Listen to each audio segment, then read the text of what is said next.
Good evening. Patrick Kelly offers Kingdom. Glad to see y'all here.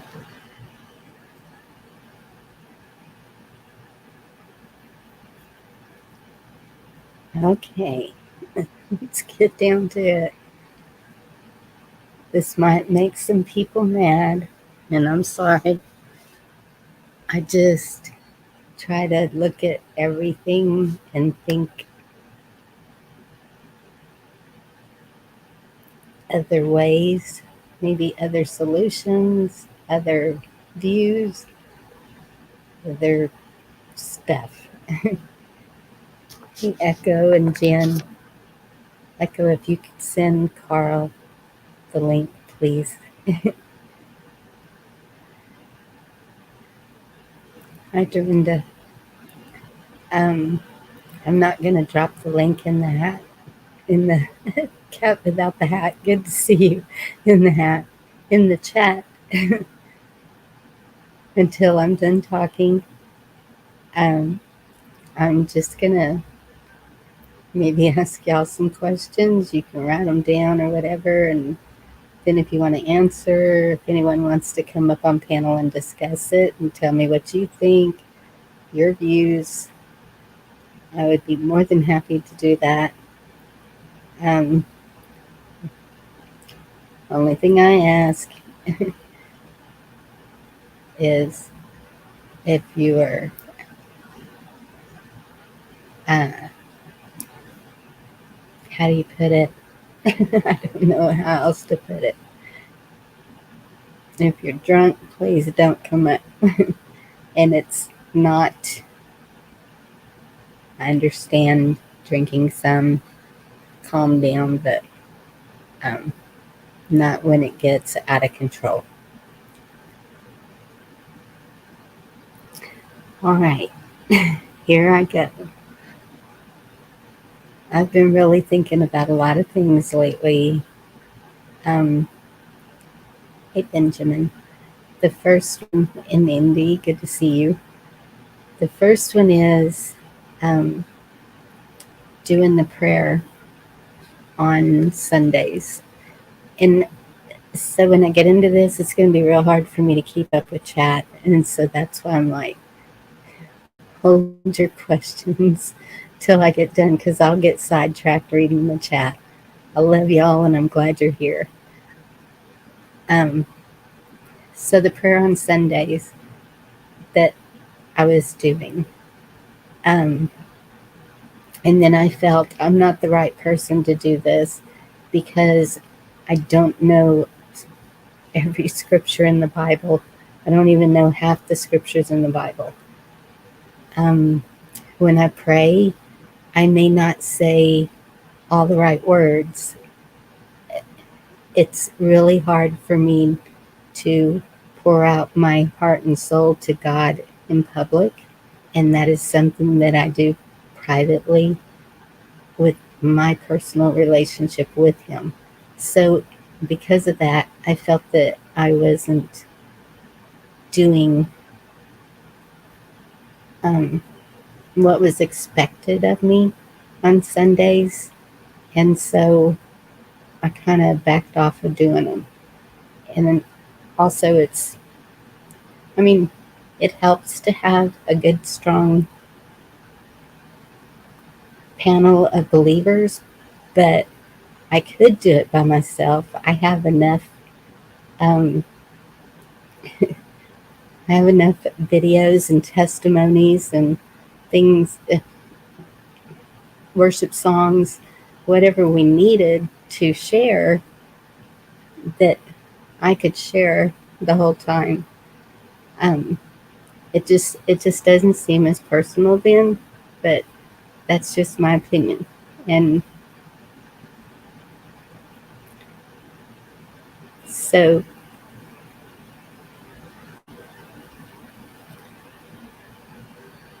yeah, that's that part of it. So I'm going to share this little clip with y'all that I found today. That, um, but that's not all this is about. We're going to get into a whole lot of things that are going on. Um,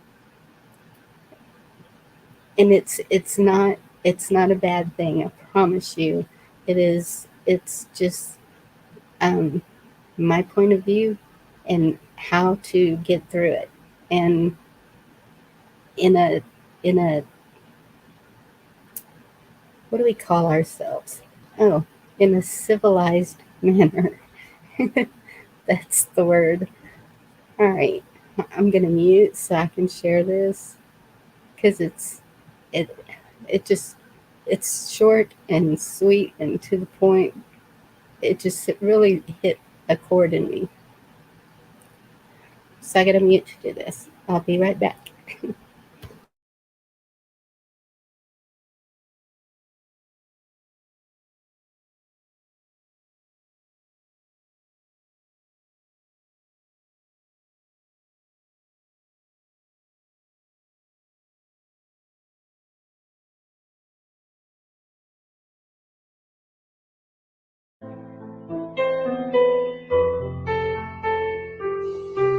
Why do bad things happen to good people? If one has faith, all things have meaning. But why would a loving God allow these tragedies to happen? Does the Lord, as Mr. Frank suggests, want us to suffer?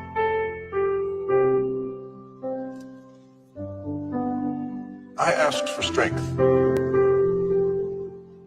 and God gave me difficulties to make me strong. I asked for wisdom, and God gave me problems to solve. I asked for courage, and God gave me dangers to overcome. I asked for love, and God gave me troubled people to help. My prayers were answered.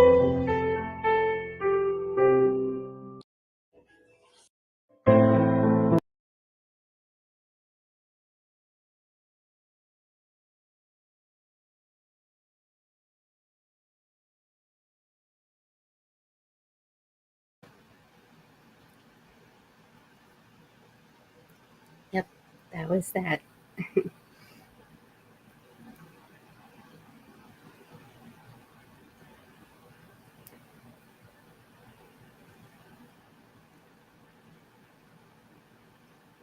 Thank you, Dorinda. Okay, so um, y'all been hearing us talk about building community and how it starts in the home, and you know, reining your kids in and getting them together. And so I was, and of course, there's been discussions with people that, um, a lot of discussions. I've been on here for almost 2 years, just sitting here talking and talking with y'all, and I have enjoyed it so much. Y'all have saved me in more ways than you know. And my heart goes out to y'all always in prayers. Um, so, the things that are going on around the world, right here where we're at, each one of us is dealing with different things. And so, it's when we talk about building communities, where you're at is where you're living. If where you're living is not safe or isn't working out for you, then hopefully in all this time through all this internet, you've met somebody that you can trust enough to turn to. There's a couple of people that I feel I could do that with. Um, and it's a big step because we are on the internet. It's like the internet dating, you know, it's a long process, and um, you still don't know that person until you actually meet them and really get to know them. It's it's really hard to get to know a person that's just speaking on the internet. And I know I don't show my face. Um, there's several reasons, but the main one is that I'm hoping that you get to know me inside more than outside, because people tend to look at the outside appearance of people to get to know them. And um, I think we kind of have that backwards. So there's that. Um, so I've seen the video of the the speakers. I think they were in a college, and a college student came up and asked him something about the United States of America, and um, they just kept drilling him, and he finally said, "Okay, America isn't the greatest, and so what if it's not?" You know, the the divide that I see has been created. The divide has been masterfully done, I think. We, however, we came here, whether we came here as the founders or later as immigrants ourselves, we're all here because it's, I don't know, it's always been considered the melting pot. People think that there's a better life here, and a lot of people that are coming in here realize maybe it's not such a better life here. And in some ways, it is. We haven't become so barbaric, kind of heading that way, but not so barbaric that as some of the third world countries. And but even that's the point, is it's our country, no matter what. It's all of our country. And what are we doing? What are we capable of doing to make it better? And I think that's the whole thing is, okay, it's a mess. Whoever's fault it is, this is how it is. What can we do as each person to make it a better place for future generations? This is about our kids and grandkids. And every time I do a live, I'm thinking, wow, what if that was the last one I could ever do? Is that the last message I wanted to put out? And sometimes I'm like, ugh, no, that's not the last message I wanted it to be. And then other times it's like, okay, if that was the last one I ever put out, I would be totally happy. Um, the one that we did Saturday, I really loved that. But for me, it was fun. Hopefully, for the chat, it was fun. It seemed like everybody was having a good time. And so during this time, also, we need to live. We need to socialize with other people. We need to talk to other people and see where they're at. And maybe, make some connections where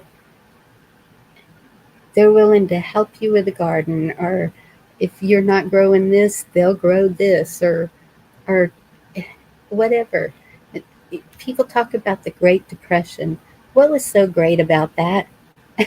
It was, the only things I can think of is, and I don't know that it was so great, it pulled the women out of the homes to work for the men in the factories and the everywhere.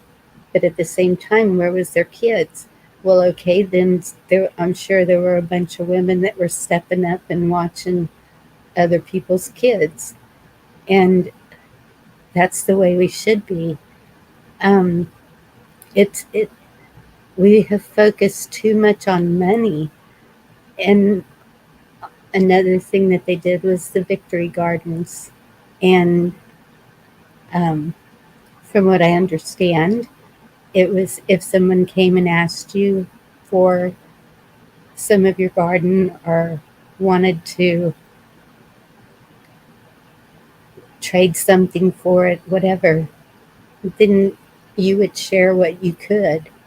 Of course, you would want to make sure that your family was fed first, but you would also help with others. So I really think that as humanity, as humans, we should get more into that mindset where we are thinking of others more than ourselves.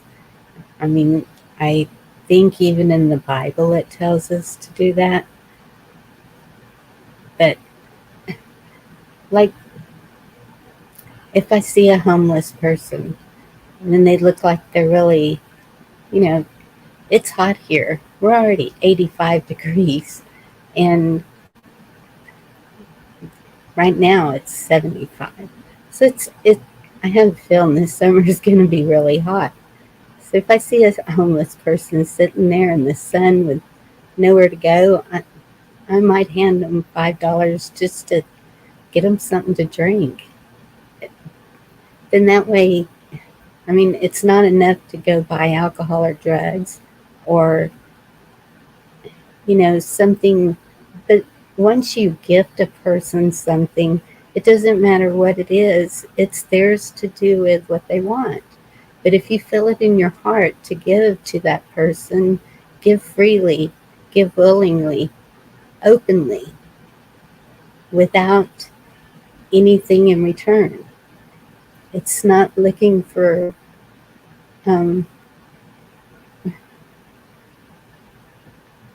it's not about their gratification. It's about ours. It just makes you feel good knowing that you were able to help somebody in some way, whether it's with kind words or financially or letting someone stay in a room in your house for the night, whatever it is. It's just, I just think that we need to be more that way, in that mindset. So, I mean, I know we're all over the United States, we're all in different places, and I know we have different um, things going on that we're having to deal with. And so Ronan that was up here Saturday, he's in Ohio, and he's like, um, he's not in Palestine, but he's still in Ohio, and it could affect him. And so, what is he doing? He's not packing up and moving. He's not running away from it. He's hitting it head on. He's doing things to his garden to make it to where it would hopefully bring out any toxins in the soil. He's um, you know trying to be more aware of what he's breathing, the rain, the whatever. But he's hitting it head on. He's doing what he needs to do to keep on going. And here in Texas, we have a border. And um, but I'm telling y'all, the cartel is all over the United States. It's not just here. And so, yes, That's been my biggest concern. But at the same time, I'm sure y'all all heard about it today. 4 Americans went into Mexico. 2 of them were killed, 1 injured, 1 let go. When I heard the 1 was let go, it surprised me because that's not normally how the cartel would work. And so I was reading an article about it today, and they said they apologized and they turned over the 5 men that were involved in that.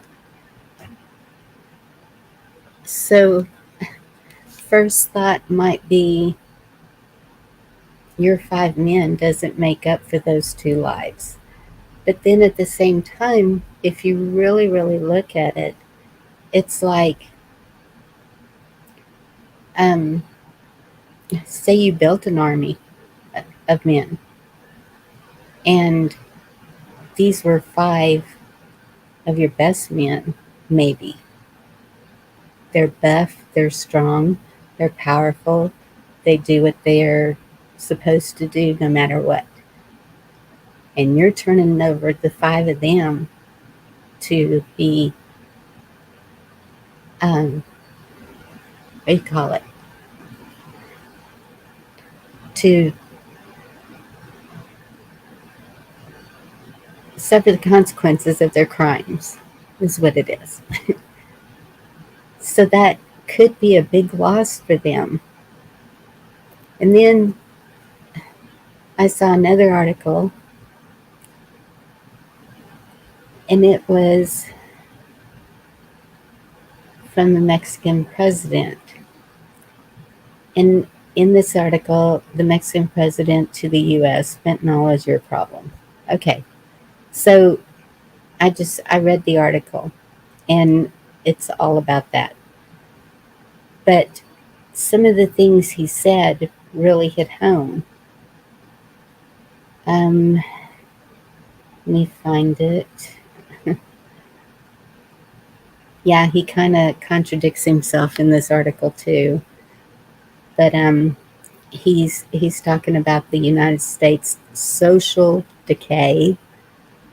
It kind of surprised me that he sees that.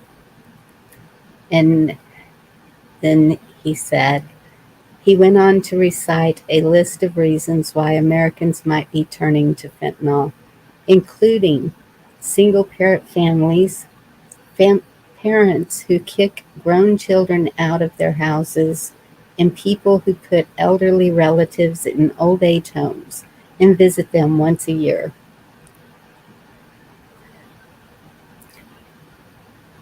Yes, that part stuck out to me because that's what we've been talking about.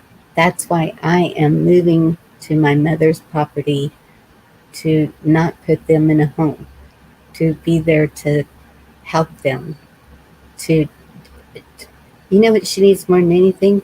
Is just somebody to talk to her that can still talk and understand and remember. If she needs help with phone calls, she needs help with appointments, just things like that, just little things. And I can do that.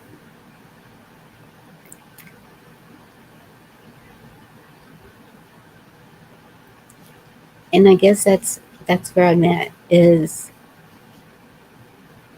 if everybody's been down these rabbit holes, if we know that everything has been a sham and a lie and all these hundreds of years and everything's just blah. Okay, now what? Where do we go from here? How do we pull together and keep on persevering in a good, humane way, teaching our children and grandchildren love, love for others, humanity, how to survive no matter what hits us, a hurricane, a tornado, whatever. It's it's the perseverance of life. It's the just keeping on and trying to build something better. And if we start doing that as groups, as a whole, in the same mentality, but it would have to be in groups because we're not, there's no way we can all fit anywhere together that's in this YouTube community. But if, just imagine if we all, each one just started doing that in a daily way, how powerful a message that would be. And someone's going to take notice. Someone somewhere is going to see. That's another thing I want to share with y'all. I will be right back.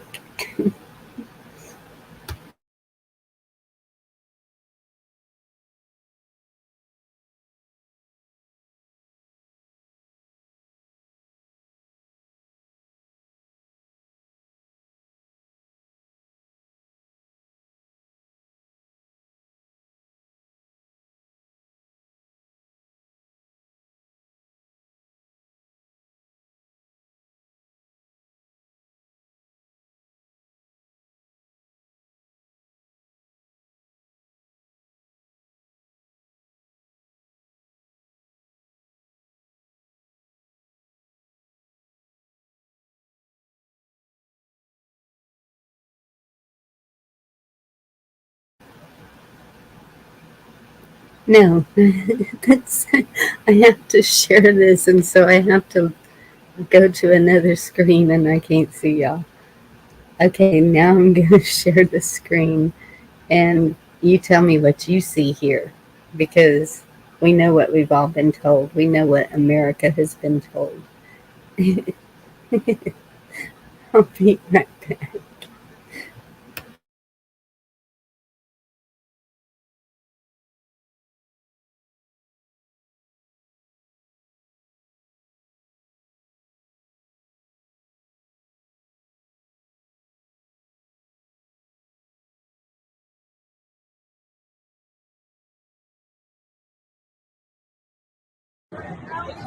Not the people that I showed up with. Yes, sir. You're not here to hurt. Yeah. And this is not President Trump. Hey, all the real patriots here. Yes. President Trump said we did a good fucking job. We made our fucking point. It is time to take families home. And anybody that wants to be involved in that kind of shenanigans over there, that's on them. But for the real patriots who knew what they came here for today, your president said you did a good job. Stand down. Okay. Thank you. You're not the people that I showed up with. Yes, sir. You're not here to hurt. Yeah.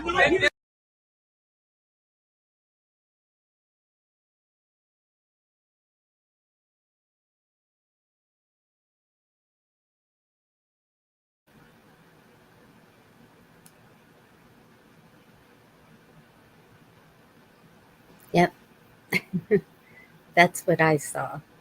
All my friends that were there filming, that's what I saw. Peace. Tucker Carlson's really putting it out there, isn't he? Okay, I'm sure I raised enough questions, and let's see what happens now.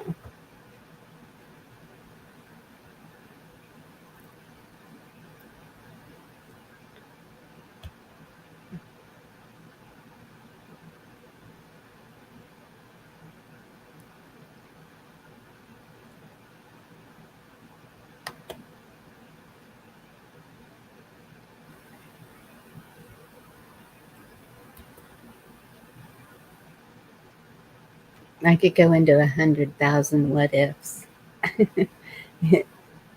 it's and it's funny because when you go to see a counselor or whoever or whatever, um,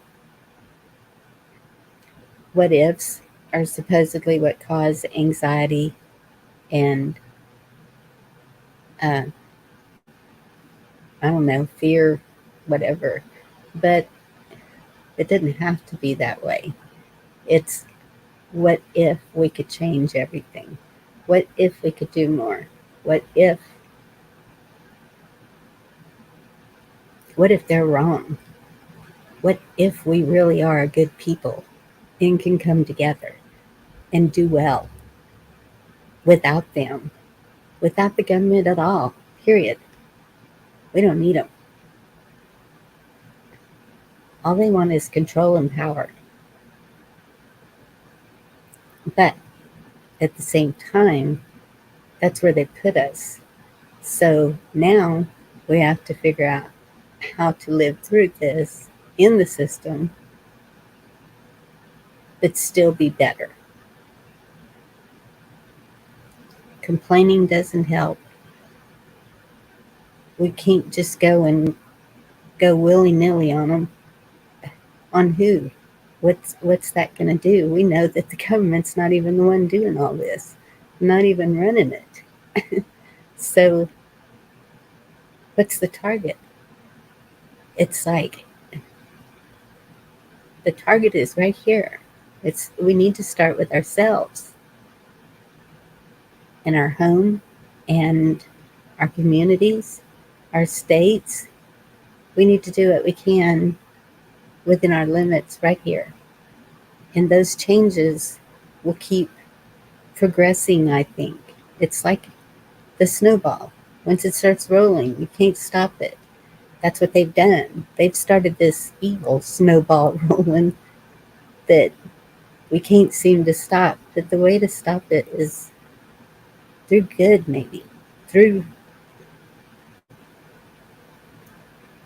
love conquers all. It's what they say. I've seen it. If you just treat somebody with kind and with a loving heart, I have seen people just instantly, these rants, you men, I totally understand it. It is frustrating as heck what's going on. And the men are our protectors. They're the strength. They're the so I can imagine the frustration that they're feeling. And so we let them rant and rant and rant and rant. And once they get it all out, it's just, you're right. You have a reason to do that.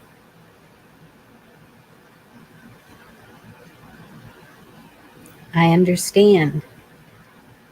And then see what happens. Maybe they'll calm down. Maybe they'll be that calm voice. Everyone can do it.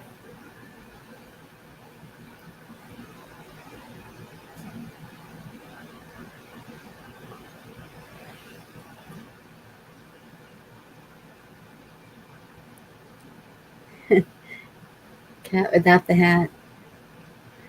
I understand what you're saying, and but see, that's just it. I'm not up here to tell people what they have to do, what they should be doing. I'm just saying, what if? What if we try to do better? If we just try to do better each day as a person ourselves, how much of a difference is that going to make? It doesn't matter what we live in, if we live in a tent or a trailer or whatever, a mansion, it doesn't matter. We can't see that. That's the good thing about the internet. We can't see if someone's rich or poor. We can't see what color they are. We can't see where they've come from. we can't see anything that could be used negative against them unless we put it out there on the internet for them to see. But it's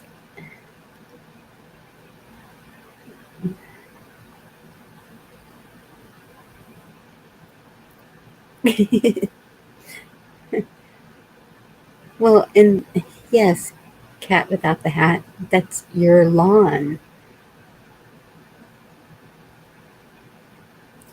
I would totally be the same way. It's you protect your home and your family. You put up no trespassing signs. But if it's a neighbor or somebody just dropping by, I'm okay with that too. I always know who's coming to my door. And if I don't, I find out before it's opened.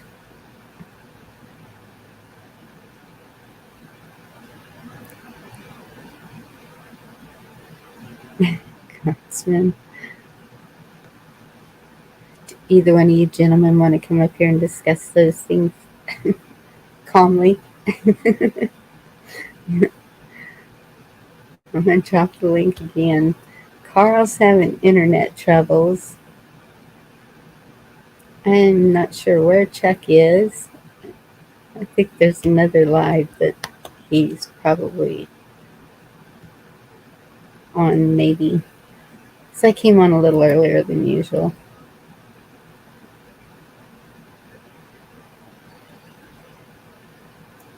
It's funny you say that, Guardsman. I don't have anything camouflage, not nothing. But um,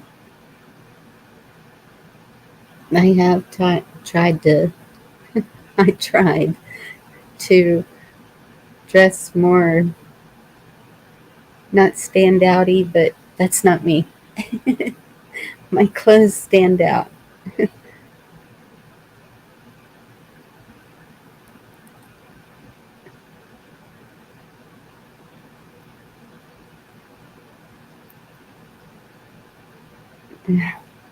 Guardsman. I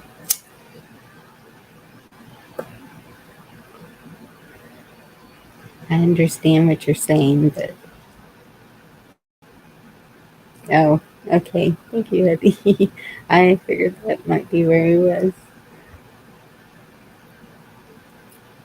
Well, Mr. T left on 2020. He was keeping promises made, promises kept, draining swamp creatures. Nuisance. Fake swamp trunk. You know, Elaine, I think that he could have done a whole lot more when he had the power. You know, that is another thing. If the president has so much power, look at how many presidents have failed us. If you really want to think about it and go there, look how many have failed us. Not too many that haven't failed us, is there? Because here we are, as planned.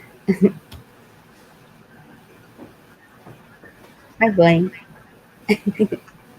Hello. How are you doing? Tired, but I just woke up, so there I got a good excuse, There you go. Okay, wake up.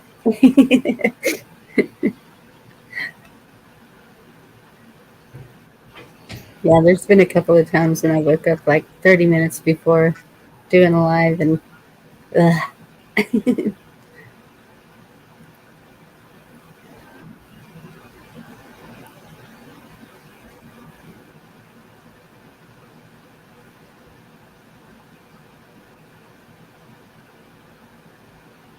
So Oh wow. you seeing that? A conservative cowboy said the hypersonic missile barrage or something. Yep, I was just reading that. Well, till I'm holding a piece of, a literal titanium missile casing in my hands.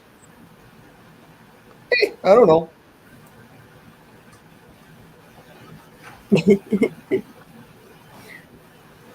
What I do know is that our country has been infiltrated from all sides. So Absolutely. I have fallen back to a point where I can be confident in responding with lethal force without warning. Yes. To protect your homestead and what's yours. As we should.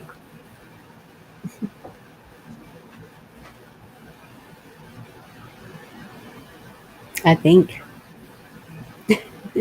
Hope I'm right. Feels right.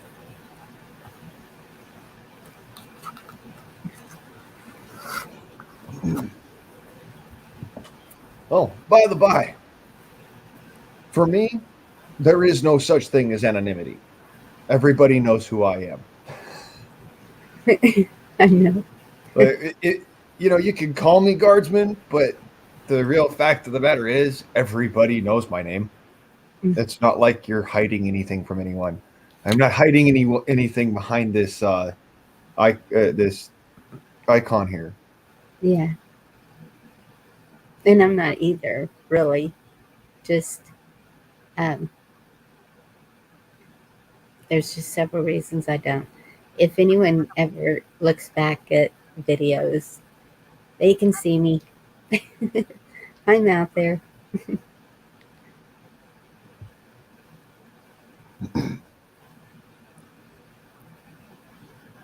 Yeah.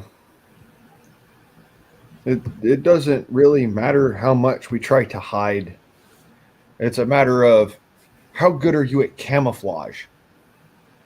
See, that's what I keep on trying to come back to is I'm not trying to hide. I'm trying to not be seen. There's a difference. Yes. Hello, John Dunning. How are you doing? See, that's why I think that going to January 6th was a big mistake.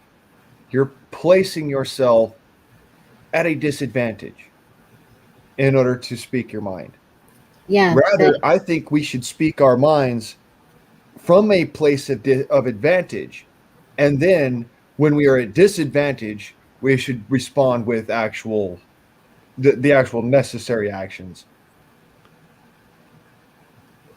yes. But the purpose was to show how many people believed that things were not going as they should have, and not in a violent manner. They were just there to show up in numbers, to show that and there was a whole lot more of us here at home rooting them on because we weren't able to go.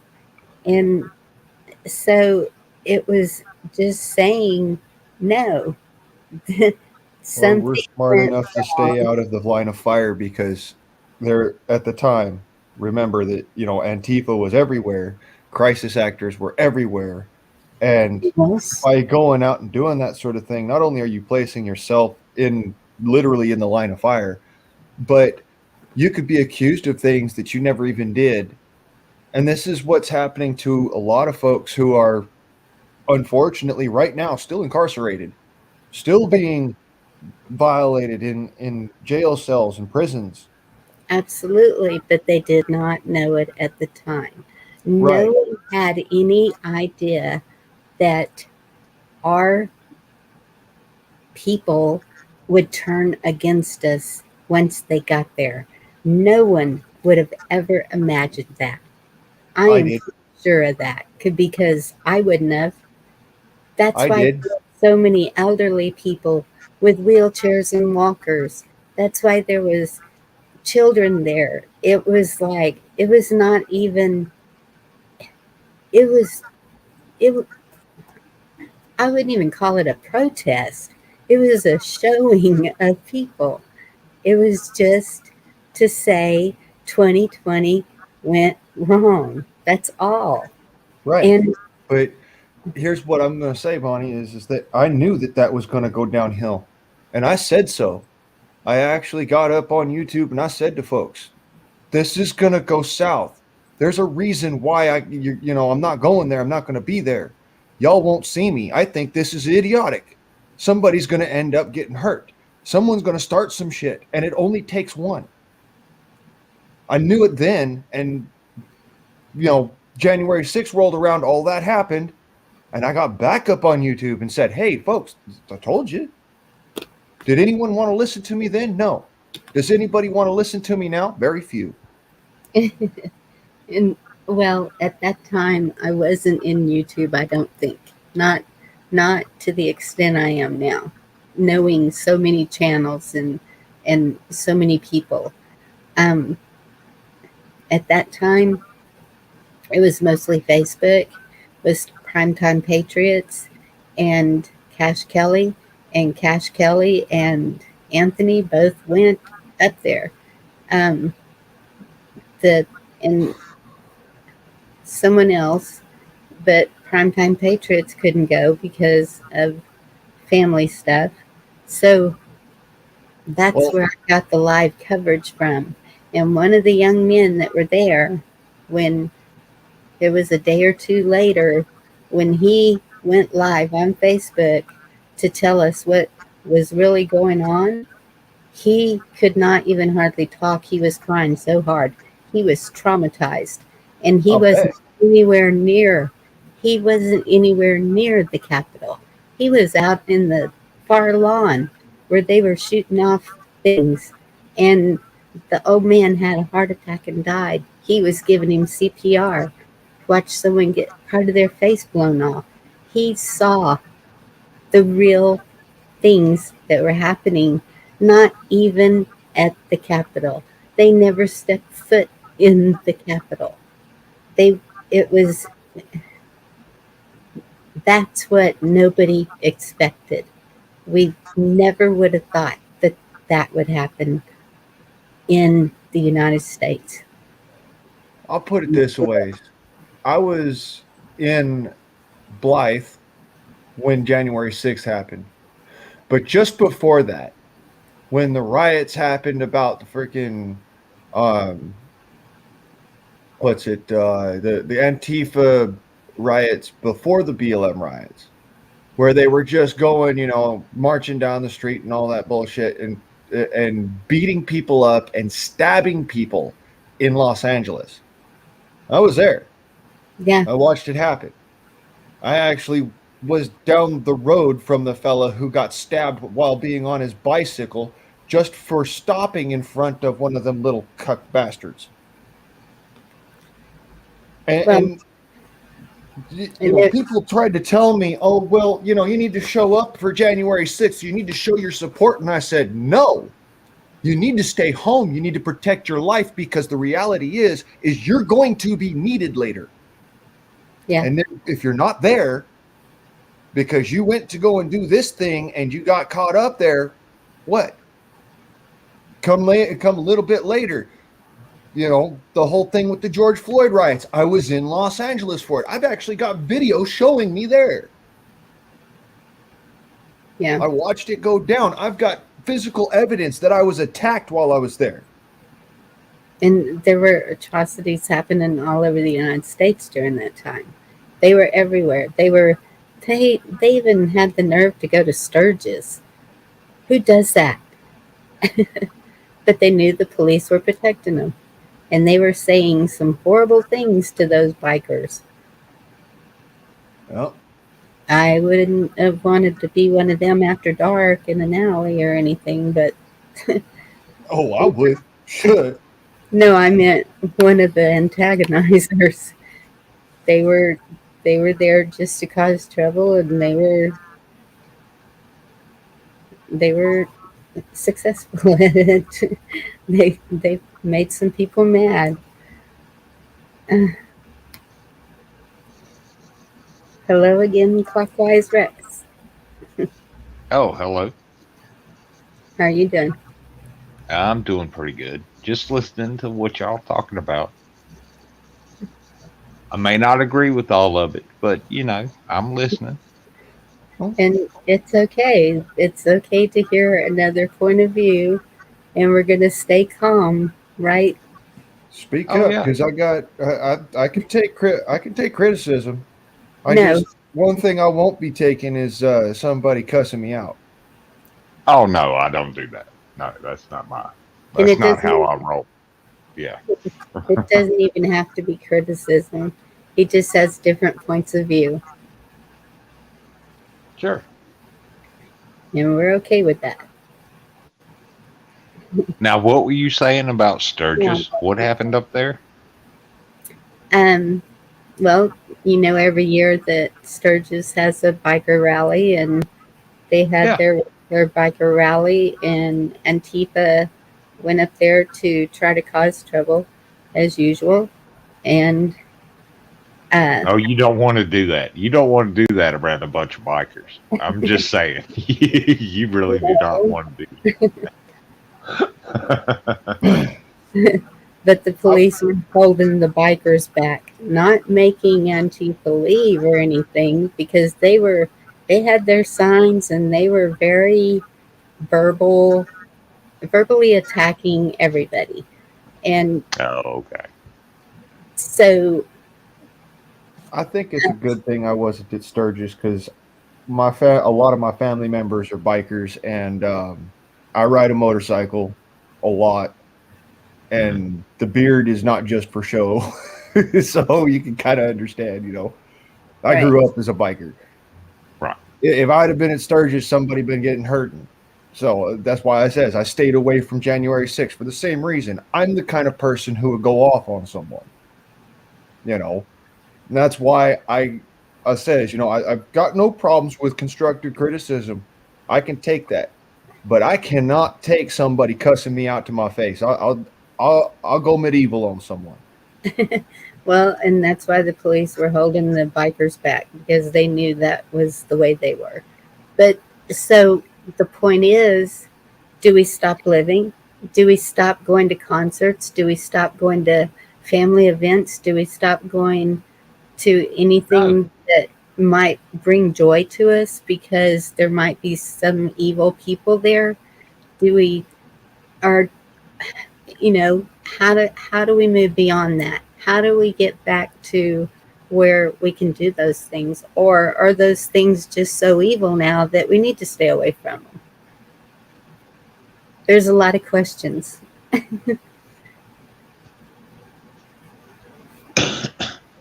Well, I know three things about this life. We were born, we live a little while if we're lucky, and then we die or cease living. Some people don't like the word die, but you know, it's it's all the same. yeah, it's the same thing. Yeah. And everything else is up for debate. Do I have some shitty people in my family? Yes. Does that mean I'm not going to go to a family reunion and hang around them? No,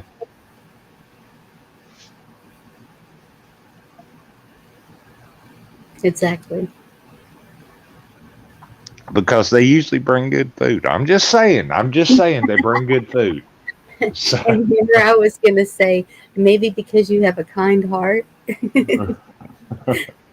Okay, food's a good reason too.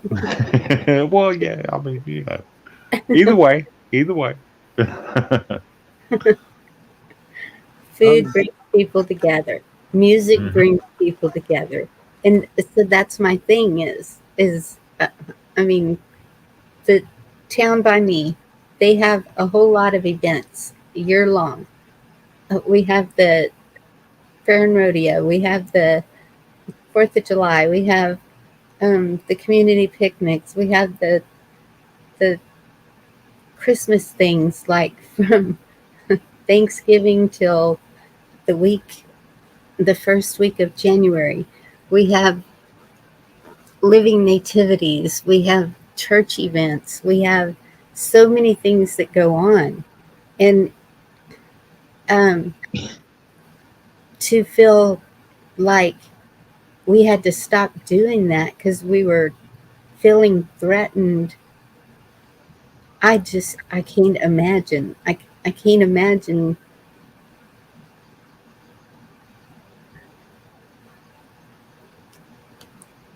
So because of not being able to imagine, I wouldn't even know how to get through that, how to deal with it. Like, I don't know. I know Well, I that mean, that we'll go town and the police and the sheriff wouldn't allow it. It would be stopped just, and if they didn't, the citizens would. It would just be stopped.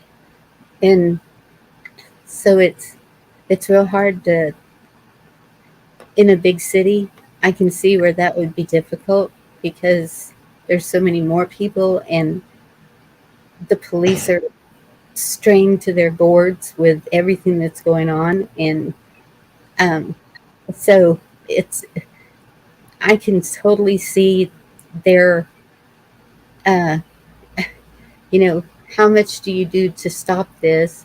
But at the same time, did you go overboard? It's a, it's a, it's, it's a rough place right now, and it all comes down to good versus evil. Is what I'm seeing is just the evil is running amok, and so that's where I turn to God because so many things are out of our control, and I know He's listening. I know that there's a spiritual warfare going on. We all feel it. That's why we're all on edge.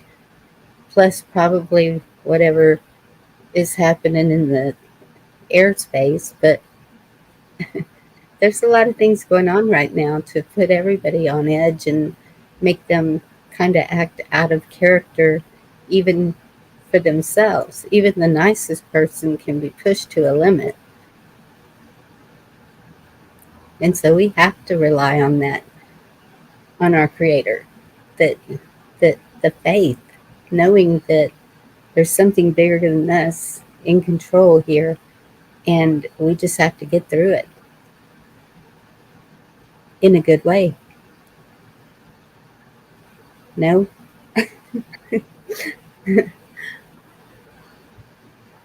well, you're not wrong. I'll put it like that. You're not wrong. But what if no one is in control? What if it's us that are in control? Then we're messing up. Well, I'm not disagreeing with that either.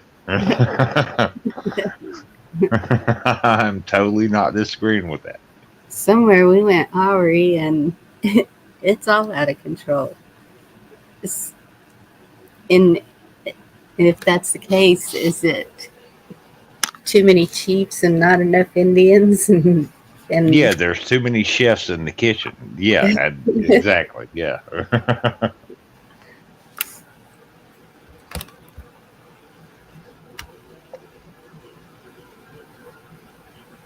Oh, where'd the other guy go? I'm not sure. Let me see. Is he backstage or did he just drop? I His mean, battery, I have internet issues too, so I get it. his I battery totally died. get it. He put it in private chat that his battery died. Oh, okay. Well, that happens too. Yes, it So does. I get it. So I get that.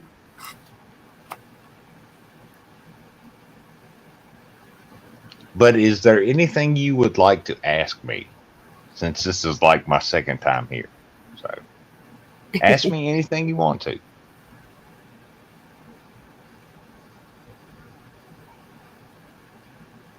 Anything at all. I don't know what to ask you. I, Oh, come on. There's got to be something. I have a friend like you, and um, okay, if anybody in chat has any questions for Rex, he's what'd you call yourself? Okay. Liberal? Well, I'm open. No, I'm an independent. I'm a registered Independent. independent. That's Yeah. right. I'm sorry, Yeah. I got that wrong. No, fine. That's fine. So you But look at both sides, and ask what? me anything you want to. So what's your opinion? If we're in control, where do we start to fix it? Well, we started in the wrong place. And yeah, we've kept going from there. And it's not got any better. It really hasn't. But if we're in control, we could turn that around, don't We you? could. Yeah, we could. We absolutely could. But that's hard. And people don't want to do what's hard. If it's easy and you go with the flow, you know, people will do that because doing what's hard takes effort. Blaine, I'm sorry. Did I talk over you?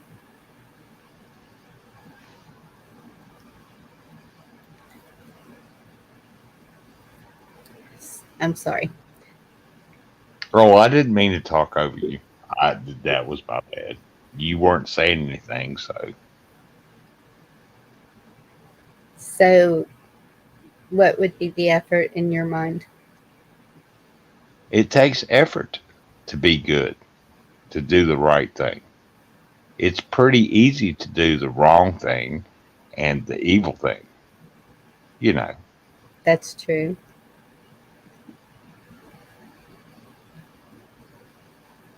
So,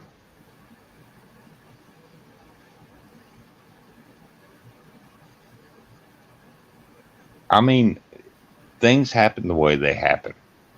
And we can either, I tried to stop some stuff when I was in the army and nobody listened to me because they were like, you're crazy and it's not going to happen that way.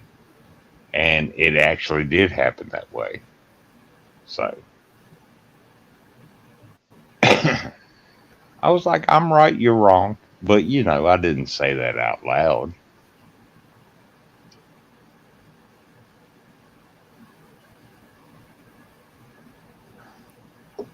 because that's how you end up in Leavenworth breaking rocks. So making the little rocks into littler rocks. Yeah.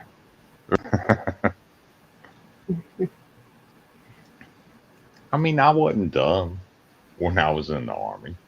And I'm not dumb now, I don't think. I mean, I might be. Maybe.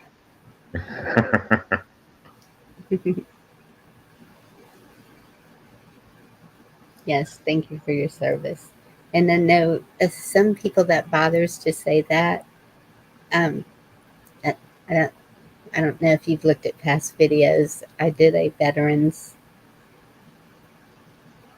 Oh, well, I do appreciate that. If you did something about the veterans. Yeah.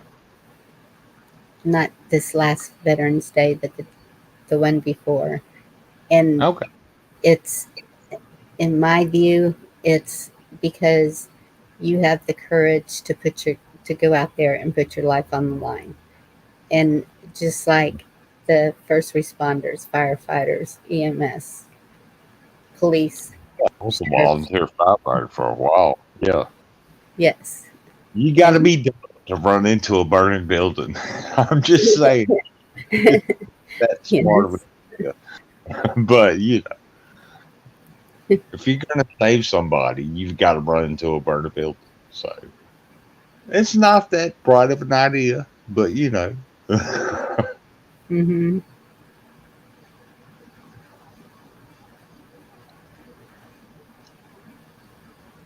I did it and I saved a couple of people. So, you know, I understand that, Elaine. It's tough. Um, I've taken a different approach to that. I kept telling them, see, here's the receipts. This is the truth. But if they don't want to see the truth, they're not going to see the truth. So now it's like, okay, um, same thing as here. Then where do we go from here? We know that the parents need to be taken care of. That's a step. How do we do that? How do you envision that happening? Do we have a home out there? Do we stay in the travel trailer? What do we do? And it's each thing that comes up, I let them decide. They help make the decisions as to what's going to be done.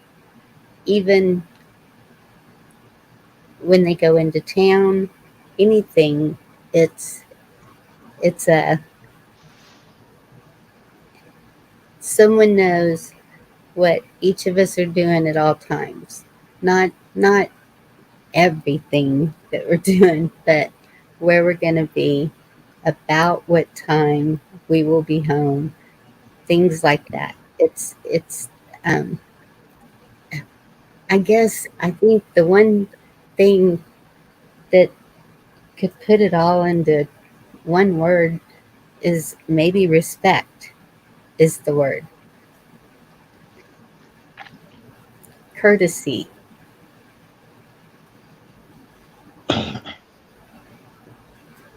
something like that. Well, you're getting there. Big You head, are getting there. Yeah. So, getting there. Okay. well, the one thing about respect is it is earned, not given freely. You have to earn my respect. I don't just give it to you. You have to earn it.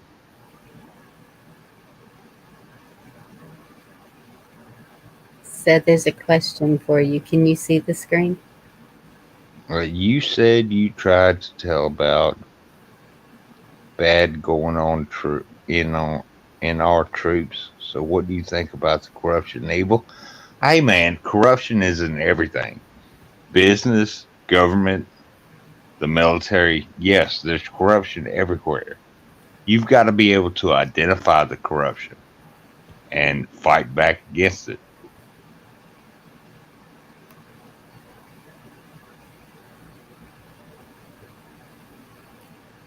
Hey, Ronan, you heard me say your name a while ago.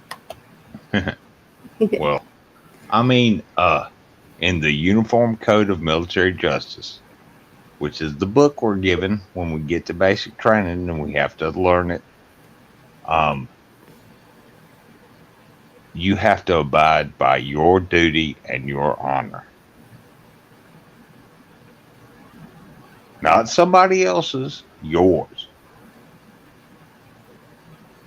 Because somebody else's might be corrupted. I'm just saying. True. So,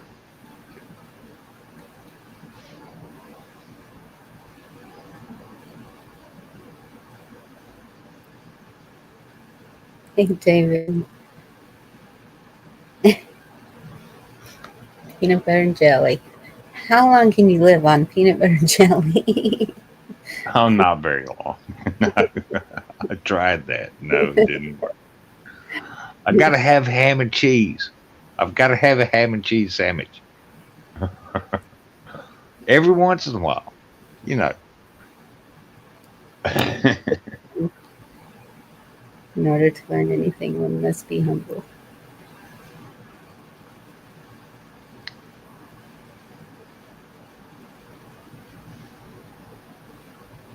Echo says you would still answer to a superior. Well, sure, the brass will give you orders, but if they give you an illegal order, it clearly states in the UCMJ, the Uniform Code of Military Justice, that you are duty bound and honor bound to disobey an illegal order. I don't care if it comes from a general or the president. You are duty bound to disobey that order. I don't care if you're a private.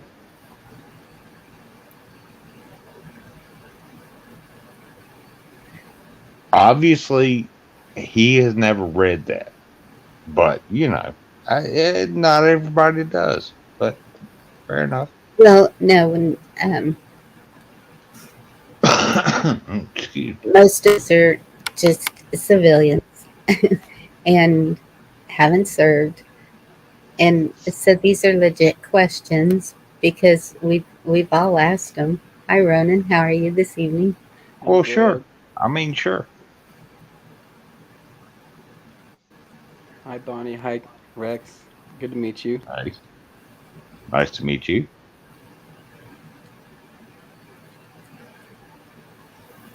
So, what have you been up to today, Ronan?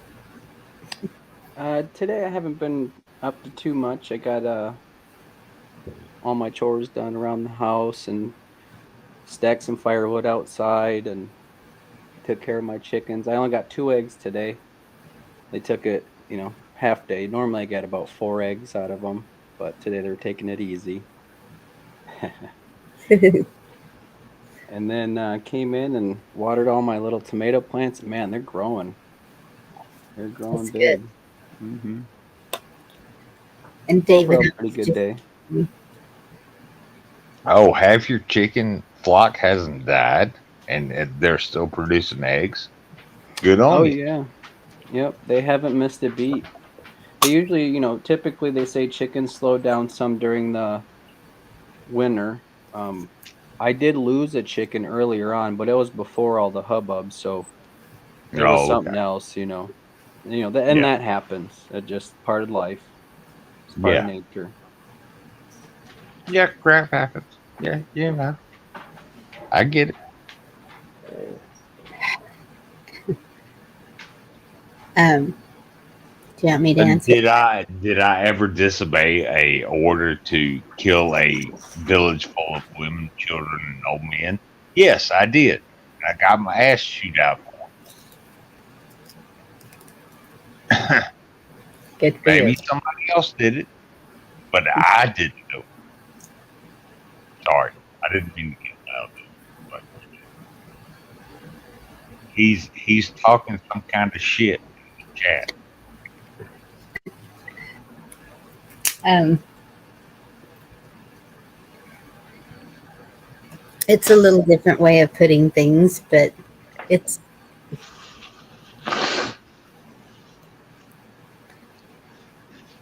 yeah. I don't mean to disrupt your chat, Bonnie. I'm sorry. My bad. But when somebody questions my honor and my duty, yeah, I get a little animated. I'm just saying. Understood. You have a right to defend yourself.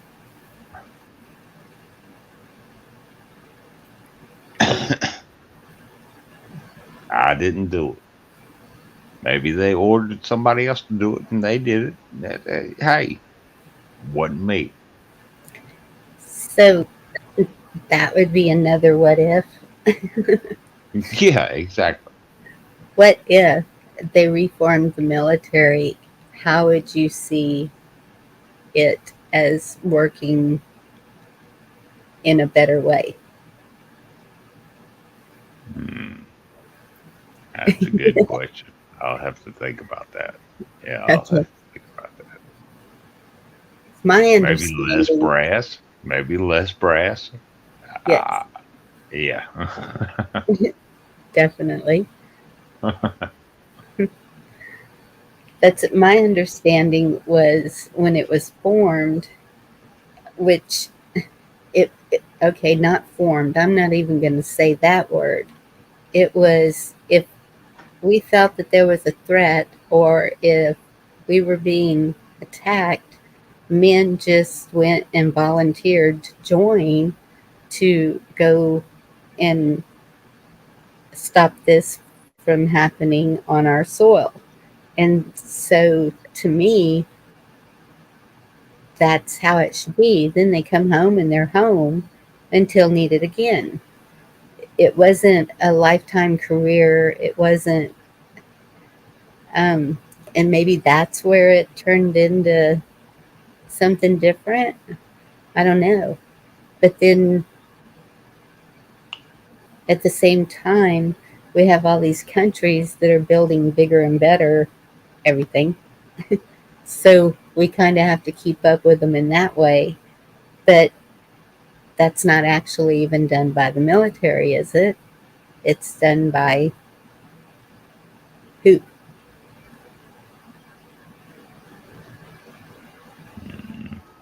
Who builds the weaponry? Oh, Lockheed and companies like that. Yeah. It's Yeah, not actually built by the military. Lockheed and shit, what's the other name? That builds all the jets and stuff. Crap. I can't think of it right now. The okay. name escapes me. But yeah, the private contractors build the weaponry for the military and they buy it. The military buys it. Hmm. So, With government money, with your tax money, they are buying that weaponry from the private companies. right. And so that's what I was fixing to say. So, if the weaponry was needed, um, seems like it could be a well, and that's where the big corporations come in that think that they need all the money in the world. Is you would think that for their protection, also they would donate this machinery for this battle that needed to happen. That's the biggest speed bump, I guess, that I keep hitting is with the military because you know trying to get out from under the government in every way is my goal and hard to do because once you get older, you depend on that money you put in to live on, and so um, it's pretty hard to not do that. But at the same time, it's the control that they have because of you doing that that they think they have. That's where I think we get it all wrong is they think they have that control and they try to exert it over us, like even to the point of trying to say, if you don't do this, you won't get that. That's our money. So do we Hmm. just sit there and say, well, okay, that's not fair, but okay. No,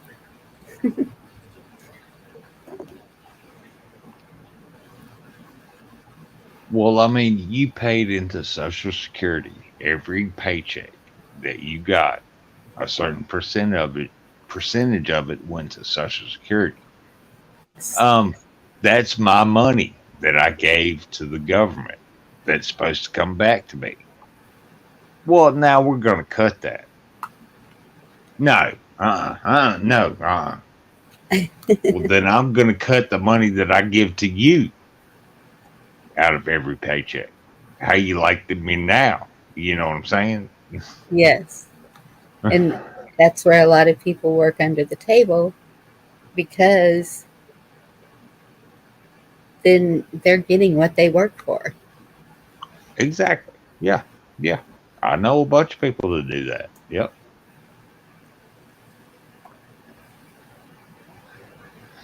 What do you want to say, Ed? Come up here and talk to me on the panel if you want to say something. If you don't, if you just want to type in chat, type in chat. But if you want to talk to me like mouth to mouth, because it's not really face to face, I'm just saying. And I don't want to hijack your panel, Bonnie. I'm just saying. If he's going to talk all this shit in chat, come up here and say something to me about it. I was. Can I add something? I'm sorry, I don't mean to interrupt, but Yes, Oh no, you're fine, Ronan. okay. Go ahead. About please. kind of like what you were talking about, Bonnie, with like what we could do with the military type of a thing. I was thinking about that too a little bit. I kind of was thinking like, yeah, I've never been in the military or anything, so I don't want to give anybody the wrong impression. But like, I have family members and people I know, and a lot Yeah. of them are medical, and they got their medical training through the military, and they're really good at Oh what they man, do. that's They love, gross. they You don't want to get medical training through the military. I'm just saying that's gross. I'm well, just saying I mean, you look, see a bunch I'll of give you an crap. example. Here's an example. Someone in my life, very close to me, went to the Air Force and went through, it was actually a Navy program where she became an anesthetist.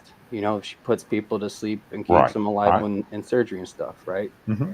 She went through the military, I think it was 20 some years.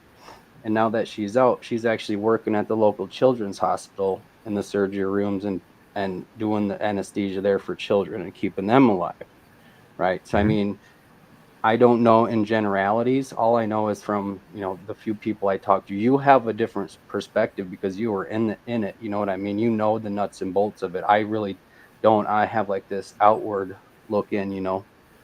So I guess that's just kind of where I'm coming from. So I see that as an opportunity, right? Where right now it kind of seems like the military spread out, but in an ideal situation, I could see those services being utilized here in the States as like I don't want to make it sound like a social um, healthcare service or system or whatever, but our taxpayer dollars are paying to train medical staff, and they're being used, across the world. And kind of, I guess what I'm thinking We is, need well, them. if we bring them back here and they could still keep doing what they're doing and getting paid all that, just doing it here for, let's start with the elderly and the children, right? Let's start there. Like we're worried about healthcare and Medicare and all this stuff going away. Good, whatever. It goes away. They don't need to pay a doctor anymore because they have, this system is now here supported through what would be the military, and not in a violent or fighting way, but through those training programs or different ones. They could be redone. It doesn't have to be the same. If like Rex, you were saying, it's poor training, and it very well may be. Like I said, I don't have that inside looking out perspective. I'm outside looking in type of thing. So maybe things need to be redone a little bit, you know That that's what I'm saying. Like, okay, I don't see the reason for sending our military to all these other countries. Um, I think that our allies were built and firm before we started doing that. And there's some wars that we need to just keep our nose out of. Um, in the training, trade schools, more trade schools here, so that it would be used here. But because of what has happened the past 3 years, we do have a severe shortage of doctors and nurses, a lot of the medical field, because of things that were put on them, just like the military. A lot of people walked out, and justly so. It's any of that should be your choice. It's I don't think our health care should be forced on us. I don't think anything should be forced on us, but you have the right to decide what's going into your body. Oh, I didn't. The first uh, 2 weeks of basic training, I got more shots than I could count. I I know. don't know what the hell they put in me, but it was what it was. I signed up for it. I was dumb enough to sign up for it, so that's what I got. Oh, I understand. I know my son, when he joined, he was a pincushion. And Hmm. so that's it. It kind of surprised me that there was so many military that walked out on that because they're so used to getting way more of those than any of us are. Oh, when I was gonna go overseas in the military, I Mhm. got a polio booster, I got a malaria shot, I got a couple of other shots that I don't even know. Probably one of them was tetanus, which I understand that because you don't want lockjaw. That Right. that's not good. But yeah, I got a couple other shots. I didn't even know what they were. So Yeah. hey, that's what I signed up for. And you're still here though. Yeah, I've made it. I've made it almost 50 years. If I can make it till May, I'll be 50 years old. So, Yeah. but yeah, what was Ronan saying? I forgot. Shit. I was just talking about how we could The best. reincorporate the military. Oh, you don't know. The job I had in the military. There is black money that you don't even know about that goes into military stuff. You have no idea. I'll probably get shot down. There's going to be a plane coming over my house and blow it up because I said that. But yeah, there's so much money that goes down a black hole just for like research or development or whatever. Yeah. You never hear about.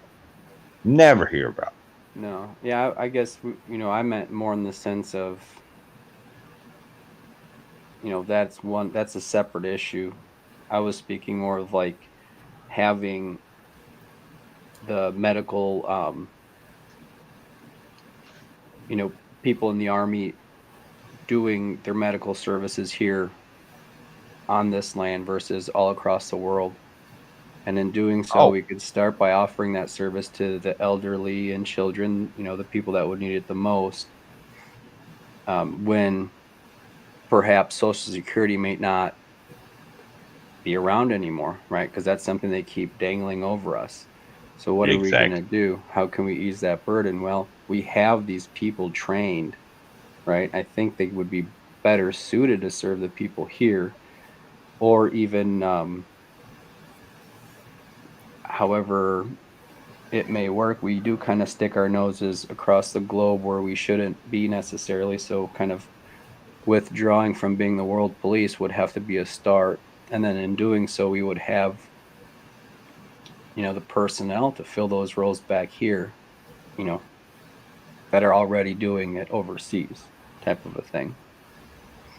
Oh yeah, I got basic first aid training in basic training. I mean, kind of sounds redundant, but in basic training, I got basic first aid training to keep somebody alive until the medics get there. And Yeah. yeah, that's important to know how to do that for like your neighbor or whoever or somebody you come across in an accident on the road. That's important stuff to know. Yeah. Yes. But the medics, I think, is what Ronan is talking about. Right. Absolutely. The surgeons, podiatrists, the military, across the board. I know, they have pediatrics, everything. You know what I mean? They Mhm. have the full blown Oh, sure. They've got eye hospitals. doctors and ear doctors and yeah, Yep. specialists and yeah. So we can have those folks back here doing that and help, and still getting paid and still being a program. They can, however it may be, the details, would have to be worked out. But in large, I think, that could be an option. I think that for services like that, if we absolutely had to resort to that, we as a people should pay for it in some way. Remember the old days whenever a doctor would take a chicken? Mm-hmm. And I mean, I know that you're talking more serious injuries than that, just going to the doctor, but um, I still think that there's ways that we could do it where it wouldn't cost so much. The the medical profession has upped the cost so much that it's like it is hard to meet those costs, those expenses. And then pharmaceuticals, of course, have upped their costs so much that people can hardly afford their costs also without insurance. So, um, I guess we would have to create some sort of an insurance for people to pay a little in each month to be able to do those services, to use those services, right? Yeah, there's Well, no I will such thing as just, a free lunch, you know. yeah, Got to get paid Yeah. and from I will just somewhere. say this. My mother was a nurse for 40 years. My sister's a nurse right now. She works at the University of Virginia, doing like organ transplants and stuff like that. Ew. But anyway, I couldn't do that job. That I could not do that job. So, and to get back to what you were saying, Rondon, yeah, we do unnecessary wars. We didn't need to go into Iraq. We didn't need to go into Afghanistan because Bin Laden was in Pakistan, and we just poured money into that black hole. You know what I'm saying? And I Yeah. told them, I was like, this is not the way it's supposed to be. The brass said, you know what? You're just a sergeant, so shut the fuck up. Okay. So I did. It's, and I there's, mean, I'm serious. I did. I was like, okay, I won't say anything else.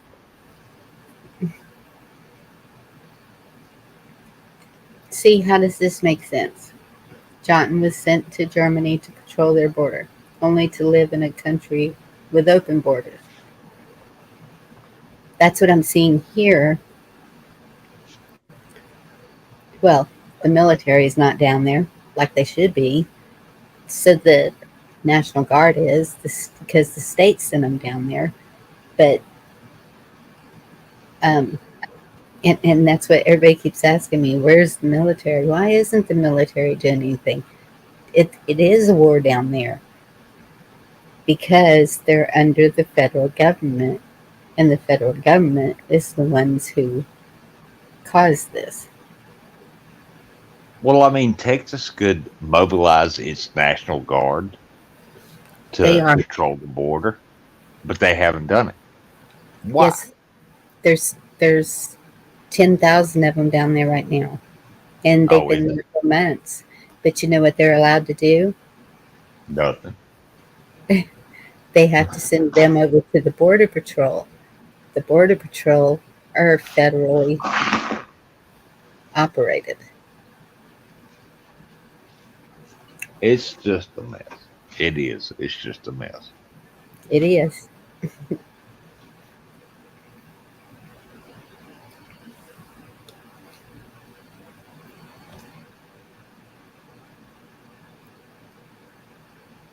I mean, send the Marines down to the border and watch what happens. I mean, yeah, they're not that smart, but they're hardcore. Um, That's just my army talking. and I understand that, but I think it would take more than just a few. Oh, I'm not saying a few. I'm like send all the Marines to the Oh, border. I would love to see that. Problem is, the main characters that we're trying to keep out have already moved into every state in the country. Well, yeah, that's fair. That is fair. I mean, we've got them here in Virginia. So, I mean, if they're in Virginia, they're everywhere. So, Yes, they are. And um, I even saw something about a group in New York earlier. I can't remember what it was about.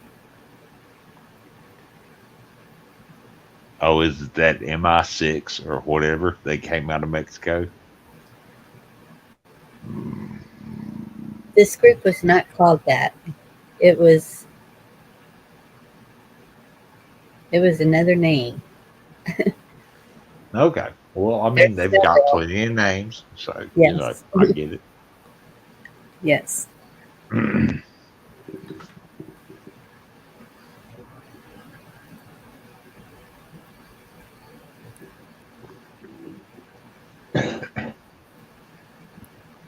Oh, I didn't mean to cut you off, Ronan. Were you going to say something else? No, I was just kind of talking, just chatting. Okay. Well, fair enough. I agree with you. You know, we've been all over unnecessarily, and now we have the problem here. I mean, the border is still a problem, and the problem is all those that have already gotten past it for the last how many years now? Because what's 2023, right? Yeah. Yeah. Is it 2023? Damn. I'm old.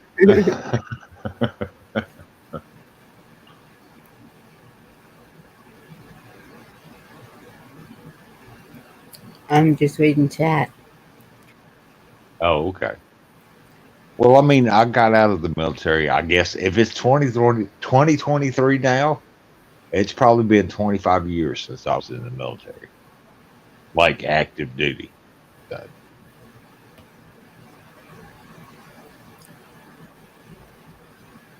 things have changed. I'm just saying things have changed since I got out. Yeah. So what I'm saying now, it's probably out of date. So way out of date.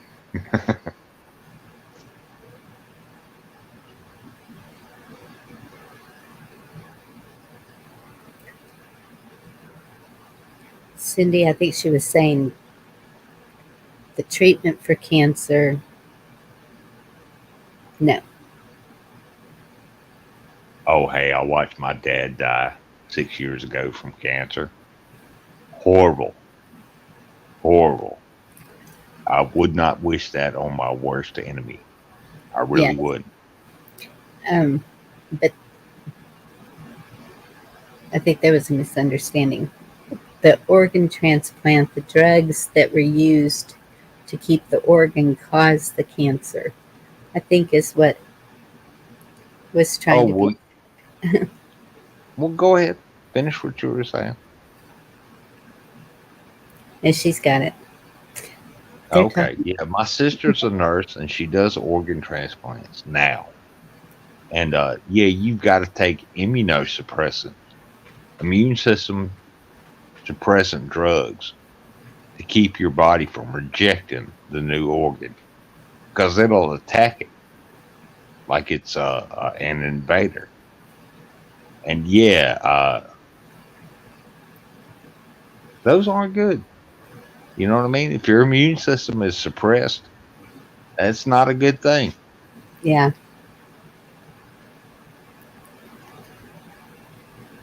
Yeah, that's why we've been talking about how to build it up.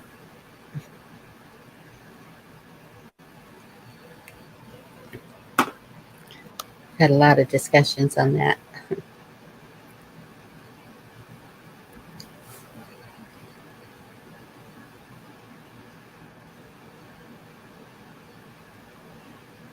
Well, I've had friends that have had kidney transplants and heart transplants, and you have to be on the immune suppressant drugs for the rest of your life.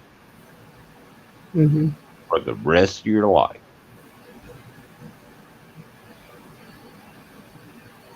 Yeah, I think my sister has to do that. She had, Hmm. she didn't have a transplant. She had a uh, the gastric surgery to lose weight. Oh, the gastric bypass? Yeah, I know what you're talking about. I couldn't believe all the things she had to take. Hmm. when doing that.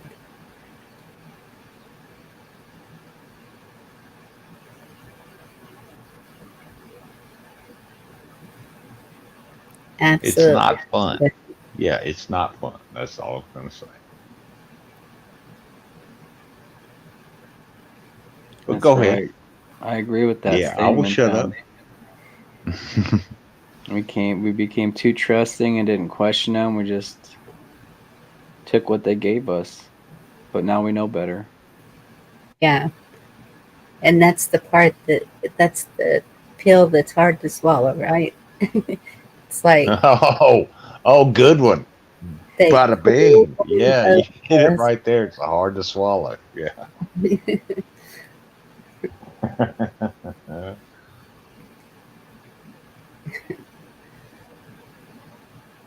And so that's why everybody's feeling so many emotions right now, because it's we feel guilt, blaming ourselves, we feel frustrated that it's just snowballing and getting worse.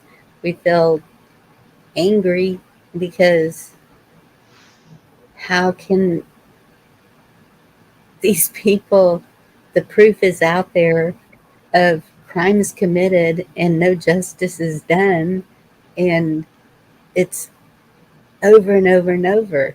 Like earlier, whenever um, Blaine was talking about Antifa and stuff, how many of them are in jail? I don't know if any of them have been arrested unless they actually did something at the Capitol.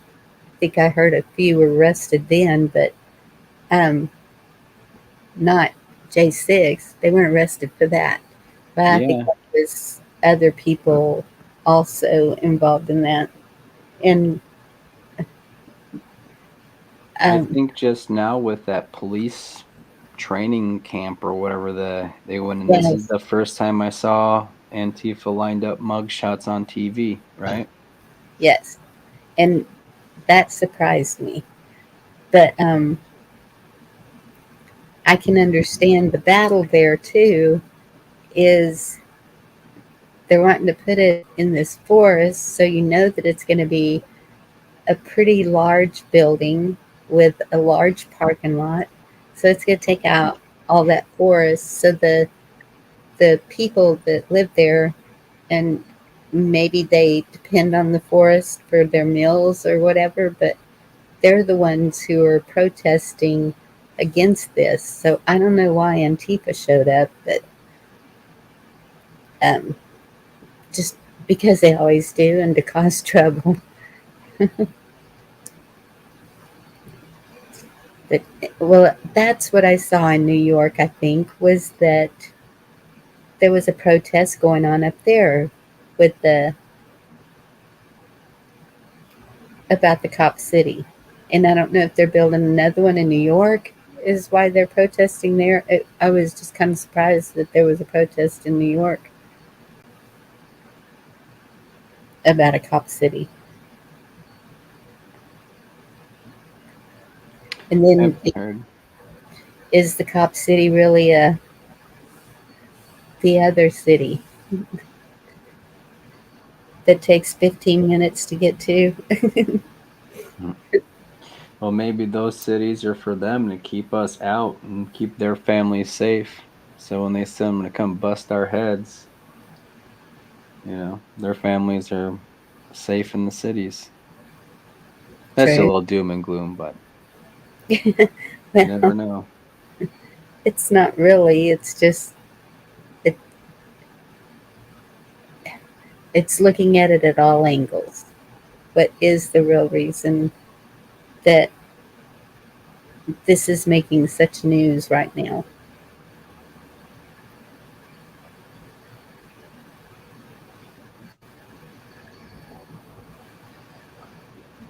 A lot of times it could be a distraction from something more important. I don't know what that might be at the time. Right? Yeah. Aliens. It's aliens. They're distracting us from the aliens.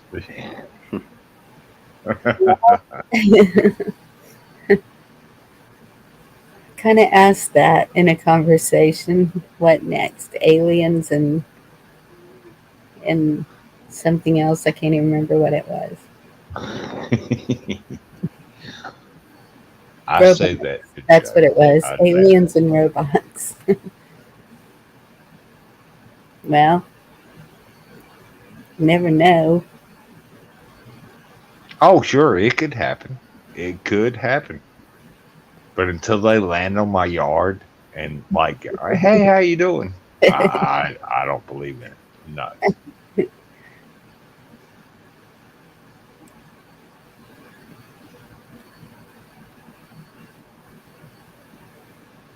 Yep. Eddie in the chat seems to be a little bit riled up. I'm just saying.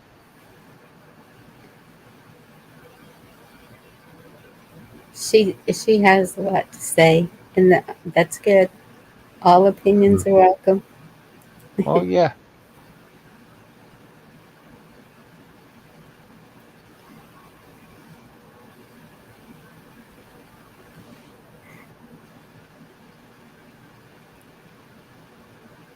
That's a good point, Gina.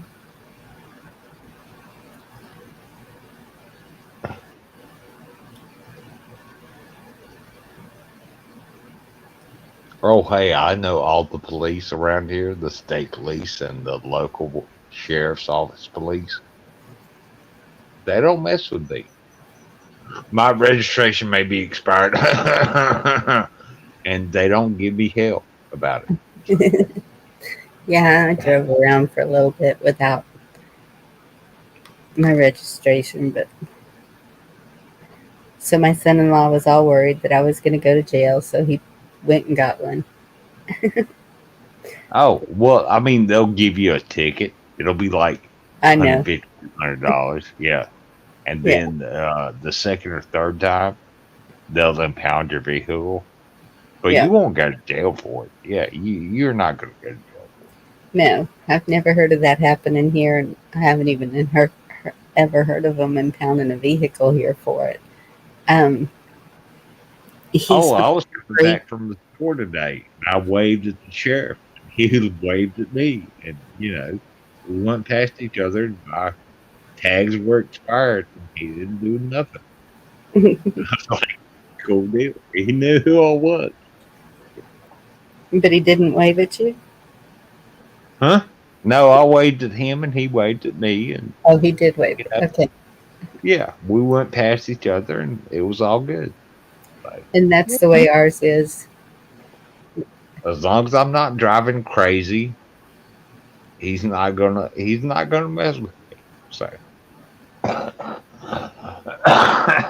He's not going to mess with me That's because how he they knows all who should I am. be.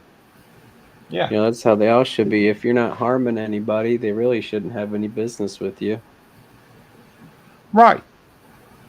Exactly. Yes,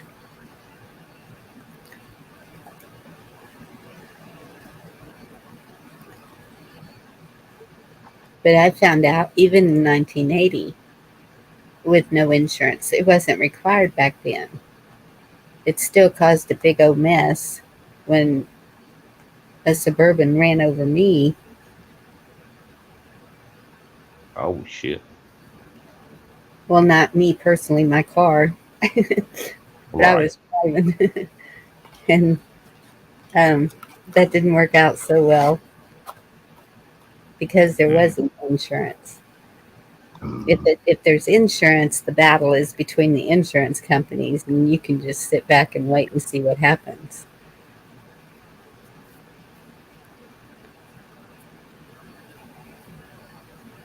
Yeah, Sort of.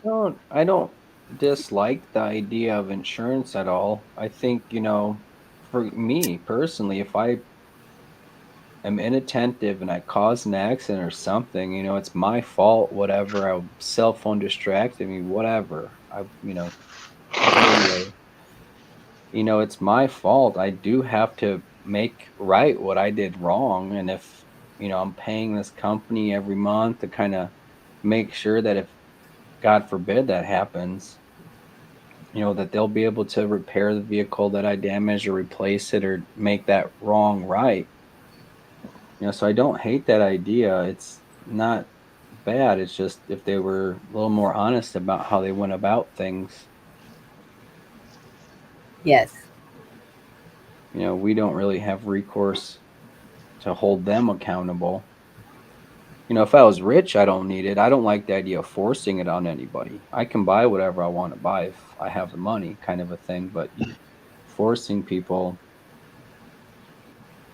is a difficult situation.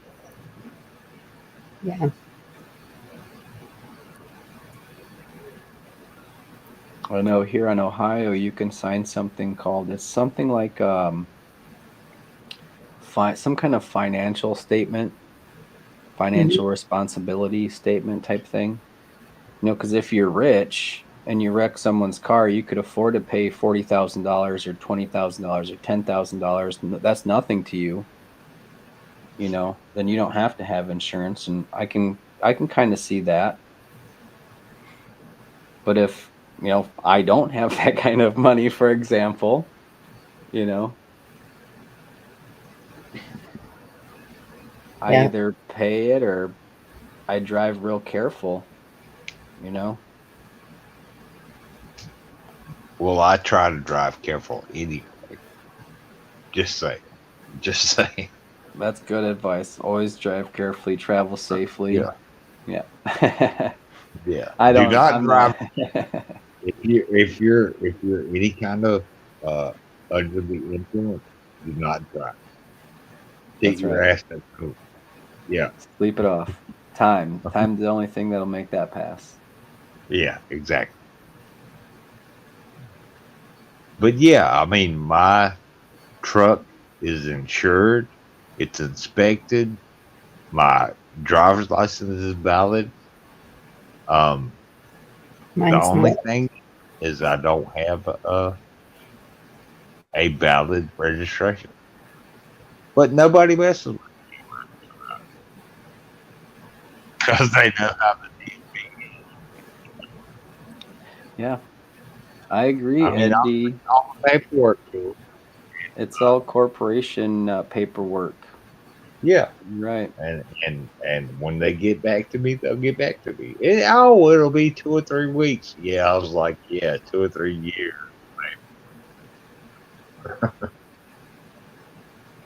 I saw that comment earlier about Trump's freedom cities. That kind of Yeah. doesn't sound good to me. I don't know. Nope. I don't care who's saying it. No. Hey, Chuck. There you are. I'm Oh, sorry. are we liberal, la la land? Okay, fair enough. You talking If about that's me? your opinion, you're free to have it.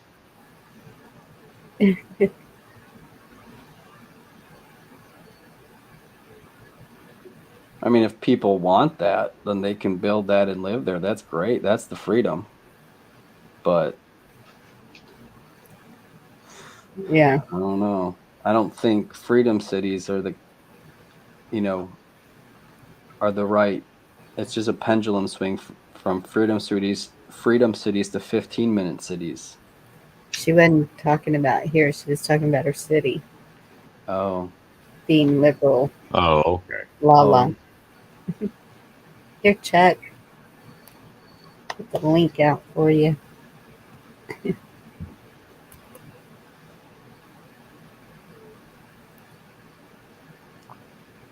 Hey man, you don't have to yell.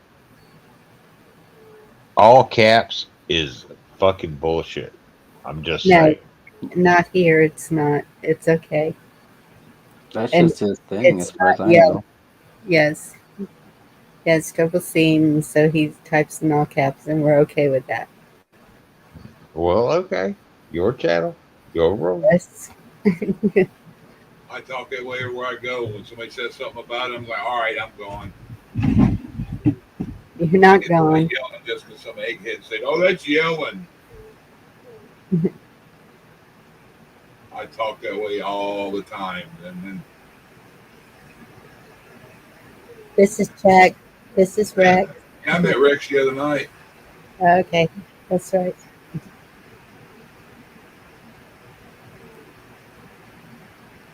I think Ed D's talking about you know, I don't want to say his name, the sore, Yes. you know, endorsing T or indirectly. Or no, actually I'm sorry, I take that back. I think he endorsed DeSantis, if I'm Yeah. not DeSantis. mistaken. Yes. That's when I was like, uh-oh, DeSantis isn't what we thought, is he? Georgie sore ass. Yep. Another one of them pieces of crap. How's everything going, y'all? Pretty good. You have to watch the beginning to see what I was talking about. And so then it was like, okay, anybody want to discuss this? And here we are. Yeah, I didn't know you were going live. I was going to barbecue today and got back from picking Wyatt up and fell asleep for 3 hours in the chair. And I'm like, okay, we ain't barbecuing now. Yeah, it started at 8. I think I woke up at 7. I didn't even look. I looked at YouTube and didn't see anything. And then I looked a little ago, and then I looked a minute ago and saw 101 was about done, about, what, 20 minutes ago. Then I refreshed. I went to start one, and you popped up, and I'm like, okay, I made it for tomorrow, which I'll probably change or turn off.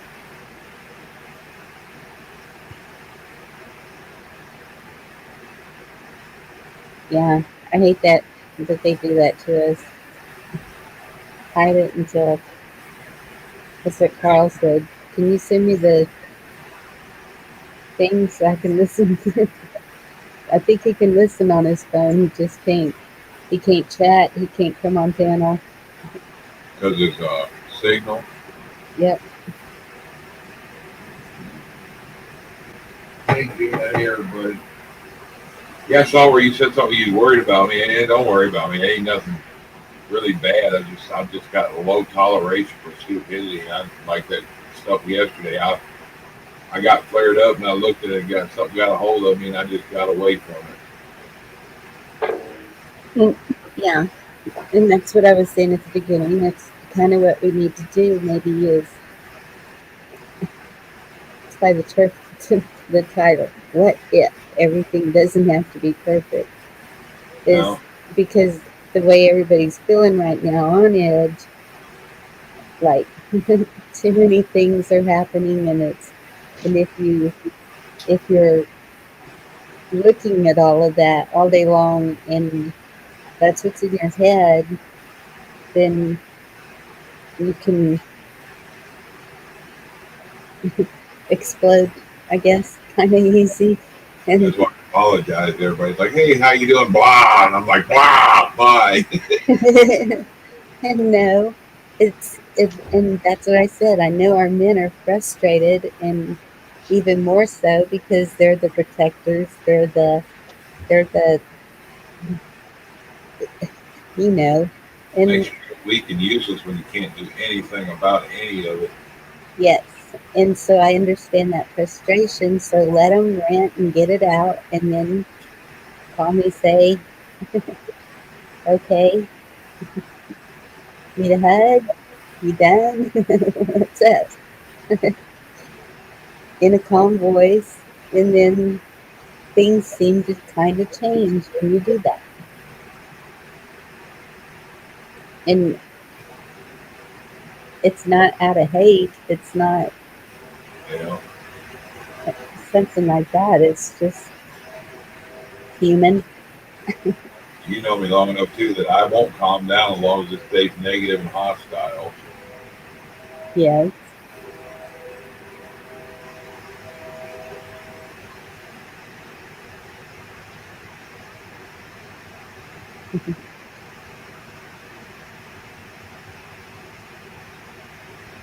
Gina, I'm going to add you to my list for prayers. I think even you get quiet when it gets like that, don't you? And that's usually what I do. That's my defense. And I think they hate that more than if I was to rant and yell. And I um, get, and I get, why are you running away? I ain't running away. When I do that, it's for everybody's good. well, I just sit and don't say anything. And but I think I'm the crab born in July, and it's just crawl back into a shell and wait till it's over, and then see see what the footing's like. Or sometimes I'll try and talk people down if I can. I don't know why I think I can. I guess because I've done it for so many years with a yelling husband that it just became habit. I don't know.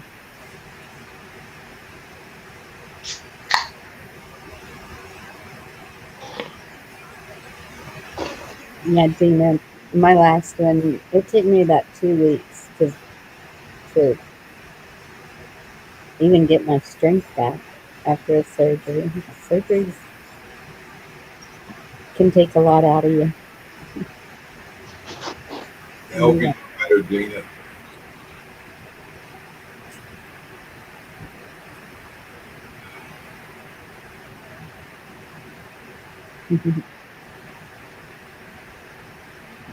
Hey, Frog.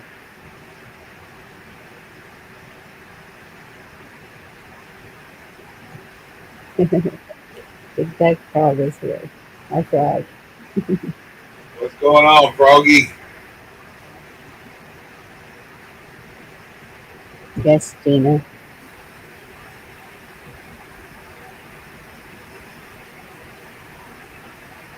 It's we were talking about something,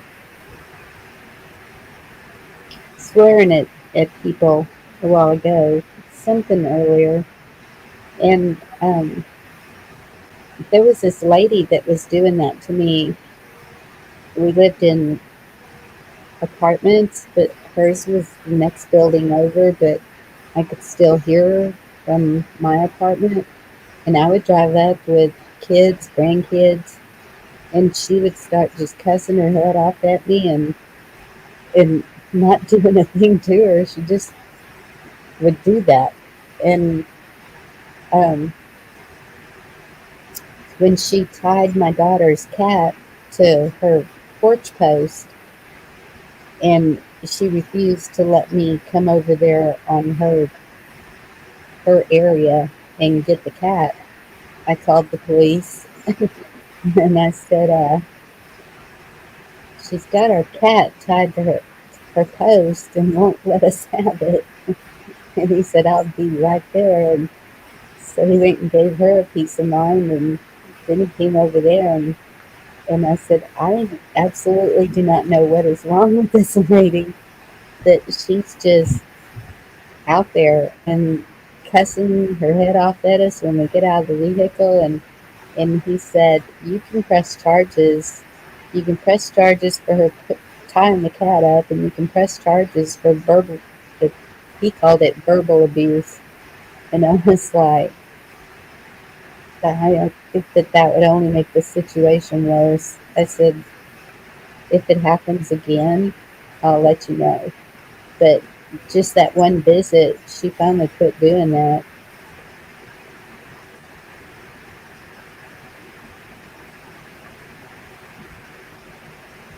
So sometimes the police are okay.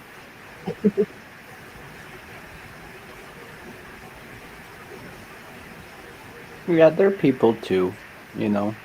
I try Yeah, not to forget that. yeah. And but my other neighbor on the other side of me, and ours was connected. Um, she had had some issues with that lady, and that lady, she didn't hide that she was um, would do spells and pagan and all that. And so my neighbor, she lined her sidewalk with crosses just to irritate her. And I was like, I'm staying out of this one. Choose your battles.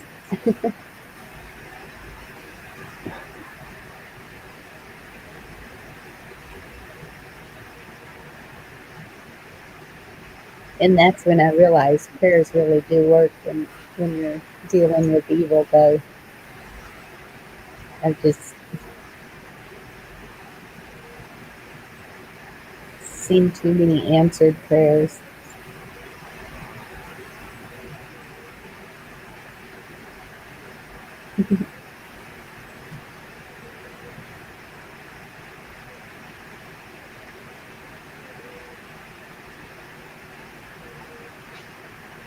Yeah, y'all are right.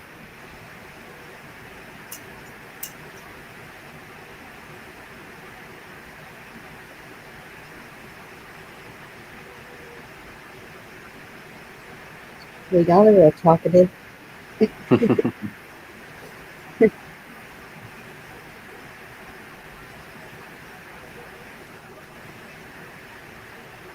Hi, Mary. Good to see you.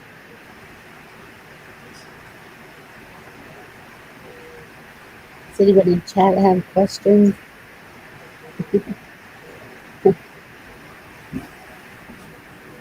Sorry about that. I had to go start a pot of lifeblood. No. You and your tea.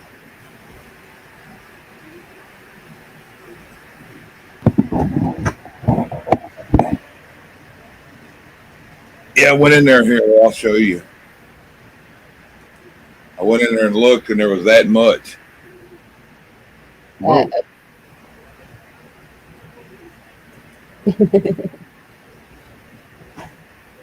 Granted, it'd take me a while to drink it. I don't drink it fast. my girls used to do that. I would get so mad when I'd go and there'd be an empty pitcher or 2 drops or whatever. It left me a taste. Yeah.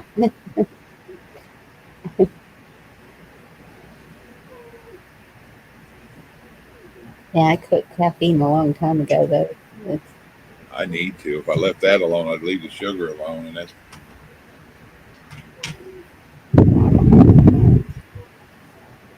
no, Mary, I haven't heard about that. Maybe I'll.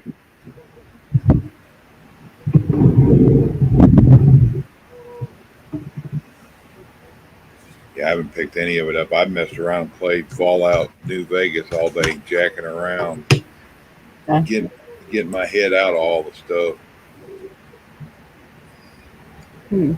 Wonder why that didn't come up in any of my headlines. Yeah, I wonder what that's about.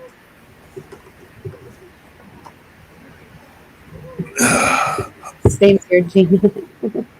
Hopefully, they're going in there to arrest a bunch of people from the stuff from the I don't first know. month and almost a full week of the first month a few years back. You catch my drift? Yes, I do remember that. Maybe Listen. maybe Okay. they need to gather that many of them up, and put them somewhere for a couple of years.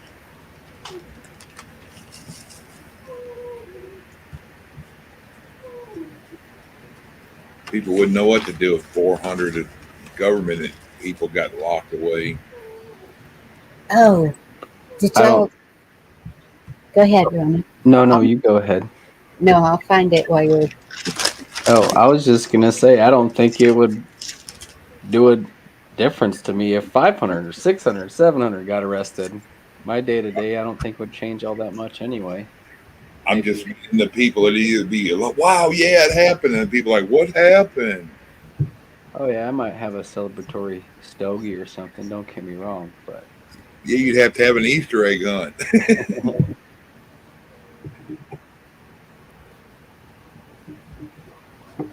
What were we just talking about? The Oh, stuff Rex. Washington. Thanks, Chuck. Um, Washington. Yes. Where is that at? I'm with Hey, Gina. Ship. Get your buses, arrest them all. Some people say that already happened, but you could find someone to tell you anything you want to hear.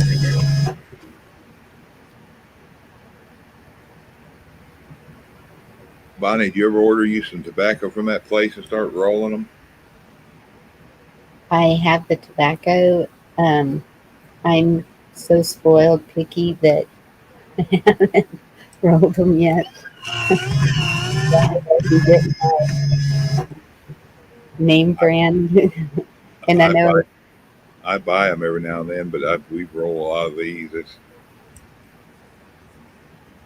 yeah. I've been getting it like 6 pounds at a time.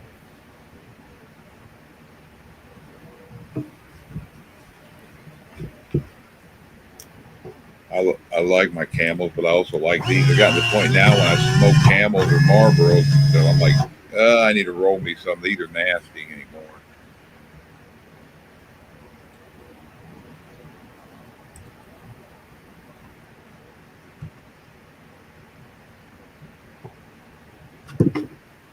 You spoiled by the flavor or spoiled by the fact of not having to roll? Both. I bought an electric roller. That's what you guys hear now. I got it for Vicky, and she don't like it. So she took over the other one. So she's got her own roller. I got to use this one. Oh man, what did I do with that? I think I saw that headline, Gina, or like the YouTube little thing, as you're scrolling through up, that penguin guy had that video.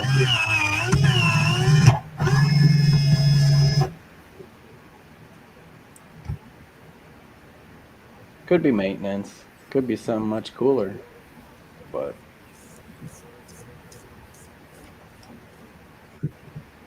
could be Kicker.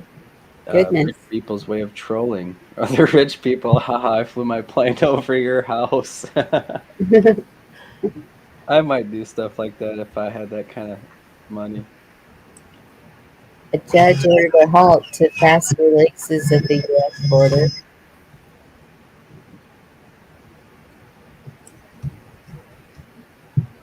But it was something about a judge. I can't find it. There's a lawsuit. I have a lawsuit that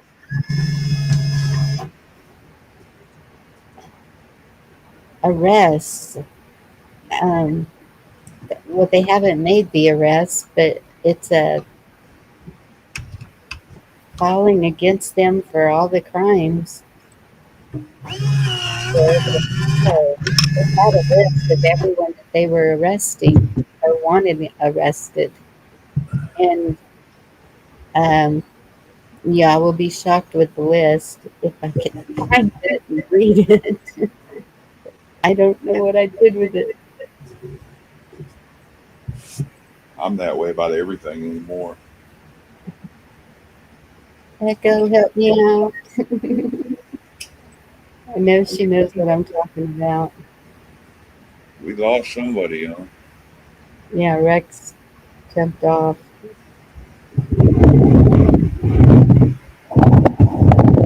Yeah, it's pouring damn rain here.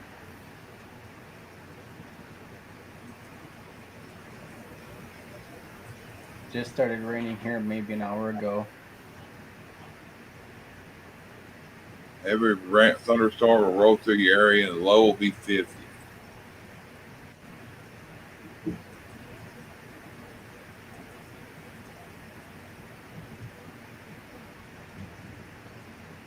Ugh, Biden.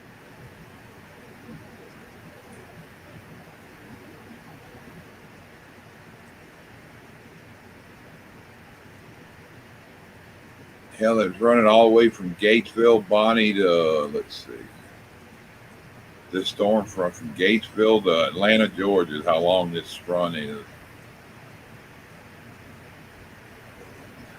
Hell, that's probably a good 800 miles or so. One that's coming through Texas. Yeah, yeah, it's down there above you. You know where Gatesville and Waco and all that is, right? Yes. That's where the end of the tail of it's in that area, and then the other end of it's all the way. It goes up as high as the Tennessee state line and around Memphis and stuff, and then it goes all the way over to hell, really, Savannah, Georgia, over on the coast. So it's longer than I said initially. And then another part of it's up in Ohio and stuff. Anyway, Tanner. We get rain for the next 120 minutes. And California's got a big storm hitting them. They're on emergency alert. I think it's Southern California. I'll go to that in a minute. They found another 9 boxes of documents. Did you hear that? I heard something about them. I don't know what it was all about.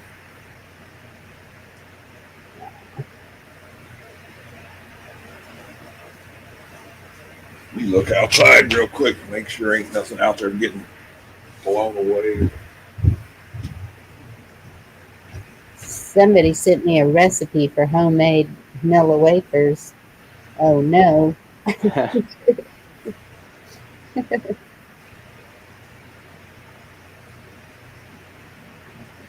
Where did they, I guess I haven't heard anything about those documents. Where did they find them and kind of a thing? 9 more boxes. I think it was at a Penn. Let me look. There we go.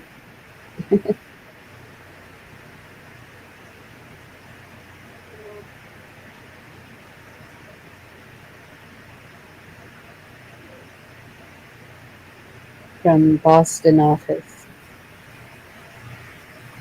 And I think that was at Penn, wasn't it?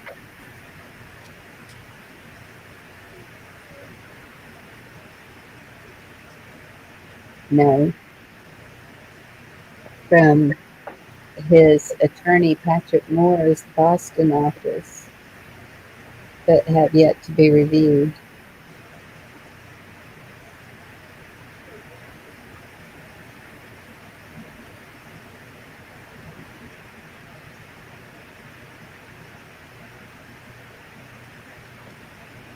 I gotta let the puppy out. He's giving me the sign here. I'll be right back.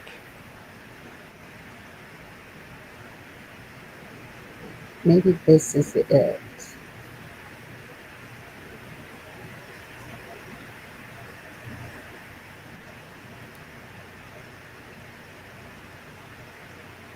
No, it's not. It wasn't a video. It was a... Fox News alert!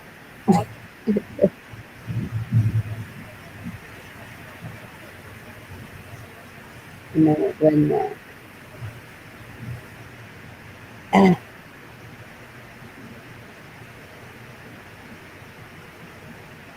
McConnell hospitalized. It was a list. I just can't imagine what I did with it.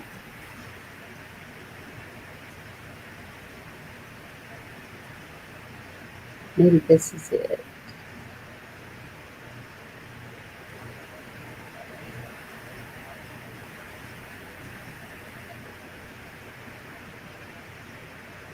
No. Right. Warehouse fire in South Omaha.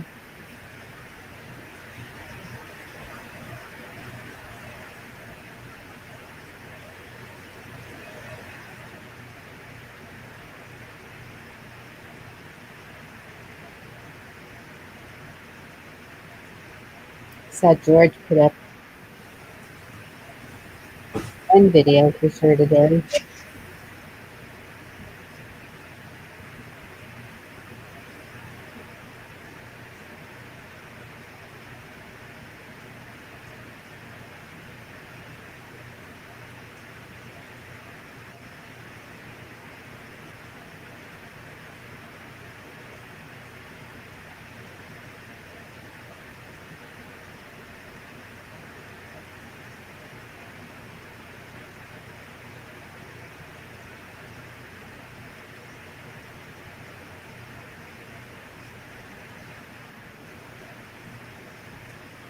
Yeah, I saw they were keeping troops in Syria. Crazy.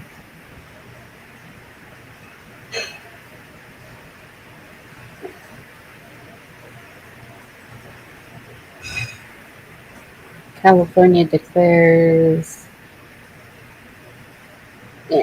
state of emergency as subtropical storm moves over the state. 21 counties, 16 million people in the state are under flood watch warning.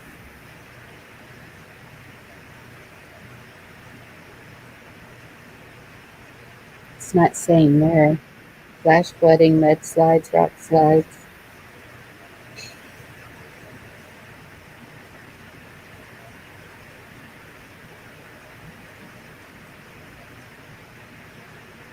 Some mountain communities still digging themselves out from the snow.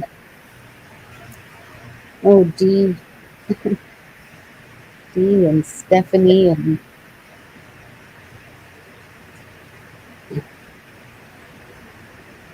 I can't remember who else in California. Victor is, isn't he?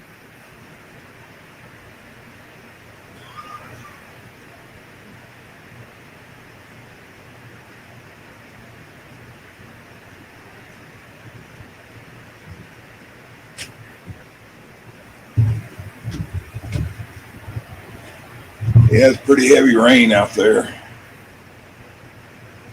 At your house? Yeah. Oh.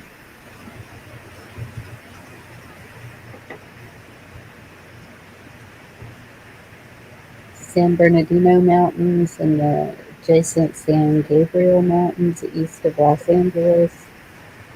By the time I'm able to cut my yard, I'm going to have a bush hog. Lack of access to medical care, food, and other supplies. Goodness. Roofs collapsing. No power. I'll keep California in the prayers. They're going through it.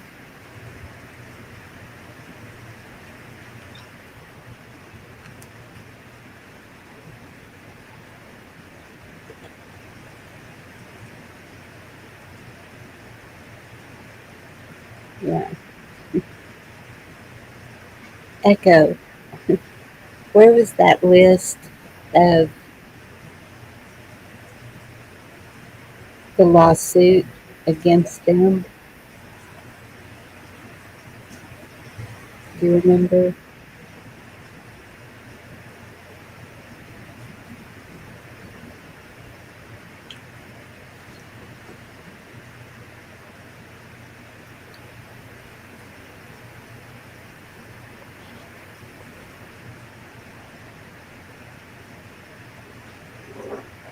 Oh, redacted people not good. I watch them. Or sometimes I do. Not much. Thank you so much, Echo.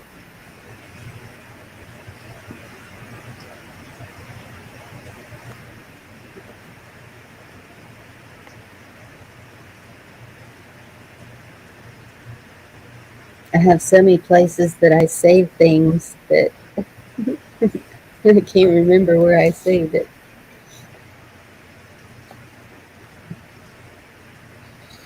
Kind of like me, I'll set the stuff down over here so I remember I put it here. Yes.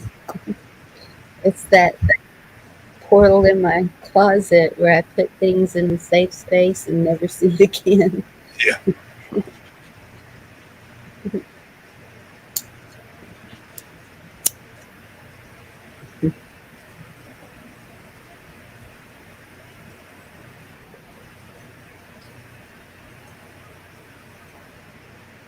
Yeah, I made a T-bone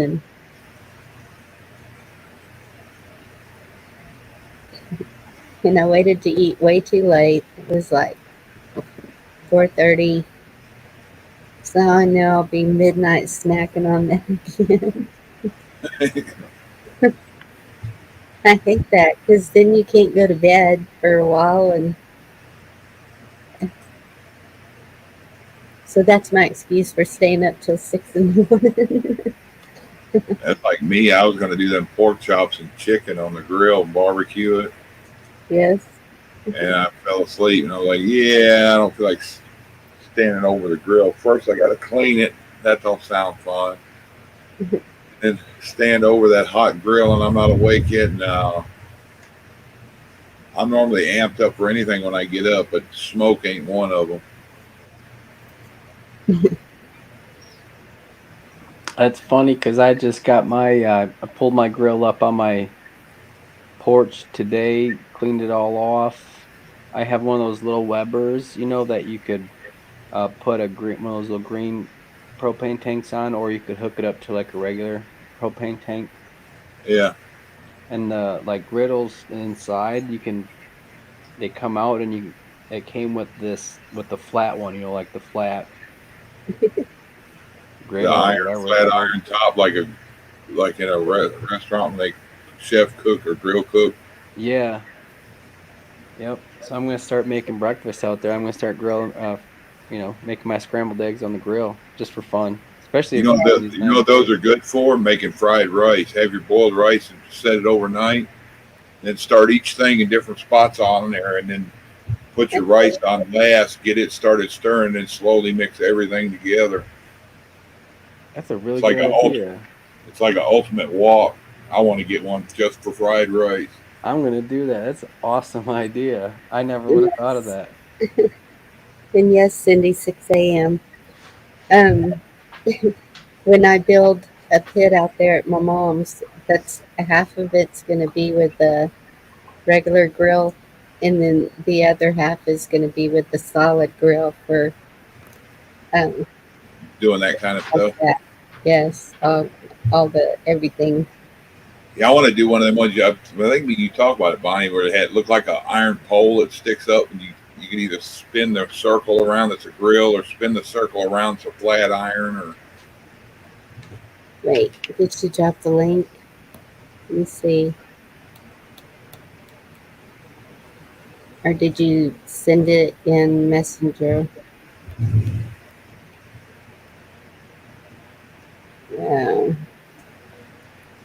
Let me look at my phone.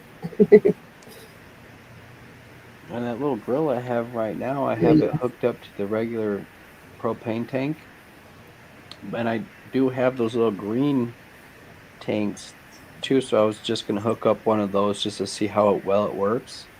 yeah.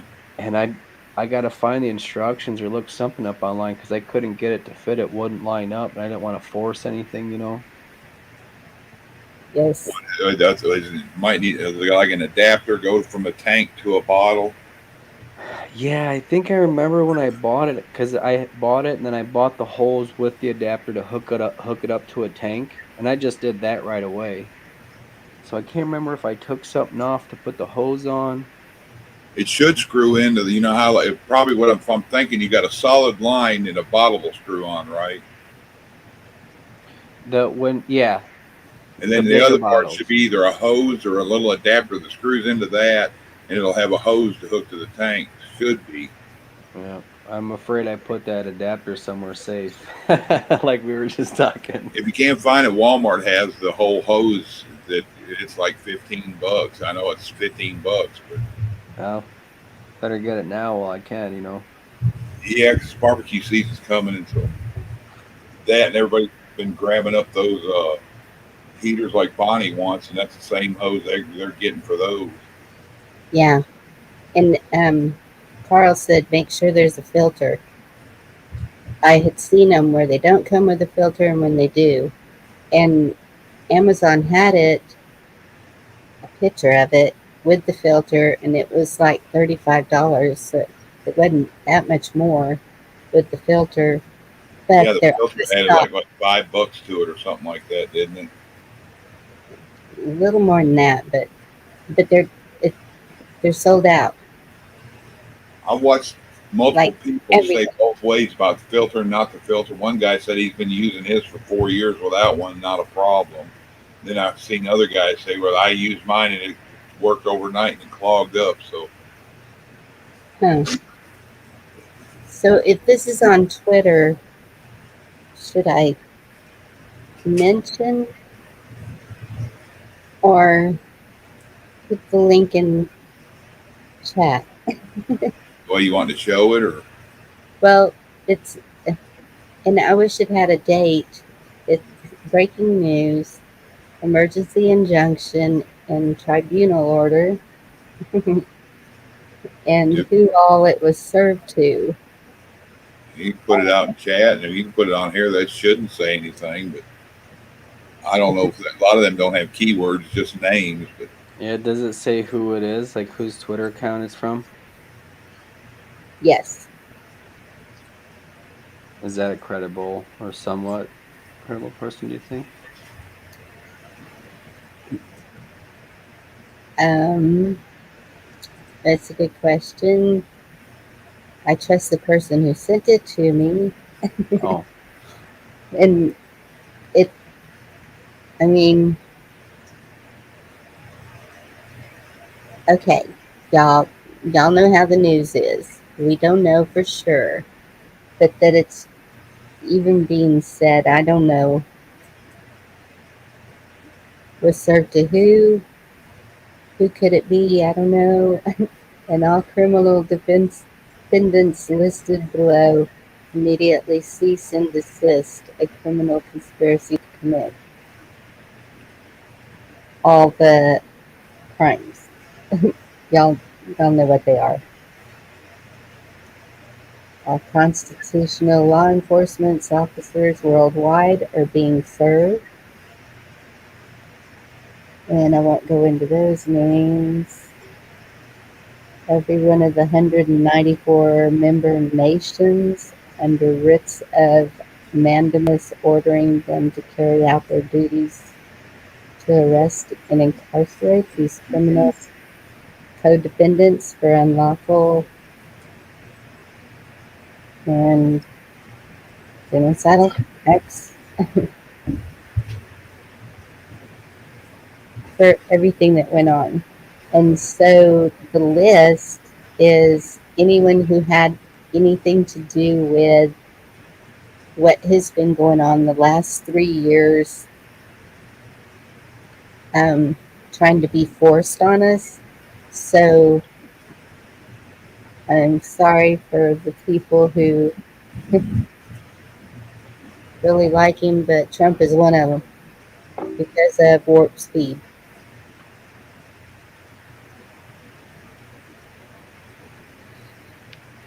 But it's all of them. I mean, it lists all of them, like other countries, all of them. I will drop it in the chat and y'all can read it for yourselves and make a decision. And copy the link.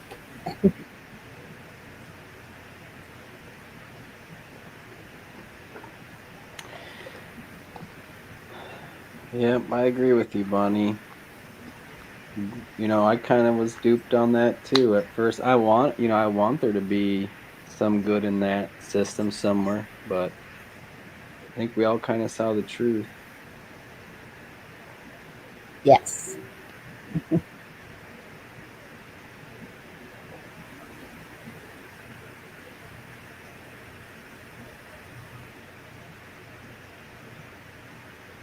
It's just something to read and ponder. We don't know. Excuse me.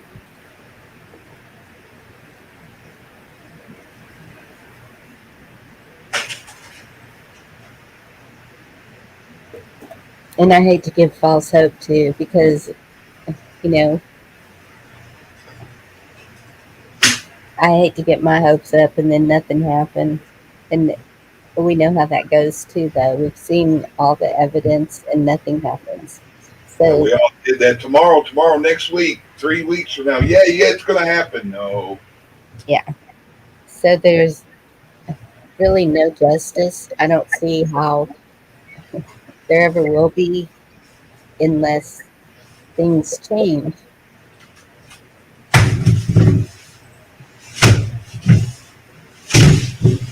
Yeah, there's no party lines anymore. It's I don't know. Unspecified V. I think he is named on one of those lists. yes. The story I heard was the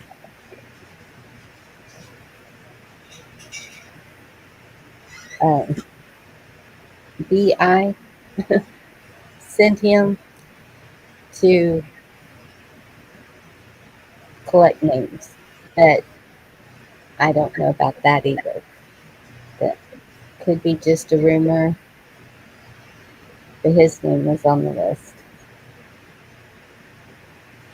I think Hawk was the first one that showed us the list. I can't remember.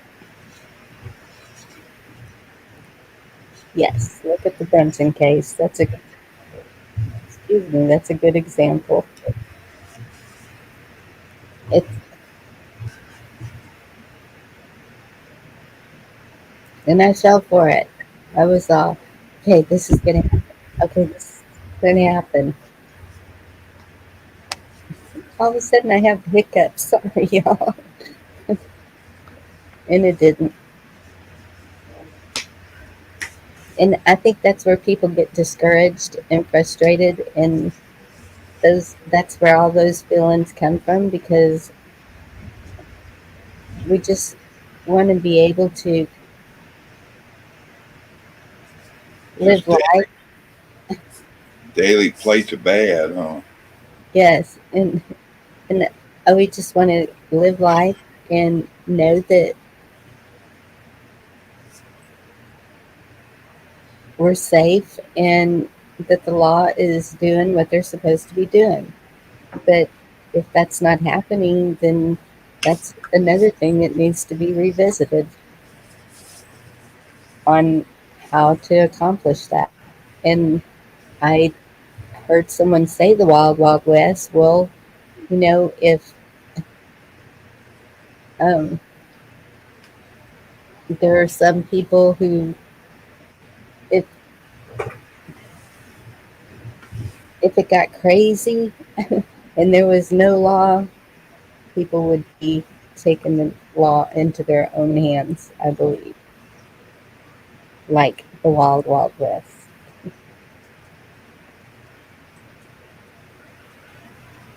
That's like so many people contradicting the Bible and religion and all that. If it wasn't for religion, though, people be a mess. Even just the 10 laws that we got through, the 10 commandments, civilizes people.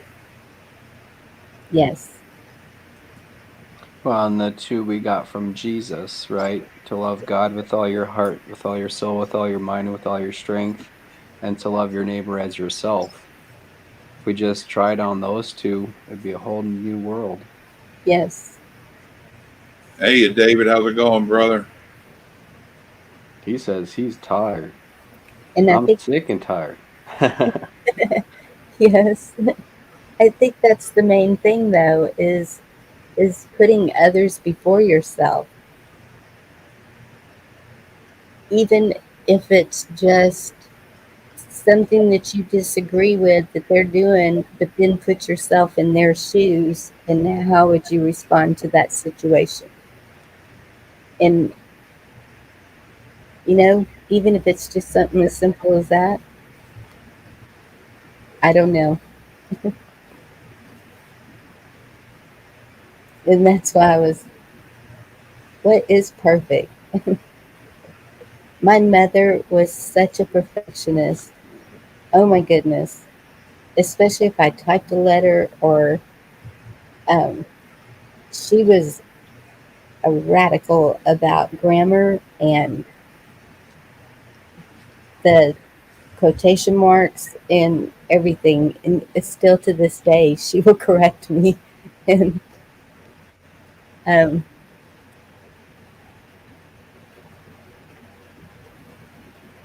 we're in unperfect times.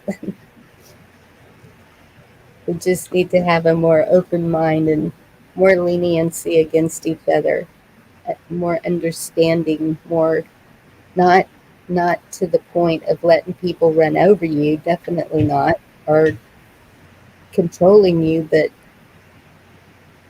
trying to understand where they're coming from more. Because like I said, there's so many news out there. There's so many telling the news. There's so many things that are coming out, but are we sure that they are absolute truths? I don't think anything is absolute until I see it come into full fruition. Does that make sense? Like, I agree 100% with that. Yep. Yeah, like 100% Marge agree. is talking about people sin all weekend and Sunday they're clean. Like I remember a lot of that with knowing some people would go to church. They went to church with me, and I'd see them. I'd go out to the bar with some buddies of mine and be up there shooting pool. See them up there drunker than hell, acting a fool, being a womanizer, whatever. And then on Sunday, they act like they're the most religious thing that walked in the door. And I'm like, man, that's two faced. God sees how you are. Yep. Well, and just like in, you know, faith without works is dead. I mean, that's something we talk about. We keep hearing about these truths happening, but we never see it. Kind of with Bonnie on this, I'll start believing it when I see some things happen, Yep. you know? I'm so sick of July 4th or April 1st or June 7th or the first 2 weeks of March or and like no, I believe more in Santa Claus. Yep. And kind of what Frog said up there earlier about people glorifying and putting mhm, Trump up on some kind of pedestal. I mean, I've actually heard on these YouTube channels people saying that Trump was Christ, JFK Jr. was Christ, all kinds of ridiculous, oh my goodness, blasphemous type things, all to basically clickbait, get people to click and what, that kind of stuff. So, I mean, you know, I've seen that, and that's usually my titles are songs. I figured that was safe, and um, I try to kind of make them go with whatever topic is on my mind, but we never stay on topic. We go all over the place, and that's okay though. It's good conversation. I like to see where the chat's at, where the panel's at, what everyone's thinking.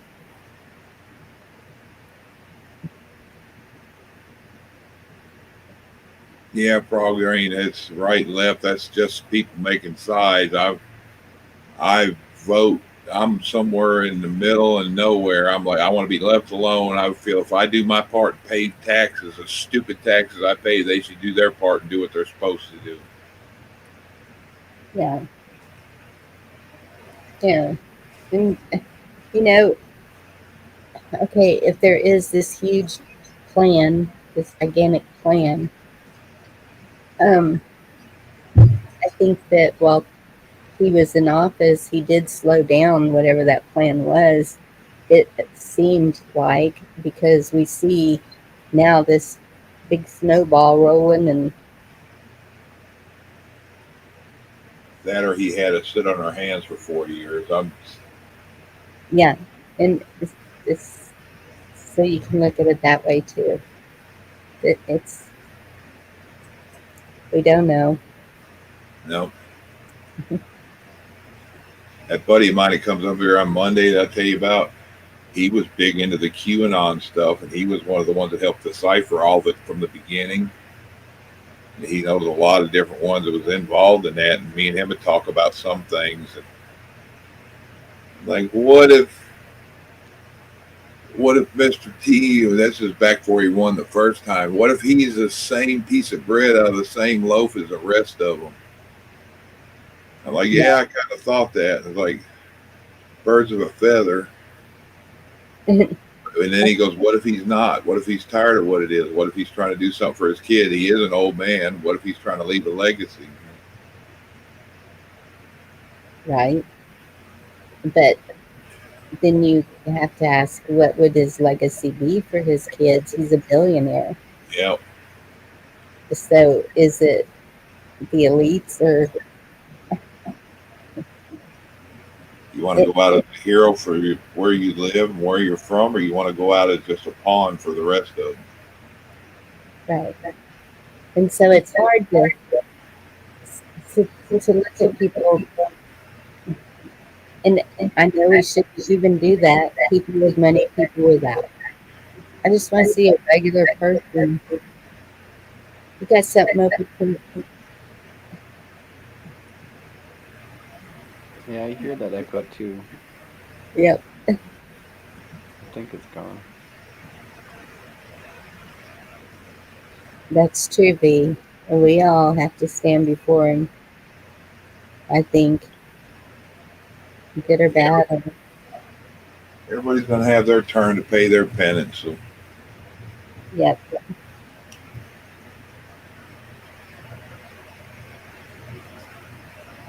and I sure don't want to be the one that looks at him in the eye and says, well, I hid under my bed waiting for you to come to help me with this. I want to be saying, well, I struggle and try to help everybody, and it's either worked or didn't work. And well, and that's what I kept asking too. Every time I would hear him speak, he would, um, every time, he kept saying, now it's up to you, the people, every single time. And I was like, well, we're supposed to be doing something, and what is it? And that's where it's like, it just seems like we're all fumbling around with, okay, what are we supposed to be doing? It's all, it's all, everything you get that it's little messages, and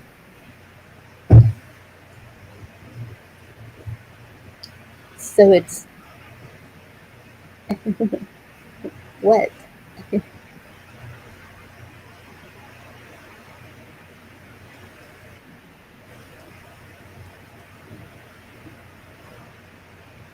You know, if people spent as much time in the Word than they did on those QAnon boards, they'd get the message. Okay, thank you, Cindy. In my opinion. And I guess so. And but I didn't follow anything with Q. I didn't follow the um what's the numbers thing? Gematria. Yes. Thank you. Um when they were talking about the Nasara, I was like, yeah, believe it when I see it. It I didn't I didn't get my hopes up on all that, because I think because of the faith that I have in God, and it's, whatever's going to happen is going to happen. And like Chuck was saying, talking to his friend, it's weird because I was talking to mine that she's way over on the other side, complete opposite of me in any thinking or anything. Her concern is that I worry too much about it, and well, it's not that I worry about. What I worry about is what's going to affect the people, and um, she doesn't think that far beyond herself. She's got a lot of things going on with herself, and so I try to be understanding of that. Um, she said something that surprised me. For the first time, she was like, "This place has gone to shit." And I was like, "So you see it?" And she said, "Who doesn't?" And I said, "Okay, we can agree on that." And so that's one point that we can agree on, that everything has just fallen apart and isn't right.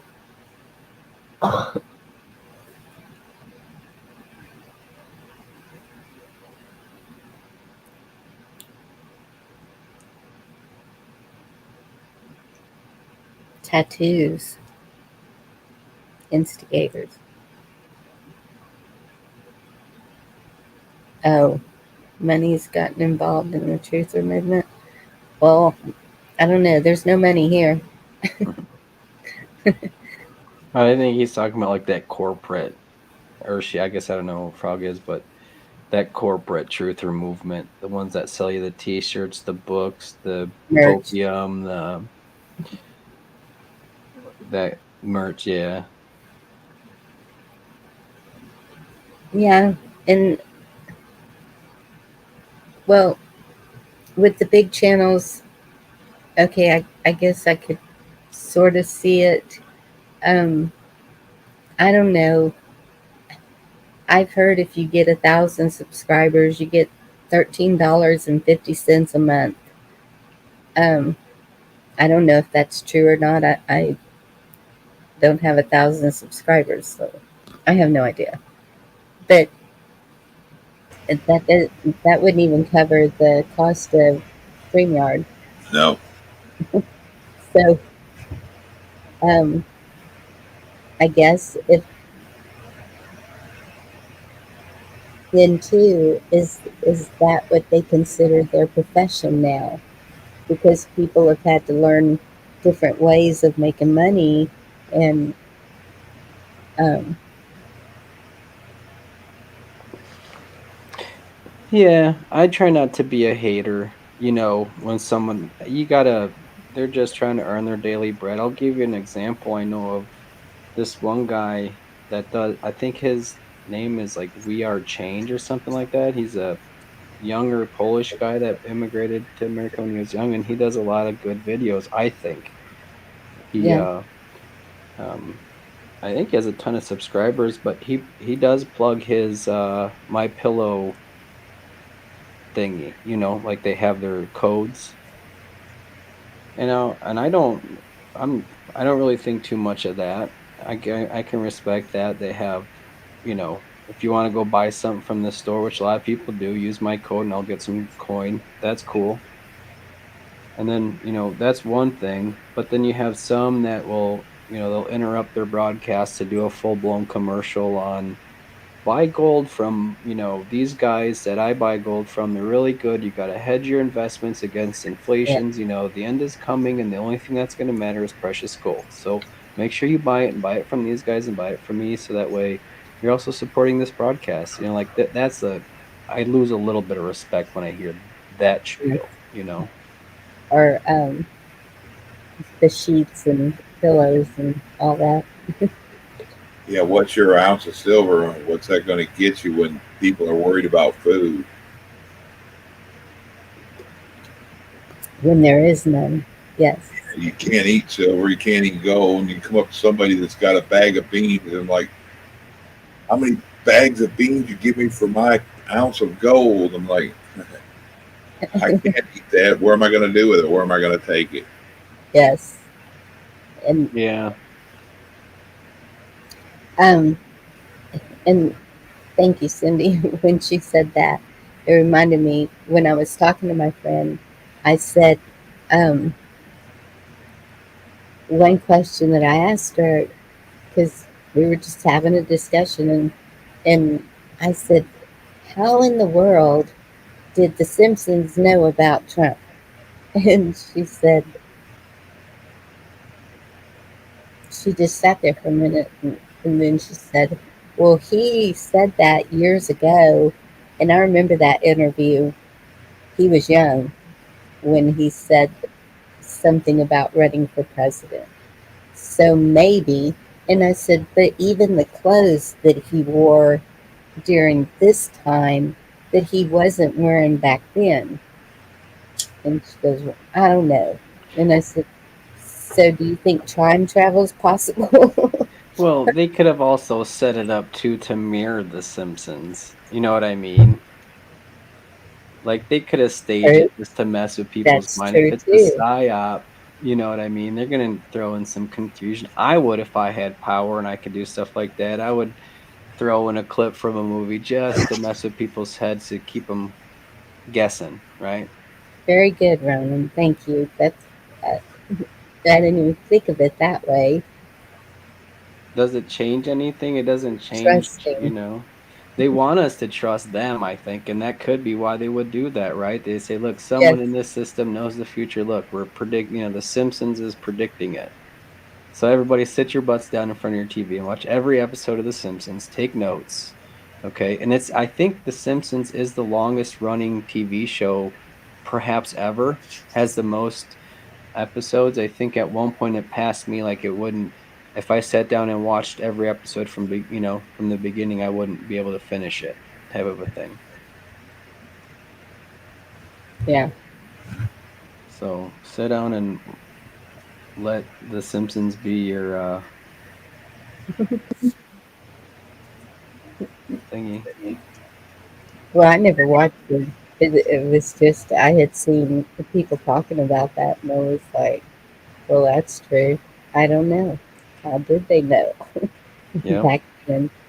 And so that's from George. Hi, George. How are you? Well, that's a good point. Uh, yeah, during your labor is going to be currency. You know, after, you know, things, the dust settles and there's some kind of order, then I could see silver coming back into play. And this is what they used to buy Jesus, right? 30 pieces of silver. And if you think about it, there's 31 grams in a troy ounce of silver. So just I always found that interesting. Just one more. If you need to buy your freedom, 30 pieces is good enough to buy Jesus, then surely 31 is good enough to get me out of a pinch.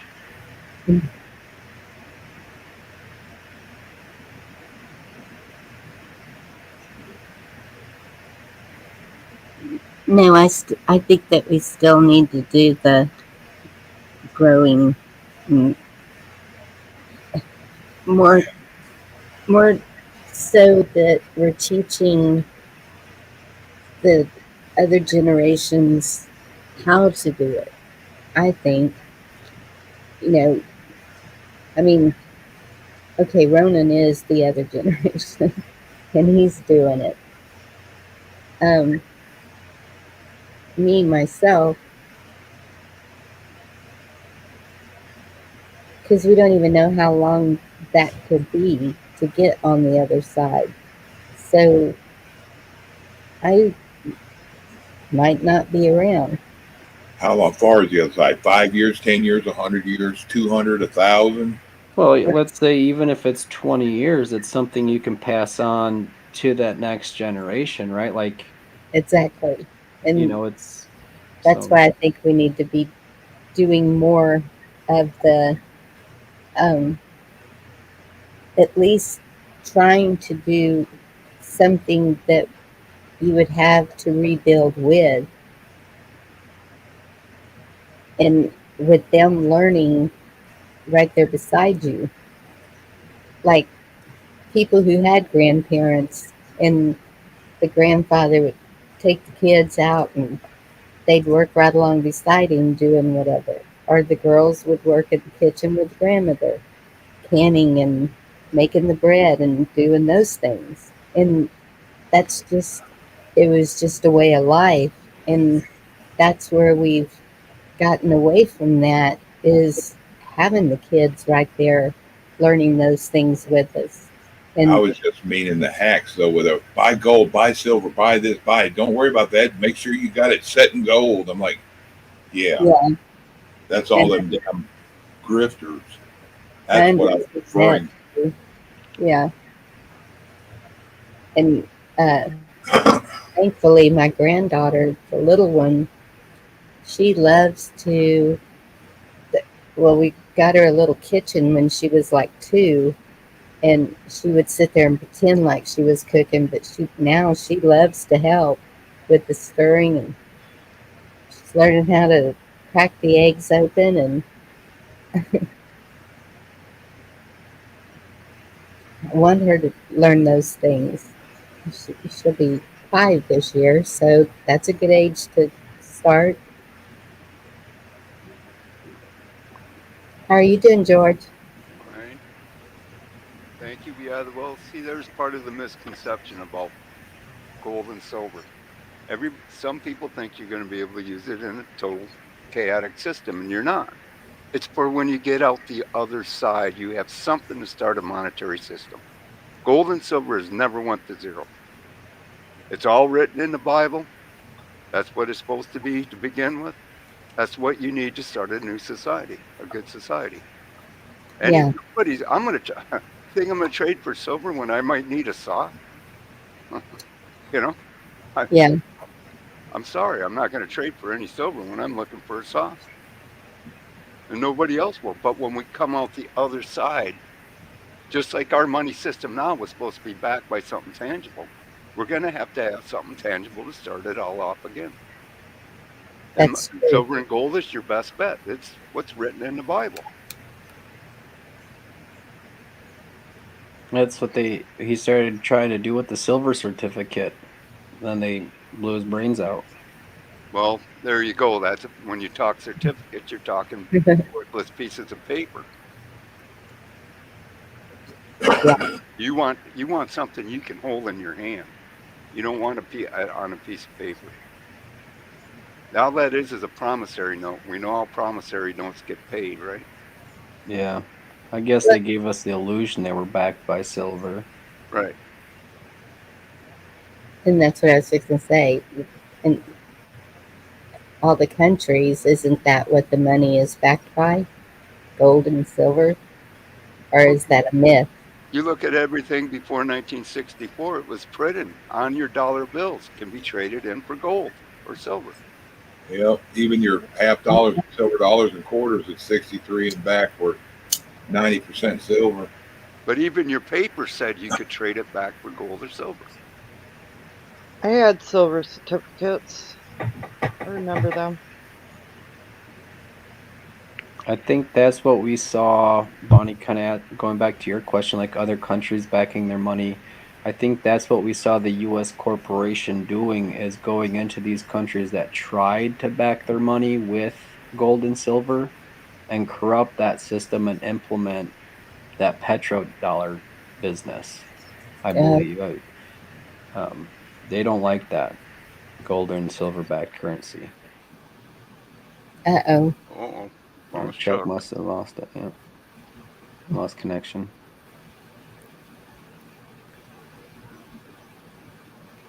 64 it was. Yep. Yeah. Right after they killed Kennedy. Remember, Kennedy was going to get rid of the money system. Kennedy was going to demolish the CIA. And that's what got him killed. And they've been running it ever since. Listen to Vesey Ventura when he won the governorship of Minnesota, how they dragged him down in the basement. And they all they did was question. They told him, "You're going to play by our rules. This is how it's done. I don't care what politician gets in there. He's not guarded by the people you think they're guarded by. They're going to play their part in whatever they tell them to play. It's all an illusion. You're working with the Bible calls the great deceiver. Well, his people are the great deceivers that follow him. They're deceivers. Get that through your head. Read your Bible. It's not that hard. Yep, that's what they Quit do. picking They and choosing what infiltrate and the lie. hell you think it says. Ask God what it says. He'll lay it in your heart. This man has never chased the challenges that it's facing right now. Yeah, that's for sure. And that's why I always say you got to get mentally, physically, and spiritually fit. Because God tells you that in the Bible. Yep. He tells you this is going to be in the spirit and in the flesh. So you better get both sides ready. Don't pick one or the other. You better get both. Because that's what he's telling you you're going to need to get through this. Or we stay in a state of confusion. Well, there's so much out there. There's so many different people with different ideas. You better start being able to wade through the bullshit. Yes. I know it sounds good. All these little sayings like that came out of Q. This is what tells me people still locked in a paradigm is when they use these cute little phrases because it sounds good. It doesn't work like that. It I really don't I don't know that people are locked into it like they were. I think that people are starting to see that nothing makes sense, nothing's happening, it it's I think it was dependent on so much, and that's where it our Alex, main focus needs to be on Jesus for sure. That's Well, then you're talking about just dying and going to heaven. You're not no, talking about the battle that needs to be fought for him. You're yes, talking about just dying and going to heaven. Well, I mean, no, good luck with that. I'm not saying just die and go to heaven, but it's Well, that's the only way you can get to heaven. That's the last step you got to take. yes, but But it's isn't there supposed also to be a purpose for your living? Isn't there supposed to be a fight for what's supposed to be good? Yeah. this, And we're not seeing none of that right now. We're seeing evil take over everything. I don't see hardly anybody speaking out about nothing. Hell, I get chastised all the time for speaking out against it. People hate me. They call it gloom and doom. The Bible says you can be hot or cold, but if you're lukewarm, he'll spit you out of his mouth. That's right. This ain't time to play the middle, in my Christians opinion. wouldn't, good people, not just Christians. God's got them scattered all around the world. Good people. Goodness would have never got this far if people didn't fight and give up their lives for it. You better realize that. Everybody's okay with someone else joining the army and going dying for them, but they don't want to die for it themselves. This is the wrong attitude. Everybody should be able to put their ass on the line right now. You tell me you're going to heaven, you shouldn't be scared to die and go then. I'm not. right. I'll go face my maker tomorrow.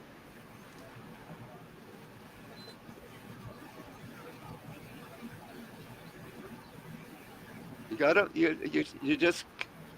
gotta think outside the box. Is there something worth fighting for? Is God worth fighting for? Definitely yes. But Well, then it's it's got to be like done in the spirit and the flesh, not just the spirit. That yes, means both. and that's what I. That's when we're going into our communities, and that's that's our immediate battle. Like the border, I go down to the border by myself, not coming back. That's stupid. I can't do it by myself. And what's happening down there is totally messed up. Anyone can tell you that has been there. So, but yes, to defend my country, I want to do that, but I don't know what the position is. I guess is my problem. And I think that's a lot of us because it's what's the target, George?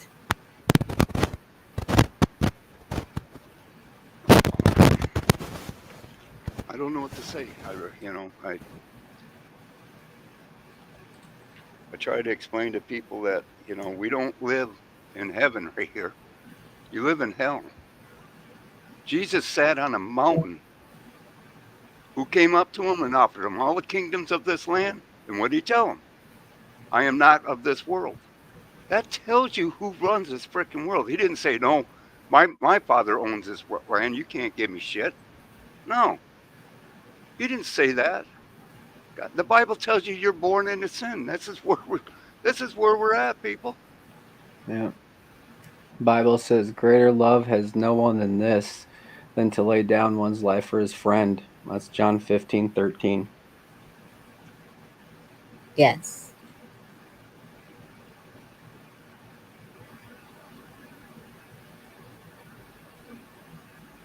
I mean, it's not supposed to be fun and games.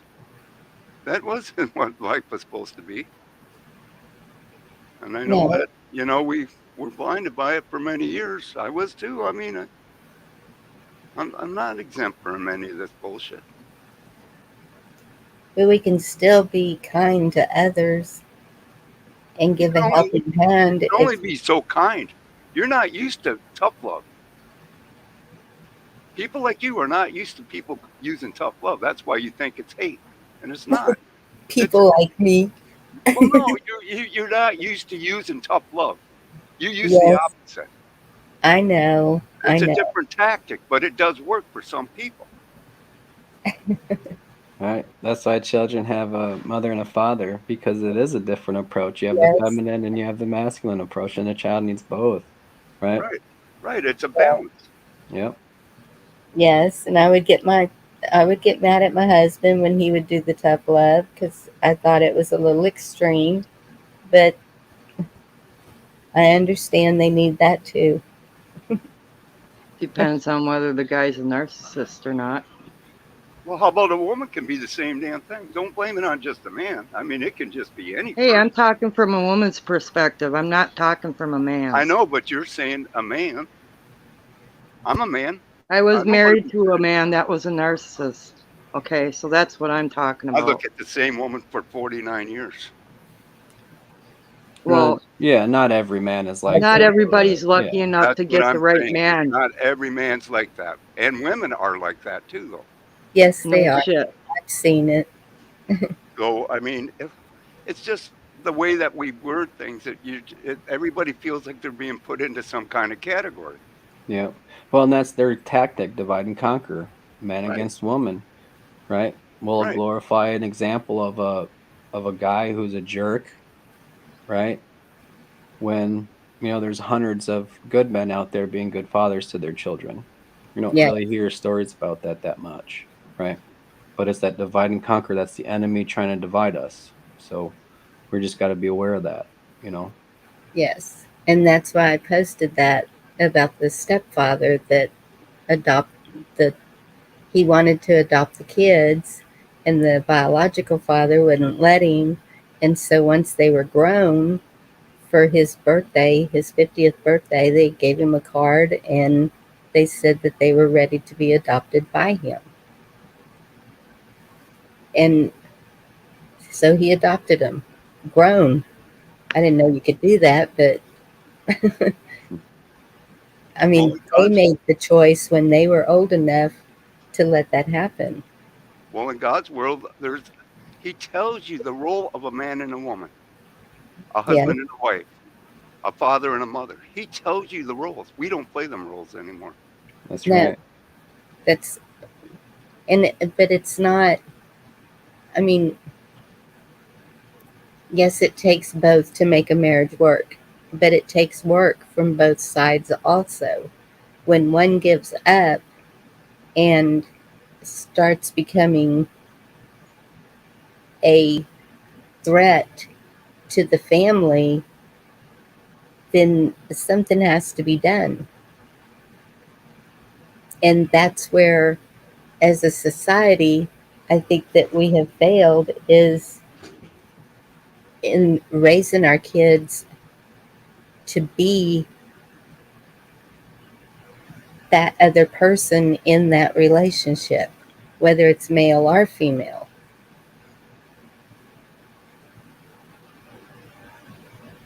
Maybe. Yeah, I agree. It's like parents raise young men and women. You're not raising them to stay children, right? You're raising them to play that role that's taught to us through the Bible, right? Right.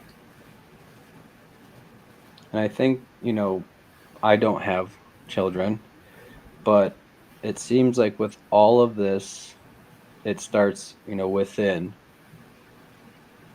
right? So before I have children, I want to know what role I should play according to the word of God, not the world, right? To be a good and true father. Right. And so that's where I get confused too. And I know the Bible talks in detail about all this. And so you're never supposed to divorce. S- So um, you just walk away, and I don't know. I mean, I don't. It's gonna. It, it's confusing to me. I think at the time that that was written, it it worked a whole lot better than in these times. But then, am I going against God's wishes if I say that?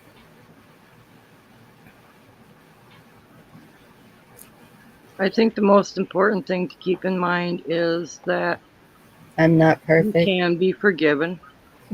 You're not condemned for doing that. And I really believe in my heart that if it was meant to be, it would be. I think that we have a responsibility to our children to take them out of harm's way. Yes. We have a responsibility to ourselves to not live in sin. If we're living with someone that's harming us, they're being a sinner. And then that's where it even says in the Bible that there's times when it's best not to ever get married. And I think that that means to even wait until you find that right one. Be more cautious. Um, well, I told y'all the other day, it's like um, attracted to alcoholics, or I don't know. Or do I? Is it something about me that I don't know? That gets into a whole other mess. I'll be right back. I have to do something for a dog. So, Ronan, you're doing good waiting. Well, it's just I snuck away a little bit. I wanted to grab my Bible just to point out because Mary just talked about in First Corinthians chapter 7, and I mean there's stuff like I think about marriage that's not in the Bible that just kind of got into my brain through religious stuff. You know what I mean? Like it's not necessarily biblical. It's like doctrination or whatever they call it. Yep. Like Yep. so it's like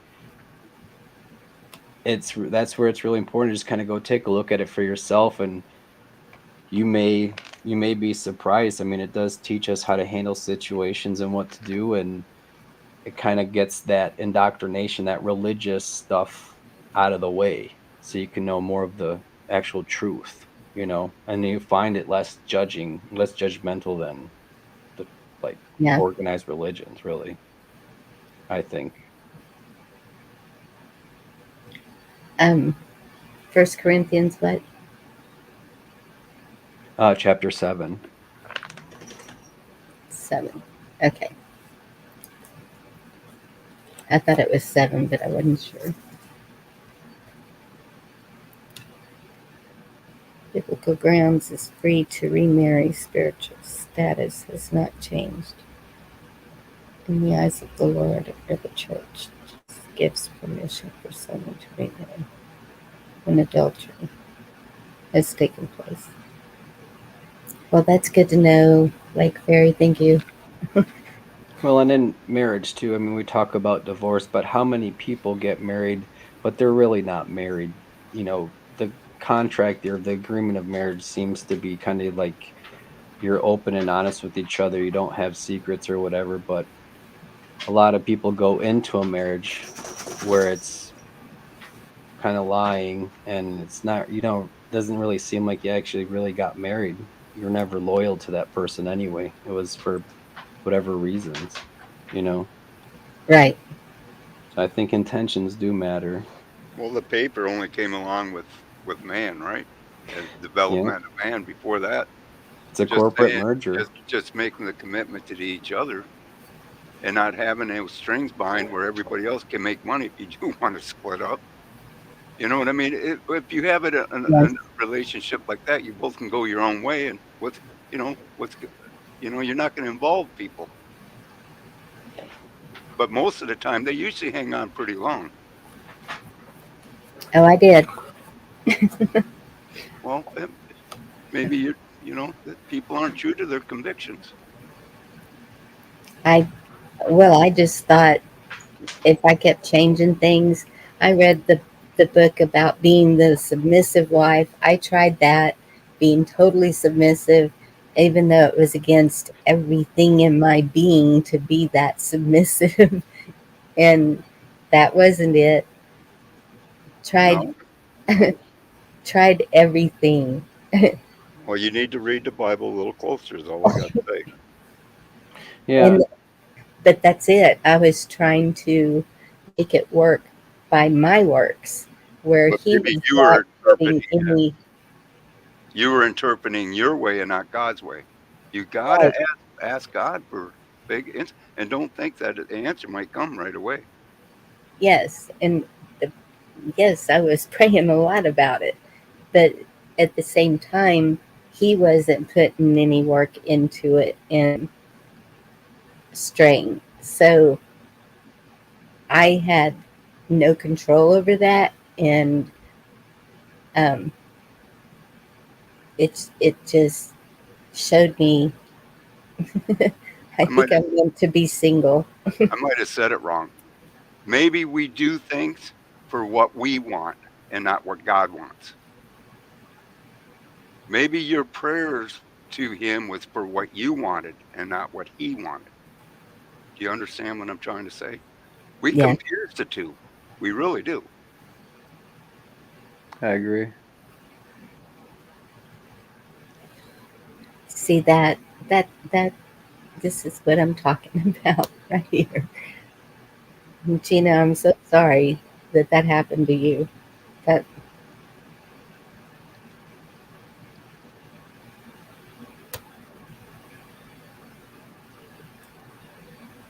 I mean, it's a touchy subject, and that's why most people don't like to talk about it. But I hope. it's not. Convenience, convenience, convenience.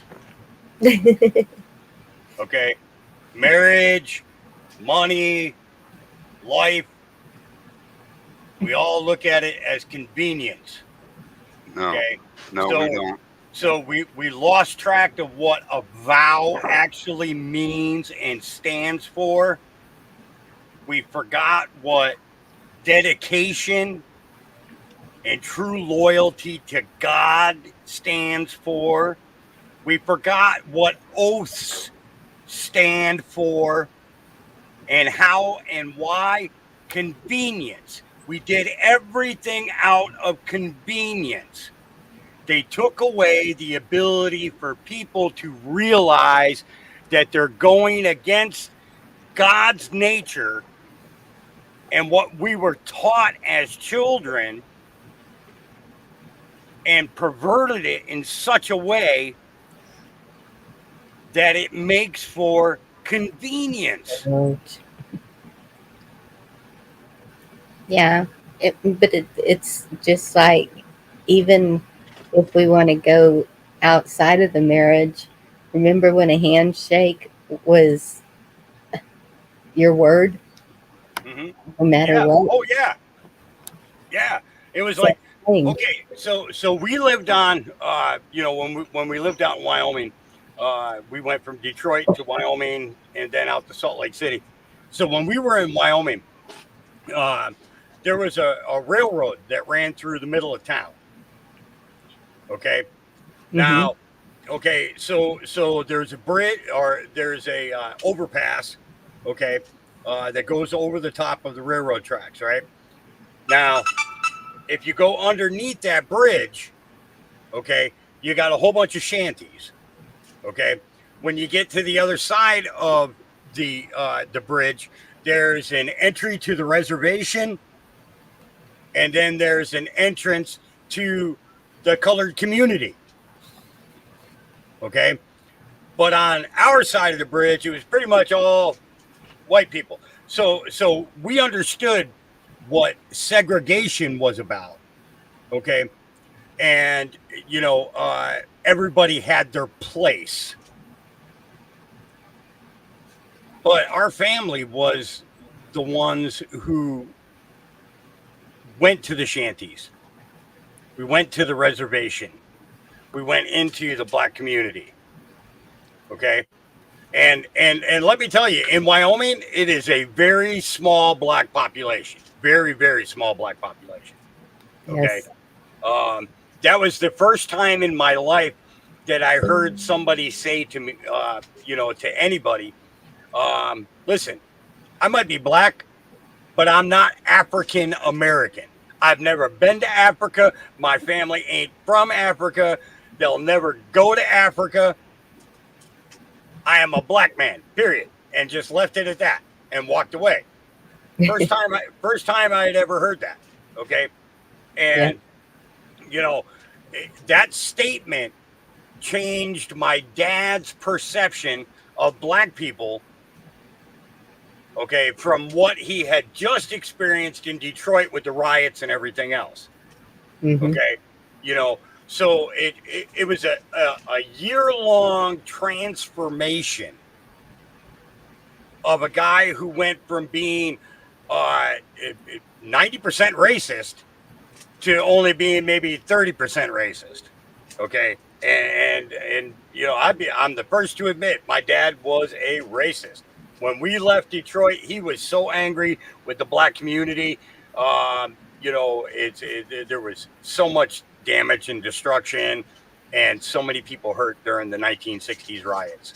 Okay, Yeah. and even in the early 1970s, it was bad. And the thing was he was more mad that they were burning down their own shit than they were burning down anybody else's. Okay. Now, if you were a white guy out on the street, yeah, you were going to get beat up. No ands, ifs, or buts about it. Okay. Yes. But the fact that what they were burning down was their own communities frustrated him because all he wanted to do was help. He wanted to be part of something bigger than the role of a man's skin. So they took him from looking at everybody as a regular human being to to a complete racist. But two things happened. There was an alteration to his oath, there was an alteration to his vow, and then there was the alteration to the vows that he made to God.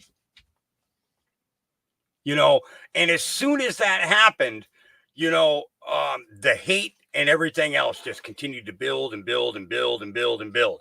Okay, now when we left Detroit and went to Wyoming, he carried that with him. But I'm telling you, over a year we watched this transformation go on. Okay, but at the same time we learned the lesson about convenience. It was Our anger was the convenience of why we would turn our back to something. Okay, so whether you were turning your back to God, or you were turning your back to your marriage, or you were turning your back to your community, or in a complete circle, all of humanity, human beings. irregardless of color. It was convenience. And the thing was the government was making it easier and easier and easier for these conveniences to happen. You know, so when we talk about, you know, vows, especially where marriage is concerned, there are more marriages of convenience than there are of dedicated love and the desire to build a future together. You know, experienced it, went through it, moved on from it. You know, and it's recognizing the conveniences. It wasn't. And then altering how our brain and how we move forward go from there. You know, I don't know if that makes any sense to you guys or not, but I'll shut up now.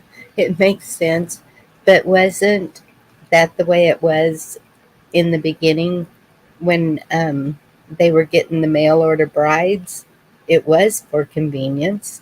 Whenever they were getting married, to have a helpmate on the farm to start taking care of things, the woman in the house cooking the meals, making the bread, but also helping outside with the gardens and everything. And then the love builds from that relationship at that time. Isn't that the way it worked? Yeah, back then, yes, absolutely. You know, it was. I mean, prime example for you is, you know, Jacob. Okay, you know, you look at Jacob going to his relatives or to his mother's relatives to get a bride, Mm-hmm. and he falls in love with Rachel. I think her name was. I'm pretty sure it was Rachel. Okay, but Rachel's father pulled a fast one on the wedding night, you know, and ended up marrying his eldest daughter to Jacob. And he had to work, and he worked for 7 years in order to get that marriage. Okay, and then, you know, and then he stayed another 7 years so that he could take a second bride because he loved Rachel. You know, even though he had children with Rachel's sister, okay, you know, his true devotion was to Rachel. You know, and then Rachel only, you know, only lived long enough for to have two children. You know, there was Joseph and Benjamin. Those were the only two. Those are the only two children that they were able to have because that 7 years was taken away from them. You know, by the trickster, by, you know, by Rachel's parents, or by Right. Rachel's father and her brothers. You know, they were doing everything that they could to make Jacob stay there because as long as he was there, they were prospering. They were getting rich. You know, they had the biggest flocks. They had the biggest. You know, they had the most money. You know, you know, and then you know, and then, you know, finally, Rachel's father had to move the herd up into the up, you know, up to a different region because the winter was coming. Um, you know, that's when Jacob and his wives and all his people, you know, and you know, they took their shit and they got the hell out of there. They were heading to the promised land. You know, that God was going to show Jacob. You know, he met up with Esau. You know, uh, you know, they basically made amends, and then Jacob continued on, and they established their own, you know, their own nation. You know, but you know, it's like looking at that situation and understanding the the the way that the parental thing was about, you know, about marriages. You know, Joseph and Mary, Mary's father knew Joseph, but Mary didn't have interaction with him. It wasn't about love when they were betrothed. They went through. There was supposed to be a year-long betrothing. Uh, period. From the time that he proposed, and they took the vow to, they said, okay, we're going to get married. There's a betrothal, and then the groom sends for the wife when that time comes. And if you go into the study of the Galilean weddings back then, it was the bridegroom, would, the bride always had to be ready from the day that the betrothal happened to the day that that the bridegroom sent for the wife. She never knew when, so she always had to be ready. It could come in the middle of the night, it could come a week away, it could come 6 months away, but she had to be ready all the time. And so Joseph and Mary didn't know each other. Most weddings in India and in the Middle Eastern countries they still have prearranged marriages. They're promised when the kid's like 4 or 5 years old that they're going to marry somebody else's kid that's 4 or 5 years old. And they don't know each other until they in most cases they never meet. So yes, it does have to do with taking that vow and then building the life together, seeing what each other's strengths are, understanding the individuals, and growing love. So we have the convenience and the opportunity and the availability of being able to fall in love and then decide that we want to get married. But then you have so many people who do it out of convenience. They save money on this, they save money on that. There's it's easier finances, it's easier medical, the availability to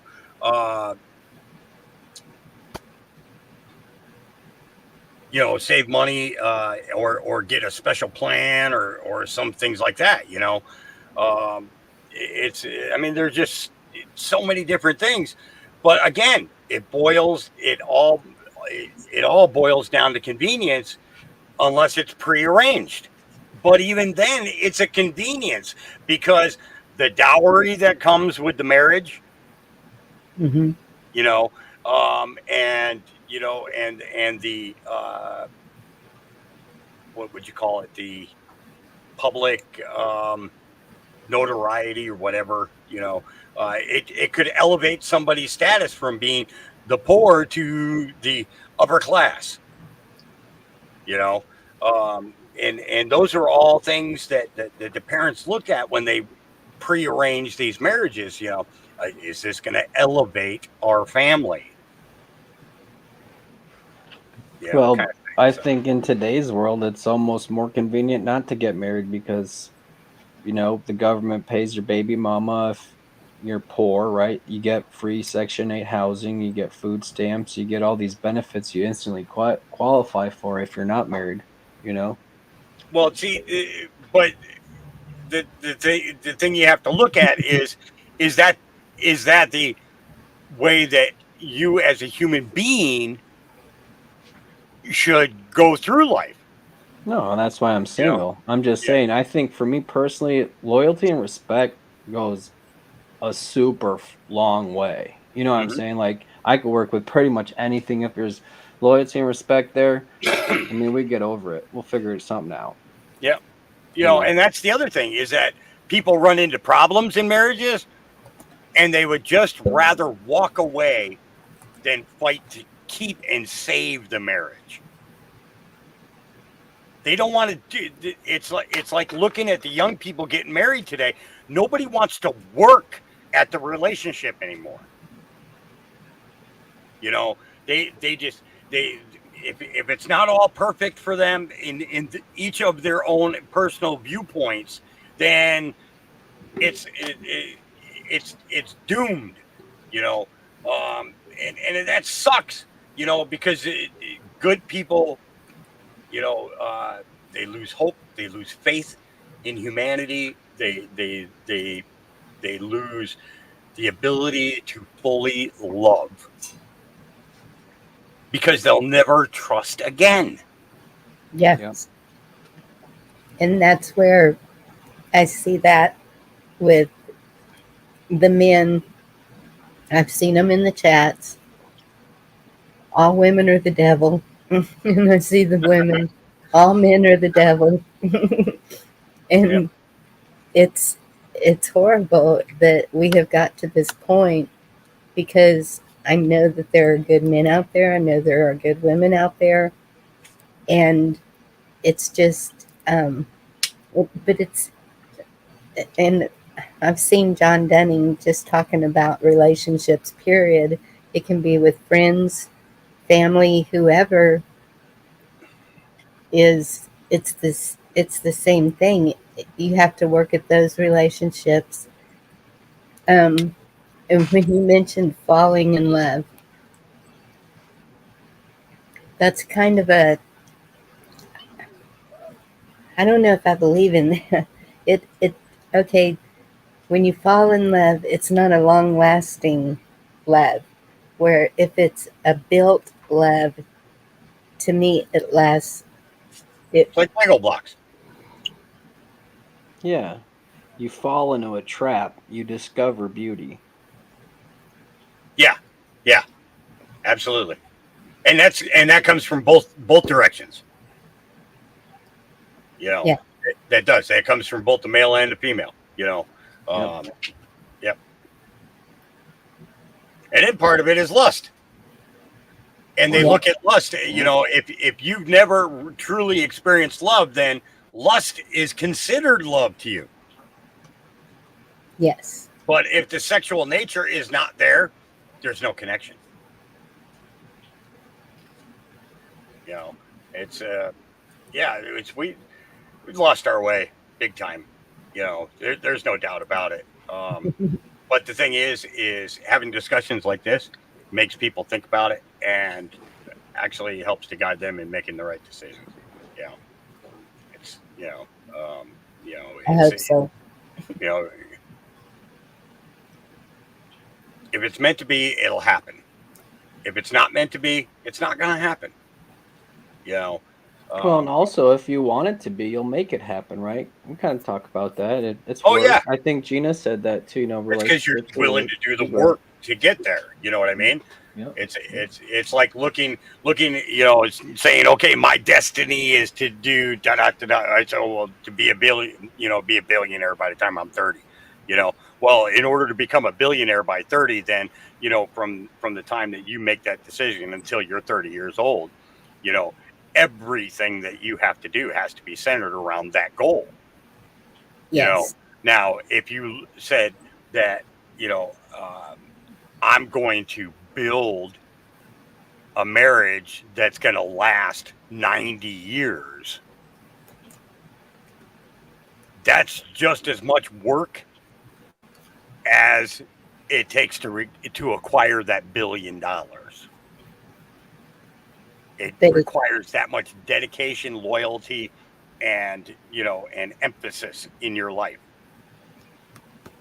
You know, I look at these people who were married back at the you know during World War, you know, during the Second World War, especially, um, you know, and to look at these old couples that have been together for 60, 70 years, you know, and understanding how much work they were willing to put into that relationship. You know, it was the idea of, okay, you know, they would sit down and have discussions about this and that were going on, and they would come to a mutual agreement about these things. You know, They were willing to work on their relationships. But today, it's easier just to sign the dotted line and say bye, see you later. I'm moving on with my life. Yeah, I think we saw more of individuals. For example, there's more honorable men that acted like men, you know, and so when they brought that to the relationship, it complemented the other side, right? Oh, To absolutely. where now we have to, if you, with that being said, the concept is working on yourself so that when you present in a relationship, right, it's your true self. In that way, it's your, you work internally to help and benefit that relationship alongside of nourishing the relationship and working on that Yep. to what There's you no bring in. masks. Right. Nobody's wearing a mask. You know. And there has to be communication. When the Absolutely. communication's gone, Yeah. At the point that the communication's gone. There's no point in being there right? because the only thing that you are going to do is hurt each other over and over and over. You know. Um, Yes. but as long as you keep that communication line open and you're able to sit down and talk and not be yelling and screaming at each other, um, and have conversations and become aware of each other, that's a long lasting. That's a long lasting thing. It's like, so I'm jealous of that generation because there was an understanding of what the man's responsibility was, what a woman's responsibility was, and how the kids were raised, you know, Yes. and it was literally the greatest generation, no doubt about it.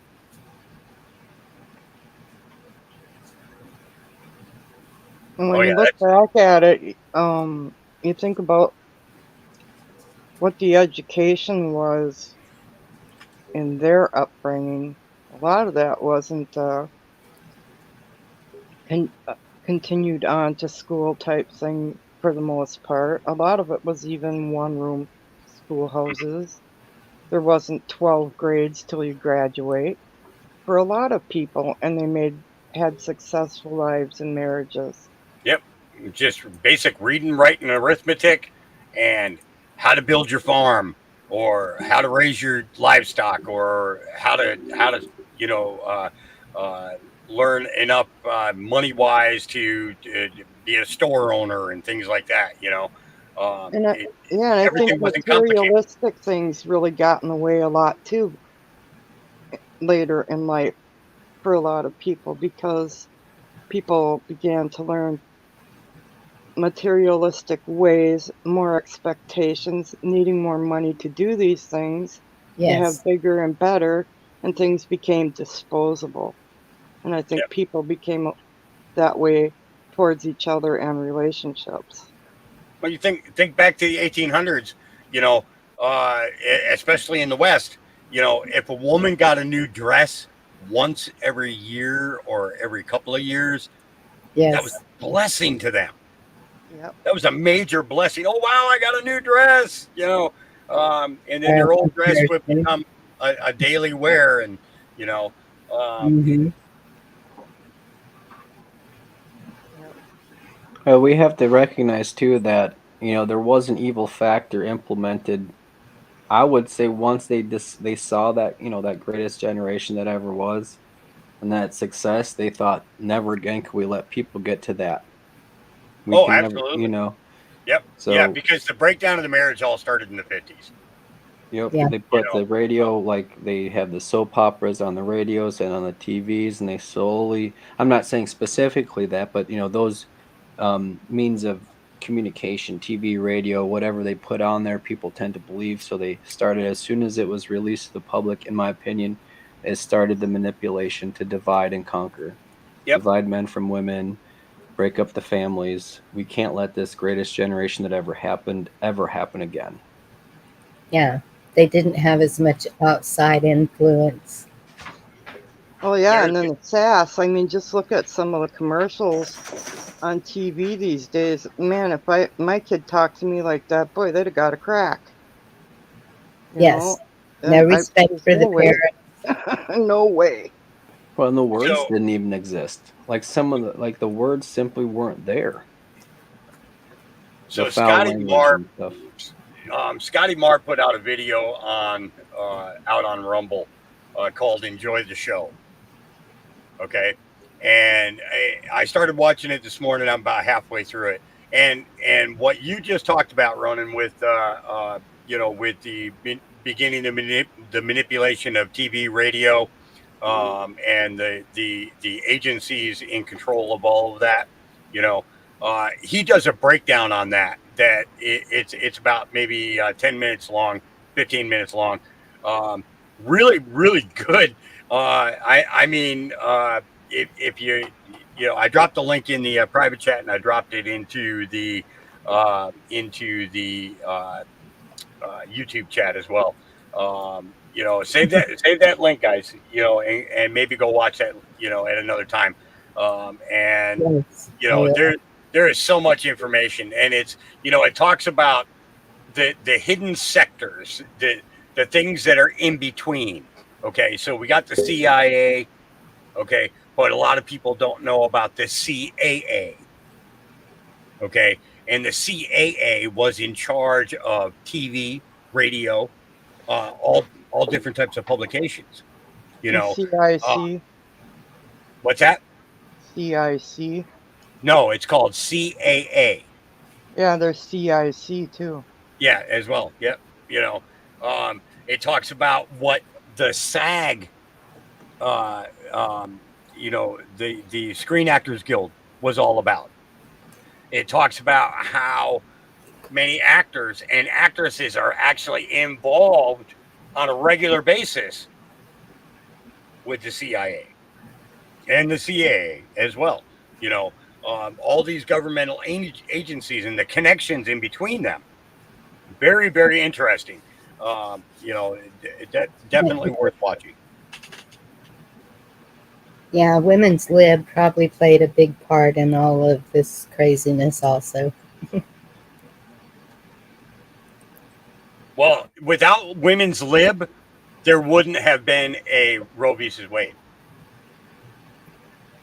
True. There wouldn't have been. It never would have happened.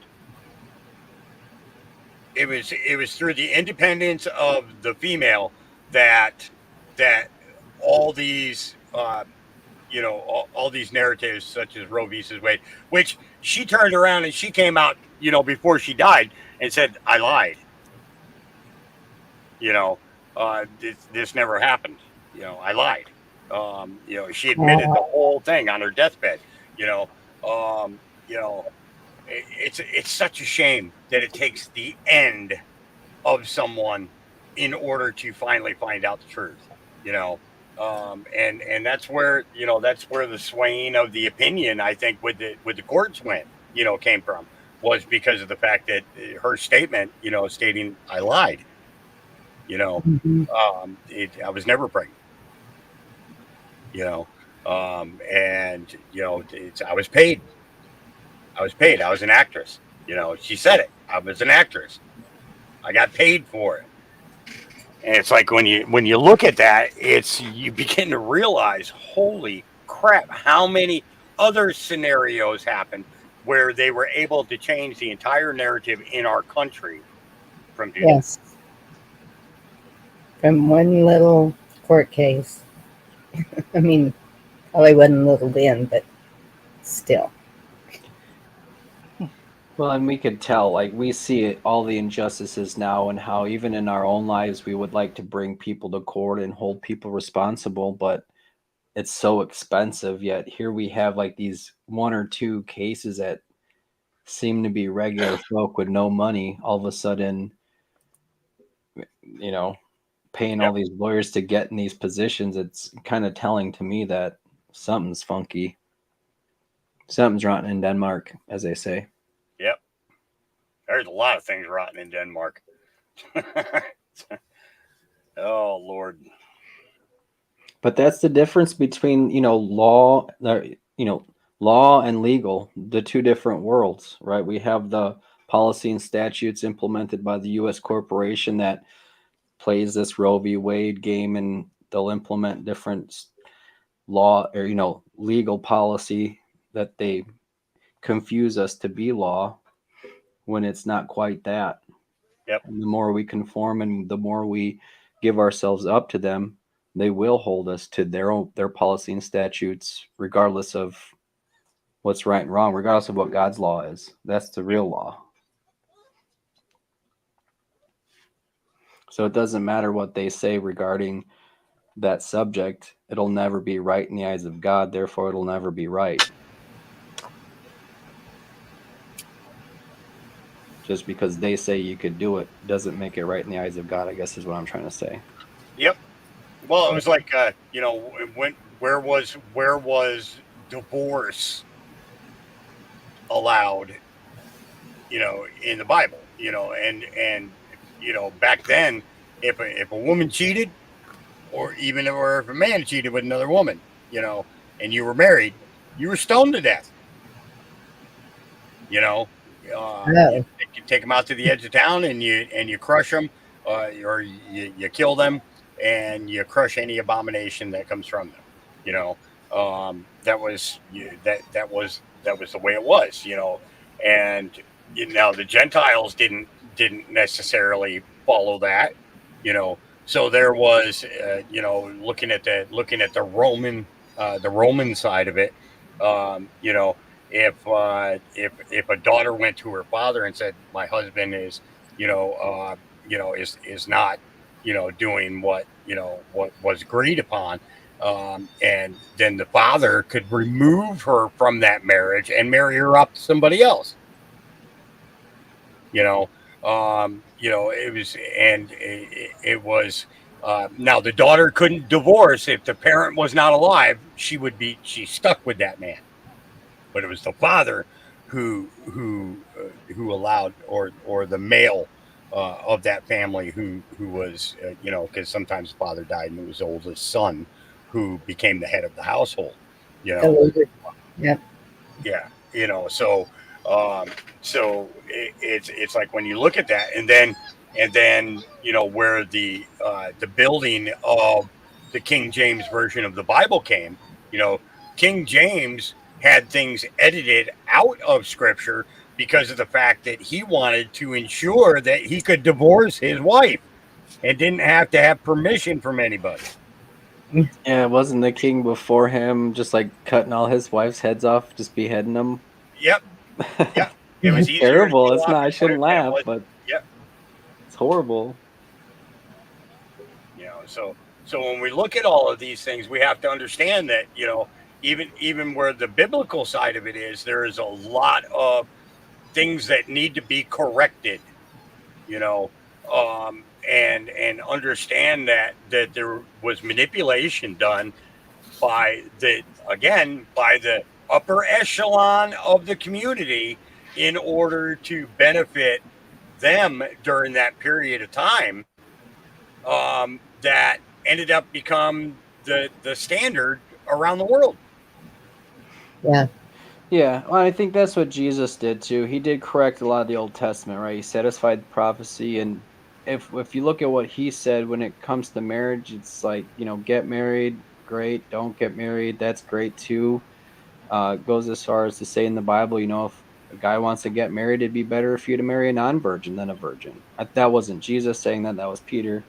But nevertheless, I mean, it's and satisfying all those things in the Old Testament, Jesus kind of took that off our plate, right?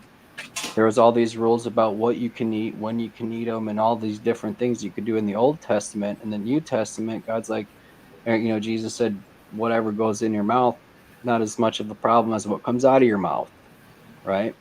Eat whatever you want, right? So, I mean, I think that you're right. There is a lot of law, and we can get as legalistic as we want. But in my faith, I see how Jesus set me free from those laws. He satisfied them. I don't have malice in my heart. I don't intend to get married just to cheat on my wife or abuse her or anything like that. Don't get me wrong. Life happens. I'm not going to say I'm going to marry the perfect woman. We'll never get divorced. I believe that would be foolish and almost I think inviting that every in your woman should life. be spanked. That's just it. But that's just me. Yeah. Pardon? I think every woman should be spanked. I mean, but that's just me. Spank. Oh,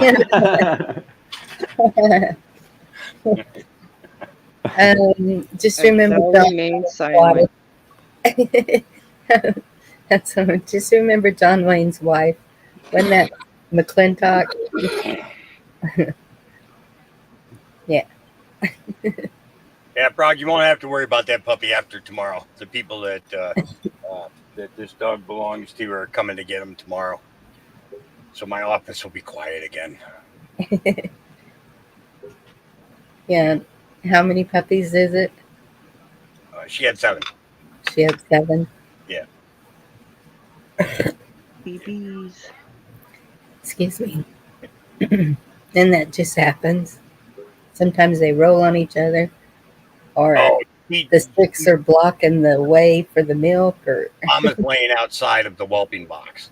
oh, The puppy wants her in there, so I think he wasn't done eating. So, well, I yep, should say she because there's more girls than there is boys. So more than likely it's a female. And what's funny is the girls are all bigger than the boys. oh wow, Yeah, normally it's the other way around. So, yep, but this isn't. This is it's not one of mine. Be an open book or interest again. The Bible says marriage is the most sacred sacrament and respected by all. Adultery is to be treated as any other sin. Yeah, um, yeah. And that's true. And the thing, but a lot of times, people don't look at it takes two to tango. That old saying, it takes two to tango. Okay. mm-hmm, And it's we live in an age where men are dogs because they cheat. Well, the thing is women can be dogs too. You know, yes, it's that's the thing. It's not just one sided. It is two sided. It takes a female to uh, not always. I shouldn't say not always, but in the view of true marriage, man and wife, um, you know, it takes two to tango. So that means that somebody out there was willing to cheat with them, you know, and I mean that's a shame, that marriages are broken and torn down because of that. yeah. Um, Well, the saddest stories are the military men that come home to their wives and there was someone else. It was just heartbreaking to me. yeah. Definitely.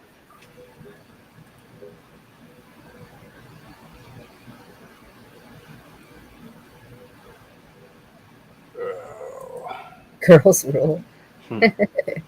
girls go to Jupiter to get more stupider. Boys go to Mars to get more candy bars. You guys remember that? That Yes, was but kind there of the was another one. playground. I think I was like in my teens or 20s when I heard that for the first time. There was another one. Something like boys have the muscles and the I don't know, and then girls had the brains. I can't remember the way it went. That was playground talk back in my Yeah, day. That's how along we with the would flirt. cooties. Don't go near the boys. They got cooties. Oh yeah, cooties. Then we would started passing notes. Do you like so and so? Circle yes or no. Yeah, Ed, she's a blue tick healer.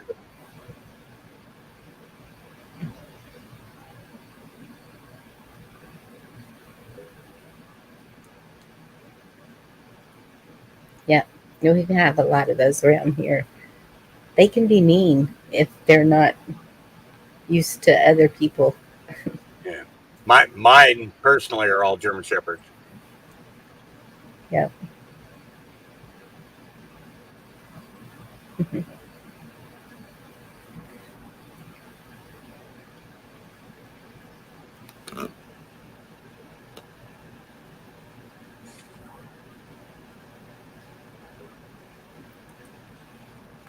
Yeah, same Ridge Runner. And my husband fought forest fires, and sometimes he'd be gone a month at a time. When that shuttle exploded over Texas, he had to go and do the recovery on it. He was gone for a month, and except we got to go up there and watch it being put back together on a table like thing. It was a learning experience for my daughters and I. It was a horrible thing that happened, but Wouldn't let that's me back up for a while. Now I go in there and cook, come back and it let me up. huh, Oh, that's one of the times when I was naive because we had all the astronauts there. Not all of them, but there was 4 or 5, and we have pictures that they drew for the kids. We have signatures. We have coins. They give us all kinds of NASA stuff, and we got it all in a box, thinking it was just the greatest thing ever. And yeah, No, but Here that's you go. still cool, Bonnie. That's still pretty cool. You got to meet some famous actors. Here you go, Bonnie. That's what I went and did. oh yeah, you know, I have to tell you, the most down to earth actor that I have met in my 58 night years on this planet, Hal Linden, guy who played Barney Miller. yeah. You know, yeah, I got to spend a couple of days with him. Probably the most, I mean, really down to earth person. You want to talk about a dedicated husband? You know, that man was a dedicated husband and a dedicated father. No show, no movie, no TV series ever came between him and his family. His family always came first. Was That's that the good. guy? Oh, sorry. Go Yeah. ahead. Go ahead, Ronan. I was just gonna ask if that's the guy that played on the Andy Griffith show, like that Barney. No. Al No. Barney Miller was a Oh, 1970s cop show, sitcom.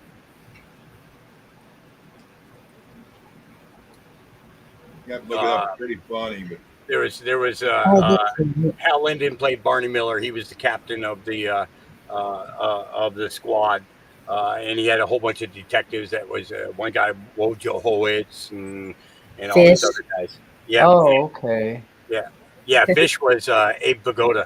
With the mustache. Yes. Yeah. That's it. Yeah. yeah, a lot of people don't remember. Remember Chico and the Man? Oh God, I loved that show. I remember when that first came on. That's That was that's one of bad. my I mean, favorite.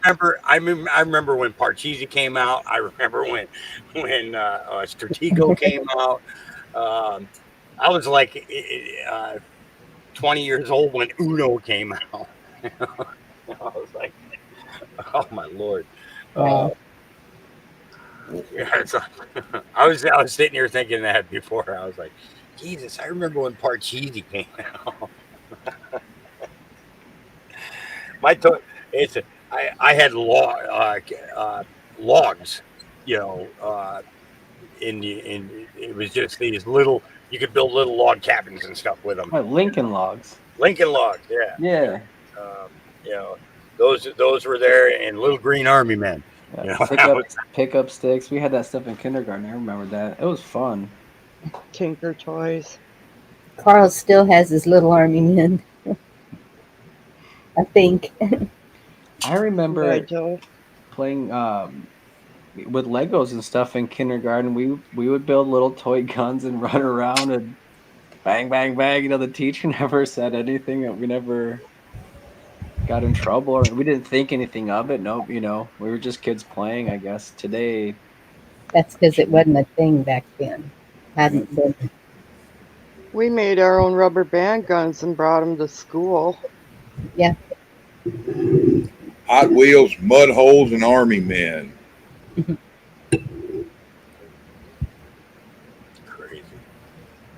forts made out of boxes and sheets or whatever you could find.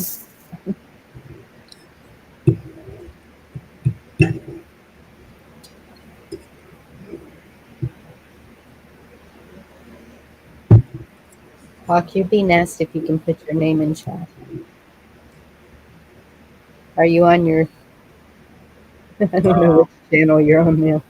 I put my name in chat. My name is in chat. I think. Yeah. And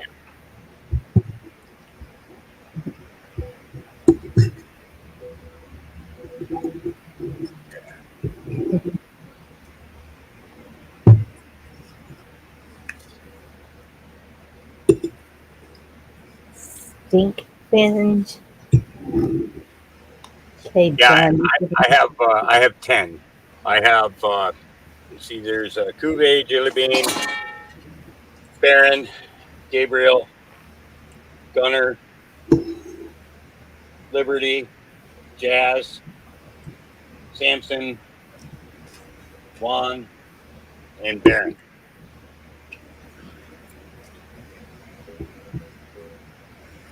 Oh, And I can actually tell them all apart.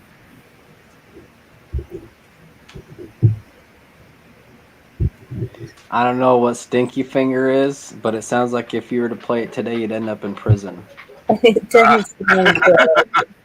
Let's hear, smell my finger. Oh. It's I like, remember the first time my father-in-law told me that he was so poor that his parents put a hole in his pocket so he'd have something to play with. yeah. I've been told, oh, you want a toy? What do you need toys for? You was born with a toy. Go take you a bath and play with it. I'm like, dude, what? You don't come out until you've had fun. Playing marbles. Oh. Kind of like Eddie Murphy and G.I. Joe, huh?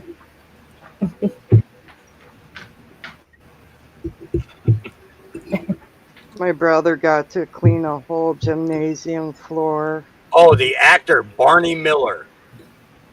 Hal Linden.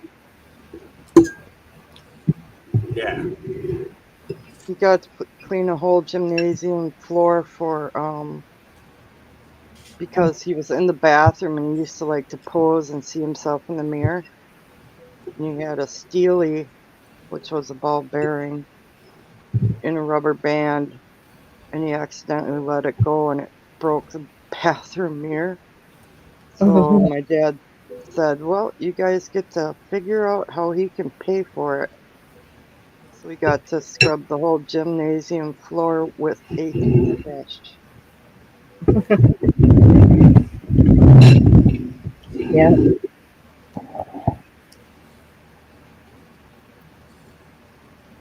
Yeah, those were the days. Now they'd probably call that child abuse.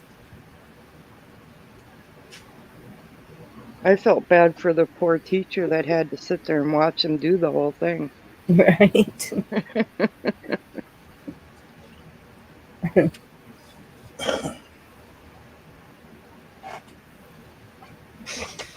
If I would have been that teacher, I would have been the one that said, now you go back over there, you missed the spot.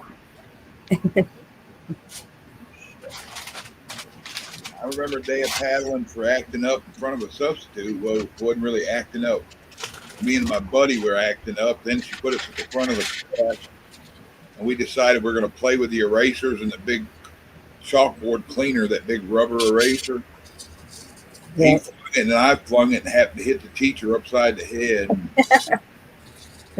That's not fun. Yeah, we did both. We ended up getting a paddling from the principal, assistant principal, the teacher, the guidance counselor, and the substitute. The substitute's the only one that wouldn't paddle us.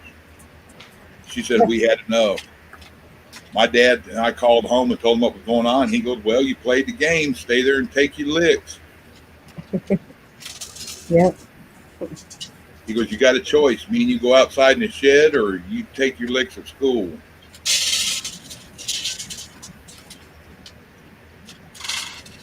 Yeah, I remember our teacher sending us out to clean erasers. we were happy to do it because we could smoke then. That was the last time I got in trouble enough at school to get paddled.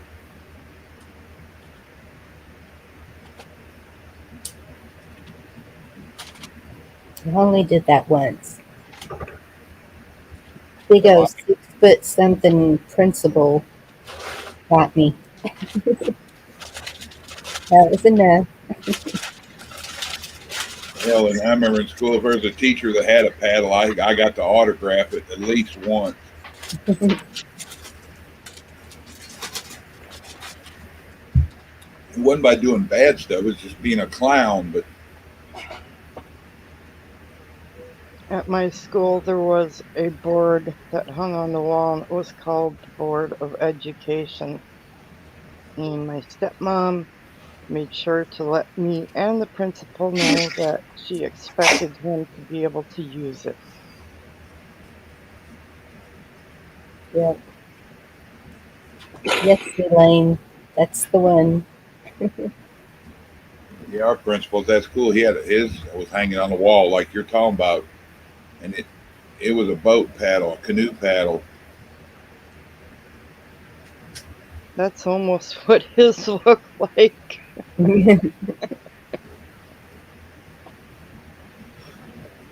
One of my friends made me a handmade paddle, but it wasn't long like that. But I have such small hands, and those 3 boys got big really quick, even though they were still young and needed their butts whipped once in a while. So my friend made me a homemade paddle, and I think I think my grandkids have even put a mark on it or something, saying Nita used it on me. Usually, all I'd have to do is just take it out, and they'd stop whatever. The one that started the fire and tried to burn down the whole ranch, they got it.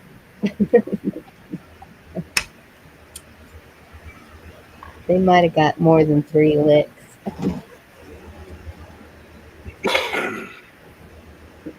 Yeah, we used to do the hockey floor for the Mud Bug there in Shreveport, the hockey team, and one of my buddies, he was friends with a couple of the coaches for the team.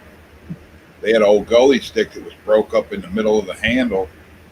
He ended up cutting it down and had a little 4 or 6 inch handle left on it, and cut the stick itself down. Had all the Mud Bug team sign it. Then he cut it down and shellacked it and give it to Vicky. It was a paddle for the kids, but it was a Mud Bugs. Oh, wow. She tore their ass up for that too. She only get them once or twice, but it got the point across because they thought it was funny that she was so little and they were almost bigger than her. And I told them, I said, your mama's trying not to pop you in the mouth. I said, you better quit bragging on her because we can't. And then she got that, and they got the picture after that. Had y'all seen that? I never saw that. I never noticed it. In Back to the Future, when he was playing the guitar and it said "We the People" behind him. I don't remember. It's been years since I've seen that. Yeah, me too. It'd say "We the People" on the speaker or the amp or on the guitar, or I think it was a banner on the wall, wasn't it? I can't remember. I remember it, but I could visualize it. But most of what I watched that in years. That when he blowed the voice coils out of them big speakers is all I can really remember. But I mean, he also went back in time to a time when, in the 1950s, where, patriotism that had been brought home, especially from the Second World War, really, was prolific. Yes. and even at the beginning of the 60s it was there, but it started fading out in the late 60s, early 70s, and the 80s came along, and that just really. Yeah, people didn't run in terror. They taught you to hide under your desk, and they taught a lot of people put storm cellars in or bomb shelters in. It wouldn't go hide from it. It was be prepared for it. Yeah. I Well, guess hippies are the ones that started the free love thing. Yeah, that was 1959 through all the way, pretty much all the way through the 70s. Yep. The beatniks and hippies combined, then you got the worst of the worst that turned it in from free love to free communism. But now we look at the situation of today and Yeah. realize that maybe those people weren't so flipping crazy. well, yeah, but like, all those people that built bunkers and bomb shelters and stuff, thankfully they never had to use them, right? It Yeah. was all scare and, you know, putting that panic and fear into people. Thankfully it never happened, right? Yeah. I saw a video of some guy digging in his yard, found that there was one of them in his backyard, got into it, and it still had a bunch of MREs stacked in there. I forget how many he said within it. It looked like a lot, but they were from World War II, and he was popping them MREs open even after being in that dank old cellar bomb shelter, and they were still fine. Yeah. And they had, back then it was canned rations, Yeah. Did they put cigarettes in them back then too? Yes, they did. That's funny to me. Like a 5-pack or 10-pack. Yep. So they had those all the way up, even into Vietnam. Okay, Yeah. so I went in the Marine Corps in 1980, and when I went through the initial joining, at boot camp there, we went through and they gave you a blanket, they gave you a pillow, gave you your sheets, they gave you your uniforms, and they gave you 2 cartons of cigarettes. Cool. Okay. Now back then I didn't smoke. Okay. I took those 2 cartons of cigarettes, and that's how I made sure my boots were polished, my belt buckles were polished. It was like, I was the platoon guide, and time for me was cut in half because I was spending half of my time helping other recruits get ready for whether it was physical fitness or helping them get ready for the knowledge tests or getting them ready for infantry combat training and all that. And it was, so I didn't have time for a lot of things, and hell yeah, so I paid for mine with the cigarettes that they were giving us, but yeah, there was a carton of Cools and a carton of Pall Mall non-filters. Yep. Next guy got a carton of Newport and a carton of Marlboro. The next guy got a carton of Chesterfield. It was like, it wasn't like you were getting what you wanted, kind of thing. Now, do you think that was like something that cigarette companies were just giving them cigarettes to give to the new GIs, or no? The military was buying them. They were buying them. Oh yeah. It was. So, but what was funny is the smoking lantern was only lit 3 times a day, and basically you had like 3 minutes to suck down a smoke. You didn't get time to smoke a whole cigarette. If you had time to smoke a whole cigarette, you were not doing what you were supposed to be doing. You were really a power smoker. Yeah, you're hot boxing the hell out of it. Hot boxing, yeah. Go in the bathroom in the middle of the night, and you got fire watch walking through. You got 2 fire watch walking through the squad bay, and then you got 1 fire watch that's doing the rear entry into the barracks and patrolling the bathroom and at the same time had to do the laundry for the entire, platoon, you know. So, you had 3 washing machines, and then you go and you wake up the next guy who's replacing, and yeah, oh yeah, I had many nights of fire watch, many nights of fire watch, and let me tell you, boot camp skivvies are not something you want to be watching. Ew.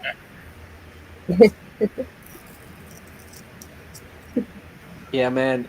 I watched the Air Force marathon one year, a couple years back, and I will never forget the amount of people that actually poop their pants and run that marathon. Like at some point, it just happens, but they finish it. It was sorry for you know, The graphic there. the graphic there. Yeah, warning, I suppose, but Danger, Will Robinson. it's kind of like what they don't tell you about some of these things. People running long distances and Yeah, I can kind of understand. I mean,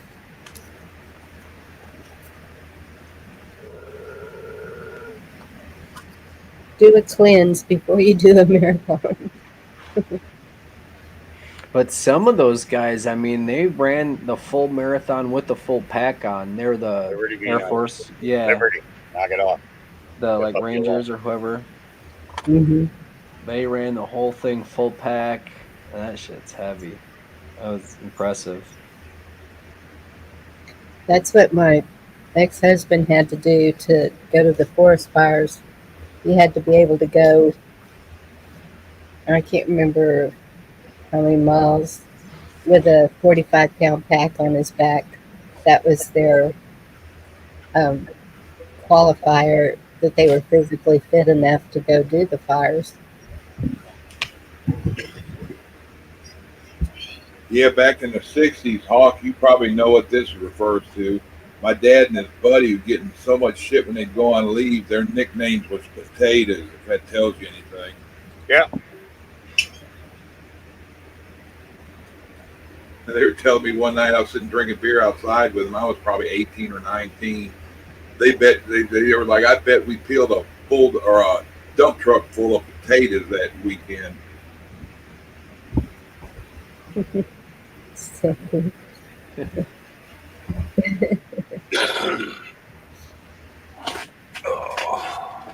I mean, there's a lot of people finish it and they do great and everything, but you do see a lot of people that are almost just dead, just crawling to that finish line. I give them credit for doing that.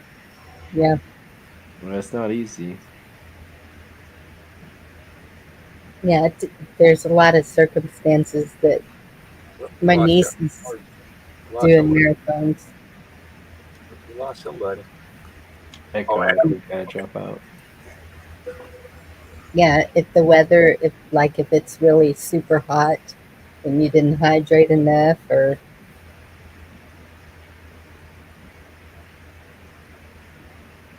I gotta go cook dinner. I have not eaten yet, and it's like 10:30. well, yes, you better. We'll make some hot dogs. You guys have a good night. It was a good conversation. As Bon always. appetit. Thank you very much for giving your input. Yeah, I talk too much. I'll talk to you guys later. You Have good? a good night, Hop. Good night.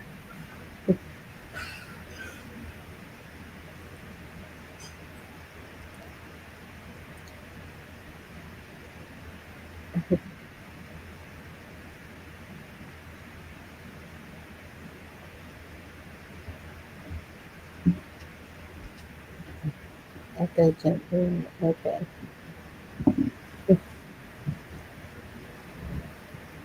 Annie at Jack. Good to see you.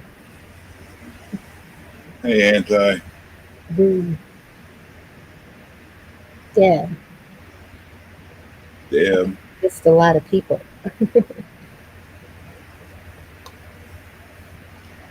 Damn, I walk out of the room and somebody leaves.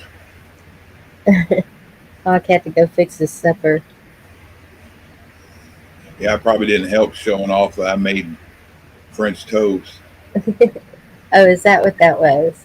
Yeah, I saw you talking about it in chat. That's yeah. just wrong, Chuck. Talk Huh? about. I said that's what's wrong. Talk about it, get everybody hungry, and then show it. You ought to smell it in here. I worked myself up into going and doing it. 2 eggs, half a cup of milk, 3/4 teaspoon of vanilla, 3/4 teaspoon of cinnamon that I grind up, and then about 4 good shakes of nutmeg and two Hmm. eggs. 2 eggs will do 3 good pieces of French toast. Yeah, I love French toast. I just got on a kick here a while back, seen maple syrup when we were in the store, and I'm like, yeah, French toast. Vicky goes, that'd be good on pancakes. I'm like, I don't like pancakes. Yep. She knows that, but I like them on a. If you make a breakfast sandwich and use small ones for like a bun or something, I like it that way. But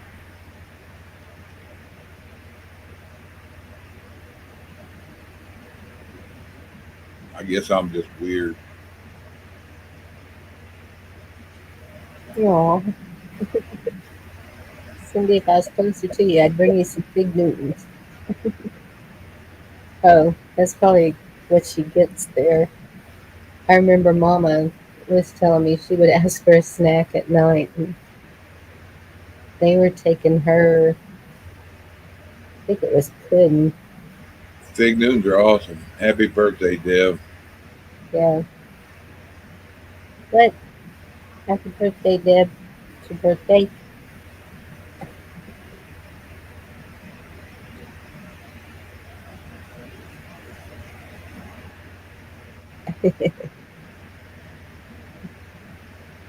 We're not going to do the delay happy birthday song.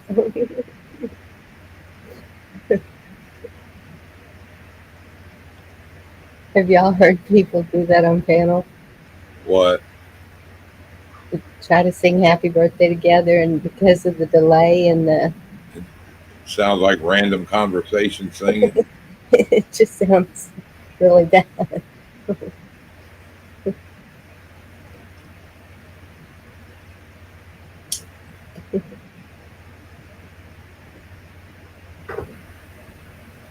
That's it.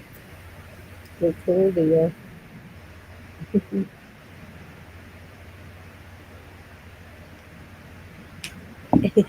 Elaine, if you haven't heard it, yeah.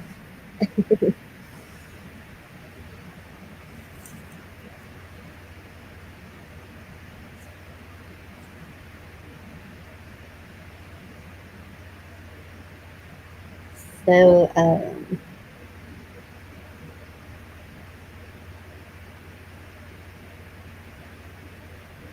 What I so like about it, using that damn maple syrup, Bonnie, is I can still drink tea and taste it sweet. I guess because it's not processed sugar, it's something different. The way the maple syrup is. yeah.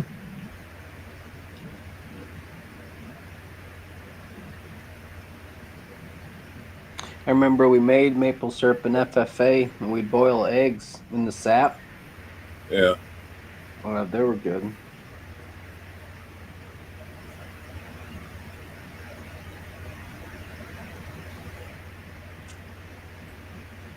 I forget where I got this at. We were somewhere the other day. It's organic and it's from, I want to say Vermont or somewhere up there.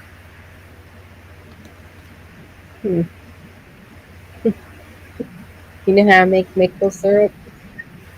Yeah, you stick a spike in a maple tree, and then I think once it drips down, I don't know if they cook it down or not, but Yeah, you got to boil it down. It takes 10 gallons of syrup to make 1 gallon. 10 gallons of sap to make 1 gallon of syrup. Yeah, like otherwise it's what, water. Yeah, water. You boil the water off, basically. Boil the water off to not burn the sugars off. no, but we don't have maple trees. So the syrup that has been passed down in the family, 2 cups of sugar, 1 cup of water, and I think a teaspoon of maple extract. Yeah. I flippin' love it. Hot out of the pot. I'm already dipping bread whatever I can find. Basically, all maple syrup is the sugar water from the tree. You Yep. can use different types of trees too. We had a maple tree here, Bonnie, in the front yard when we first moved out here, and that was, I don't know, it died 4 or 5 years ago. About the time all this BS started in the sky, and started seeing a lot of trees dying, and my apple tree or pear tree in the back died, and that maple tree died. Did your maple tree just fall over dead? Yep. That's what mine did. I wanted a maple tree because I wanted a tree that changed colors like they have up north. Yeah.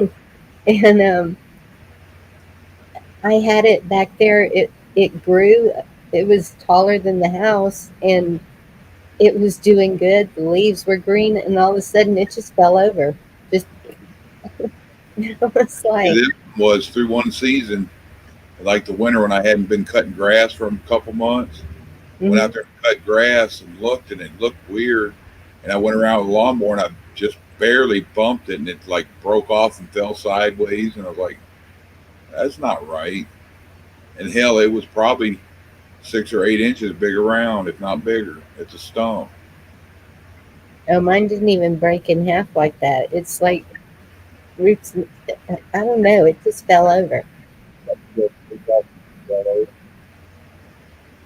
We lost you. You're eating your French toast. Me, I turned a little bit. Oh, Yeah, it sounded to me like something got to the root ball. Ours having to work on the city water around there. I'm just wondering because they were digging within 5, 6, 8 feet away from it because of water line issues. Maybe that city water got to it and killed it.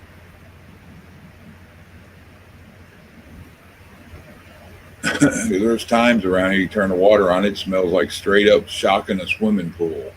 yes. Same here. They put so much chlorine, you can smell it when you turn the faucet on. And so it makes me wonder what they're trying to cover up or kill or whatever.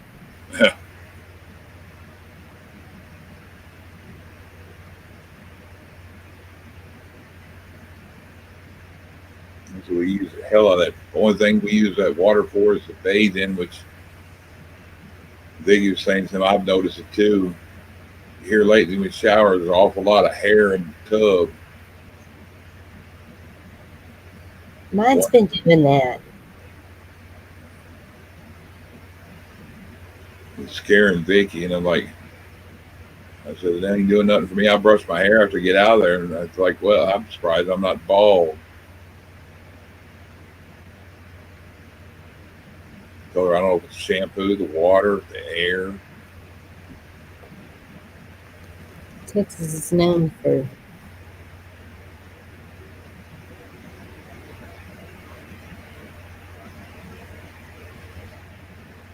I don't know what that word is. Verticillium wilt kills maple trees. Sounds like a fungus, huh? Yeah. Yeah, we got oak wilt. I don't think it's come here yet. I know years ago they were real worried about it. It was west of us, and so with the thunderstorms, they come from the west.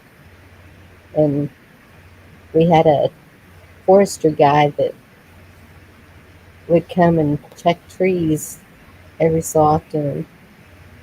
I haven't seen him in years though. I guess it went away, or the government couldn't afford to pay anyone to check them. I don't know. Yeah, we got a thing here a while back. It's been 4 or 5 years ago from forestry here. If we donated $20, they'd bring us 2 or 3 trees, and we got to pick what kind. I think one of them was a fruit tree, and I think the other was like some kind of oak and some kind of pine or cedar. I can't remember what it was, but they'd bring you 3 or 6 of them or whatever, but you had to donate. Yeah, I just got a letter from the Arbor Day Society about that. Donate, and they'll send me some trees. And they say they choose them so that they're like, for this area. Depending on where you live, they'll send you different trees and stuff. Look Yeah, into it. If you can get us some kind of fruit tree out of it, it'd be good. right? Yeah, I'd take them. I planted 2 apples, a pear, 2 cherries, a plum tree. I want peaches, but I want Georgia peaches because they're awesome. I just have to wait a few years and maybe I'll get some fruit. Right now, I'd be happy if I got 6 little lemon trees trying to thrive. I'd love to have some citrus if I grow a lemon tree. Maybe I'll think about having something indoor, like an indoor lemon tree. I've seen that. Yeah, Mm-hmm. get those ones. They're like the little cuties or whatever they're called, the little oranges. I like the lemon, is that has a little bit more benefit, I think. Just, like hot lemon and honey is always good for your sore throat and that Yeah. kind of stuff. Yeah, it's more medicinal than some of the others. Didn't put it together just now. Thought of it, Bonnie. We had 2 of them, them little orange trees out front. We were getting oranges off of, and they died about the same time all the other stuff around here did. Guess I grabbed it, Annie, at Jack. Thank you.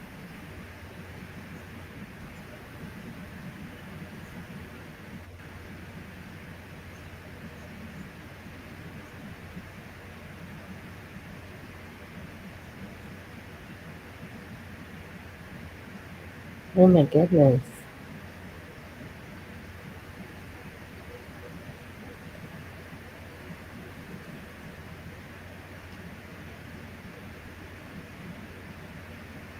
Yeah, yeah, that's like Bayer. Like for Bayer aspirin, they make all different kinds of medicine, but they also make bug sprays.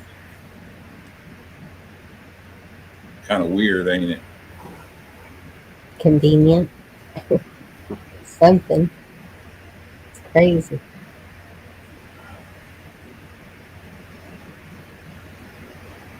So Annie at Jack dropped a song. Y'all want to hear it? Sure. I know Ed wanted me to play one too. Um,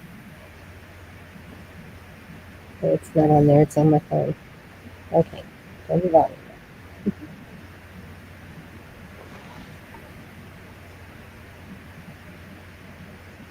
Yeah, Deb, I like fritters. I ain't had a cherry fritter since I left Ohio. I used to love them up there. Oh, I kept seeing people talk about this.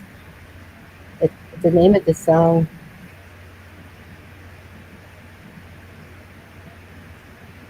is By Your Side. But I kept seeing people saying 15th Bend. Is that a group? Not sure. I don't know either, but we'll check it out. This was by the Lily Pillies.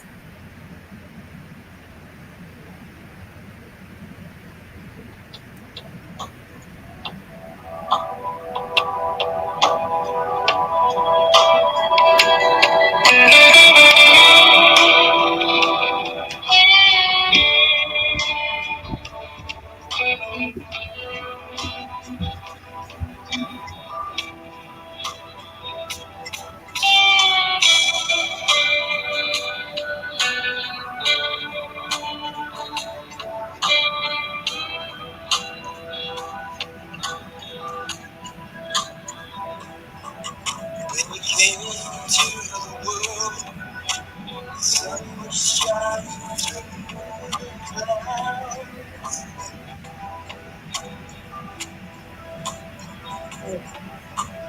What kind of world do you get now? So different to the one that I knew.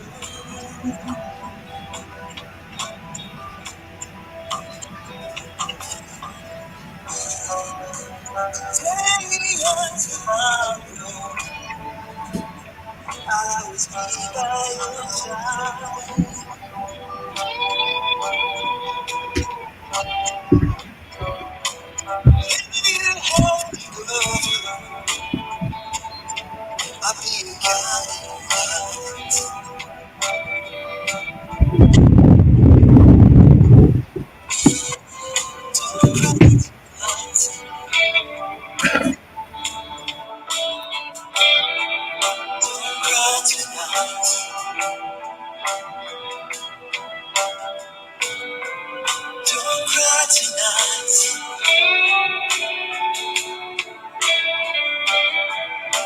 cry tonight.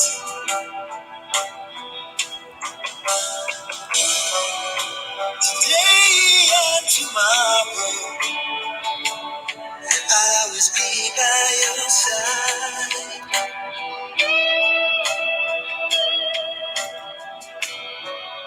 Whatever you have to go through, I'll be your guiding light.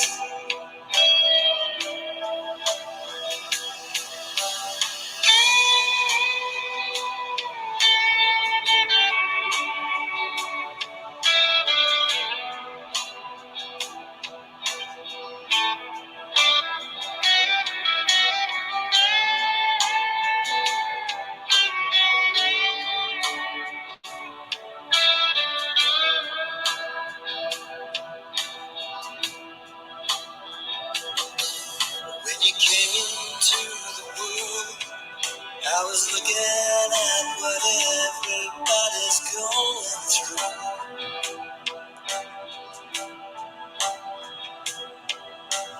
What kind of world do you get now? How can I make it better for you?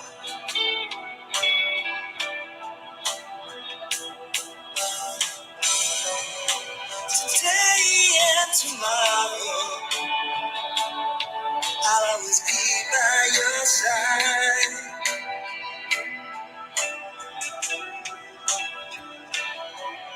Whatever you have to go through, it got easy, got it right.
Cool.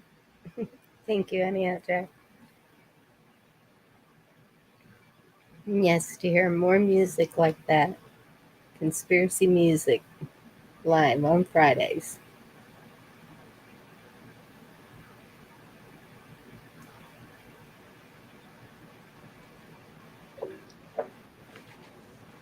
I like his style. Yeah,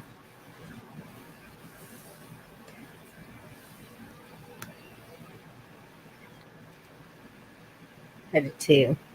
Okay, and Ed D asked for this one, so I'm gonna have to. What do I have to do? Um,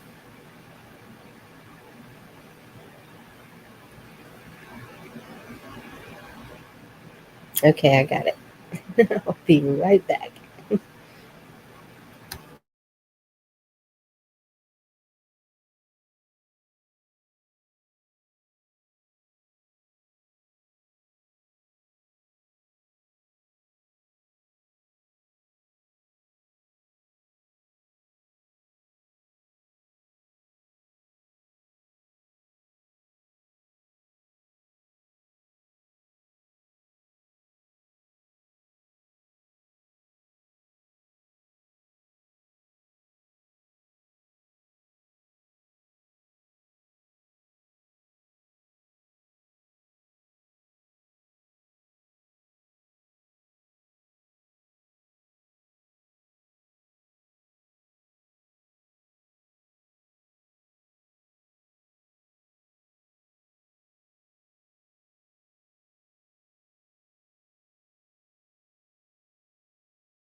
Hey, Garrett.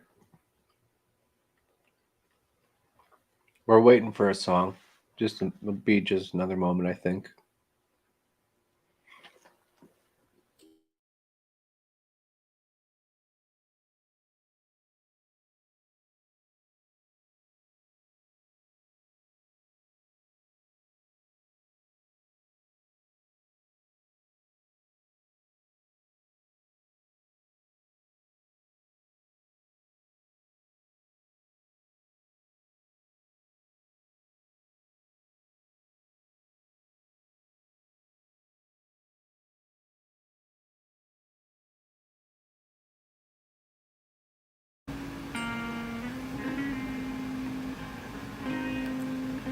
No, I Y'all never didn't hear any knew of it. the art of making love. Oh, my heart aches with love for you. Afraid and shy, I let my chance go by. A chance that you might love me too. Give your hand to me, then you say goodbye. I watch you walk away beside the lucky guy. Oh, you never, never know the one who loved you so. 'Cause you don't know me.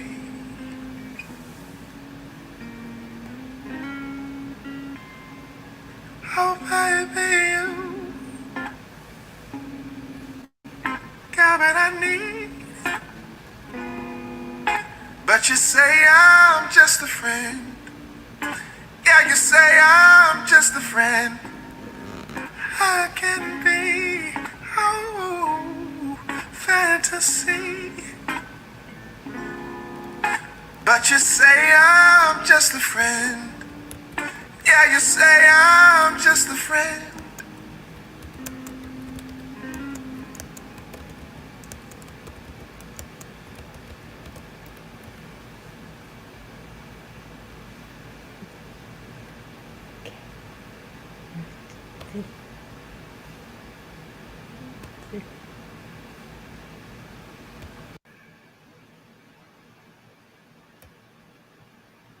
Okay, it's all set up. So y'all only got half of that song. Sorry about that. Hey, Carl, fancy meeting you here. Yeah. Can you hear me at all? Yes, goodness. Well, apparently I can get on a panel if I'm still logged in my StreamYard. Cool. Oh, I missed you. That means Anna was right. Did you hear that? She was right. That she missed you.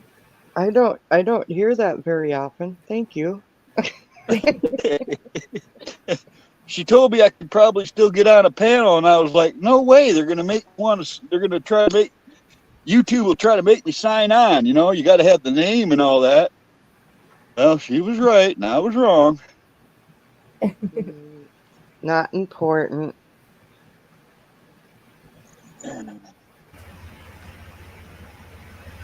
So who was that was saying that we were just that he was just friends?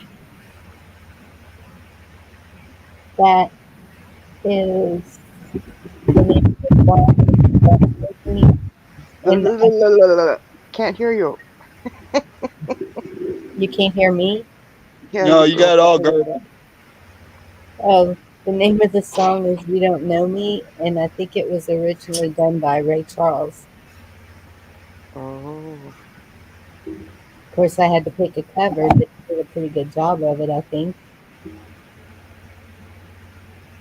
Okay, now y'all are going to have to excuse me a second.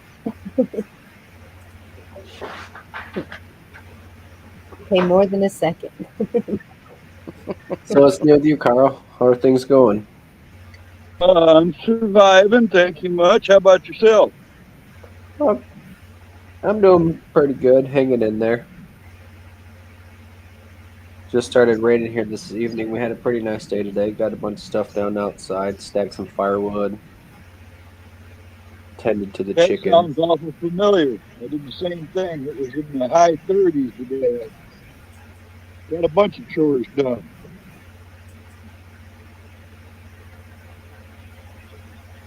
You know Hey, that possum I sent a picture of to you? Yeah. We had another one out here a little bit smaller tonight before it started snowing.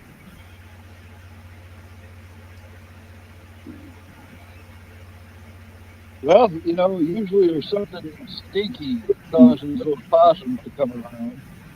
So, usually a carcass or somebody throwing food out. Uh, Other than that, they might just be really in dire straits for food. I think it probably has a lot to do with the fact that my roommate throws chunks of bread and bakery and stuff like that out for the crows. They don't pick it all up. Because that's what that possum was nibbling on last night. And then people kind of kitty corner from here kind of don't always pick up their garbage and keep it in the garbage can. Okay, I see somebody in the chat. Peanut! Exclamation point, exclamation point, exclamation point. I guess whenever I see Peanut, I've got to greet him by yelling at him in the chat. what's up, Nut? Peanut, hi. Hey, Peanut, I think we saw your Nana around here a few days ago. Speaking of Peanut, is Carter still alive? Who? Jimmy Carter, has he kicked the bucket yet?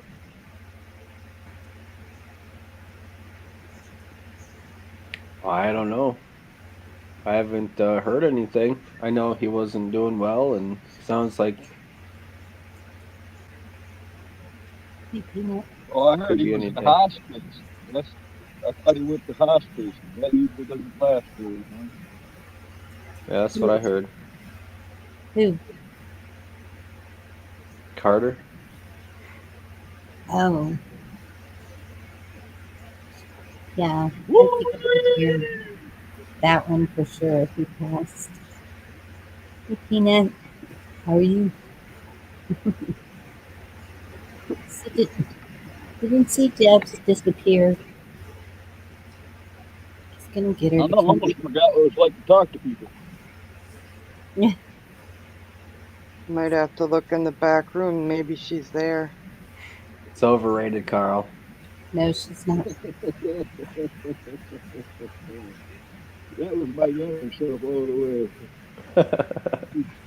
Yeah, That I think as you Peanut, get oh older, my you get. goodness, he is so talented. Yes. He do his movie night thing again that I missed. Did he just do another one? I was in and out of internet last night, so I didn't see if he did anything last night. Oh, okay. Because I knew he was working on one, and Yeah, I don't ever get any Nut House's stuff until it's done. I'm When going he to goes tell you the by, same like, thing I tell everybody, Chuck. If you ever go do a show with Peanut, if you get a script, make sure you read that damn script before you just outright say it on a panel. yeah, he is working on. Sorry, that made me snort. not your fault, Nut. It's me and the. Ever since I got them 2 strikes in a month, a lot of wonky, crazy crap on my end here. Uh-huh. I wasn't bad enough for them to Look, get rid of permanently, but I was bad enough that they just want me to struggle with it. I see the Serenader just arrived too. What's up, chap? Hey, Hey, Okay, who do we have? This is is that Virginia. Virginia? me. Hey, everybody. Hi. You, Who's here? Virginia. No way.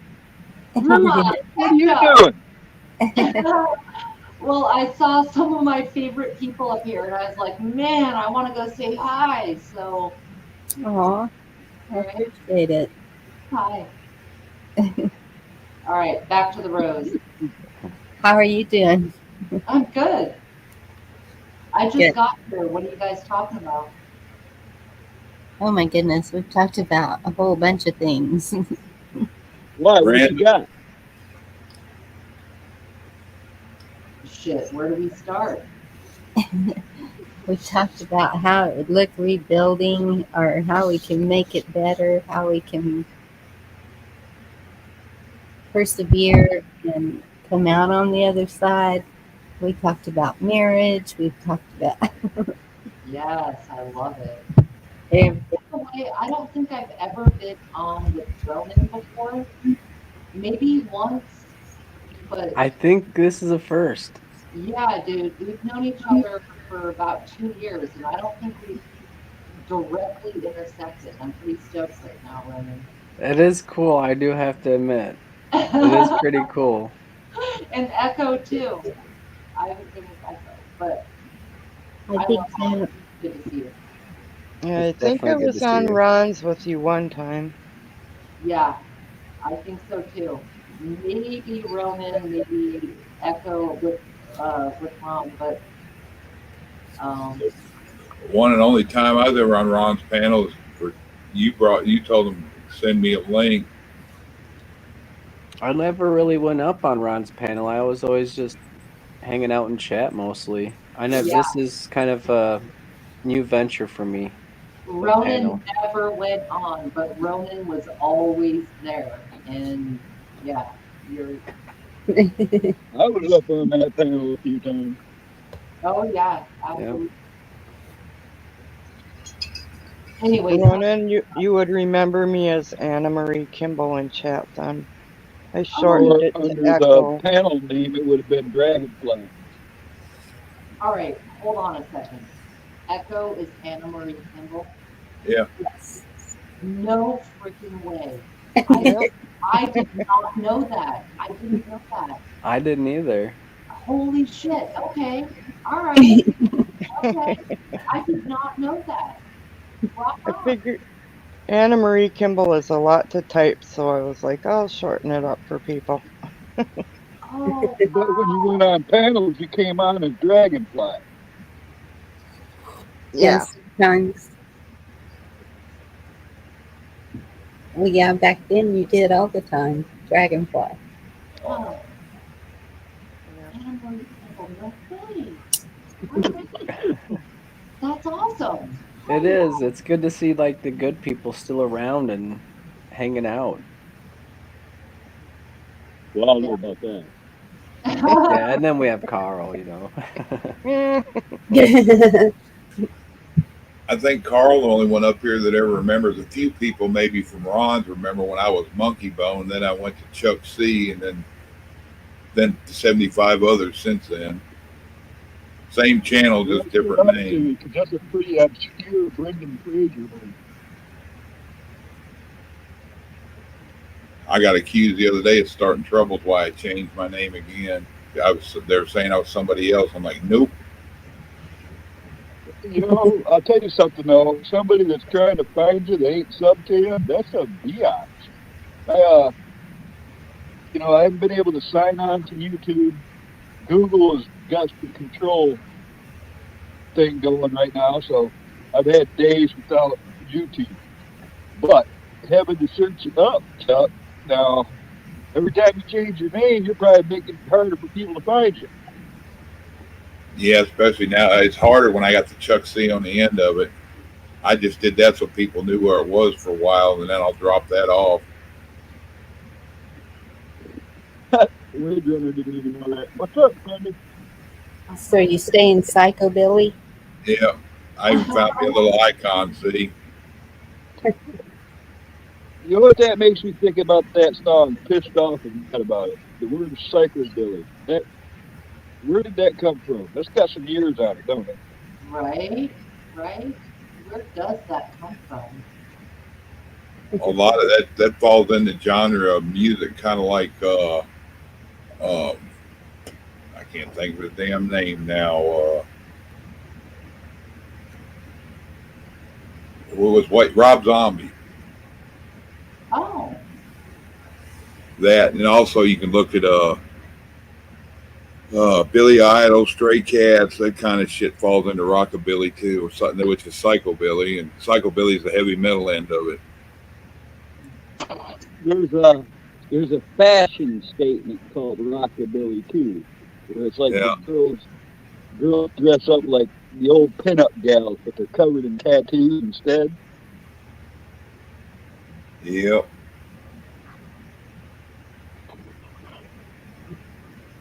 so I don't know if you guys know, but Camo Carl is one of the most amazing sketch artists I have ever seen.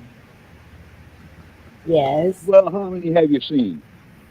Oh, Carl, you underestimate yourself. Your work is freaking beautiful. No, thank you, Rick. You're It's welcome. got me job, so it must be fairly okay. Yeah, Carl's pretty fly for a white guy. Right? For a white guy.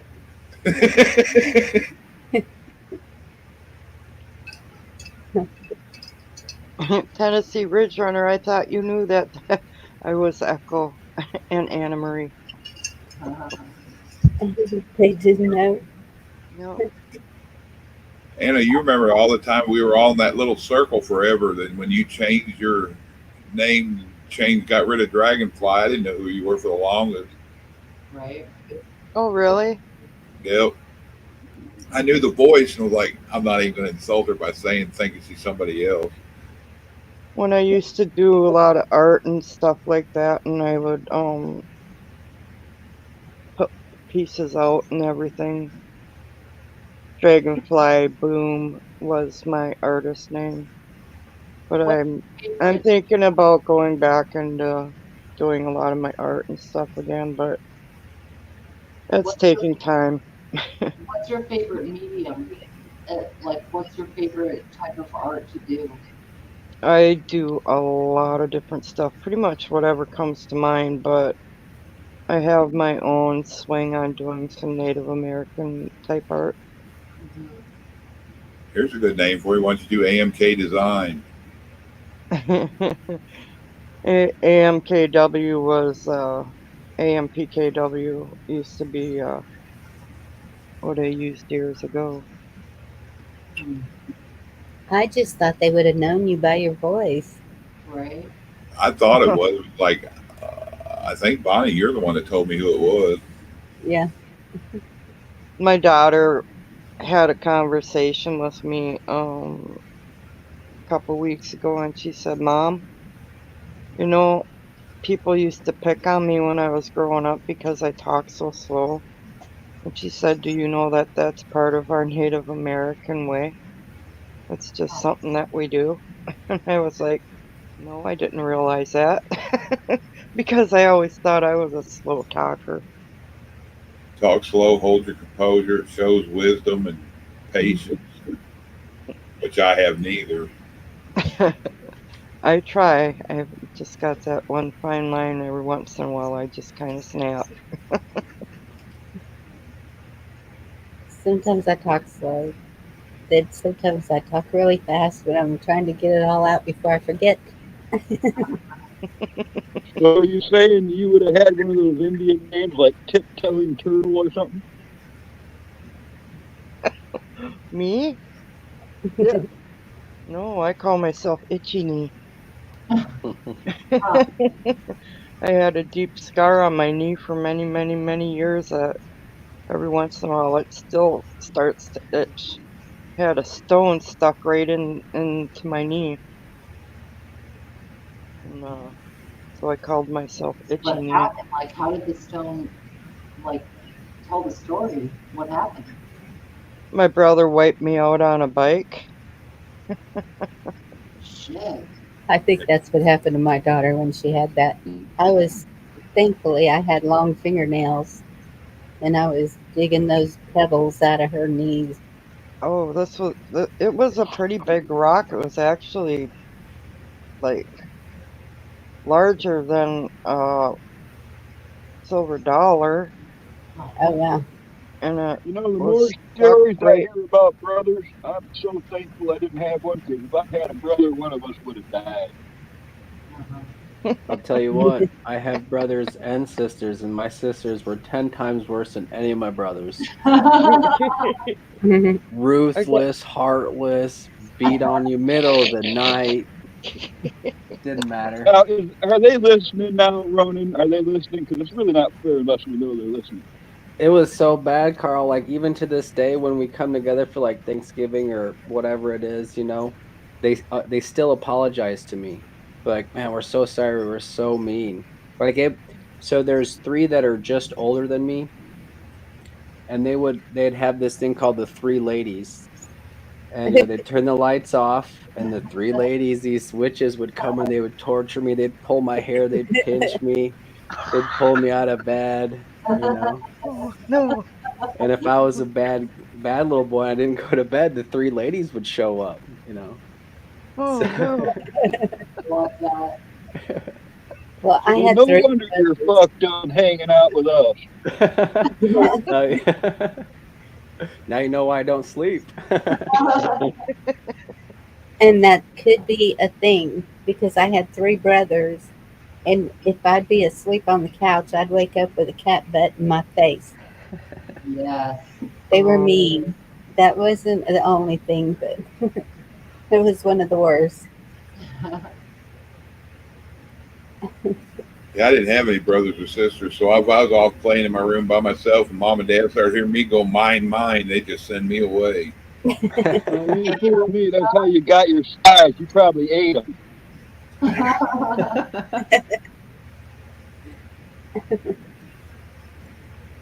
Uh-huh.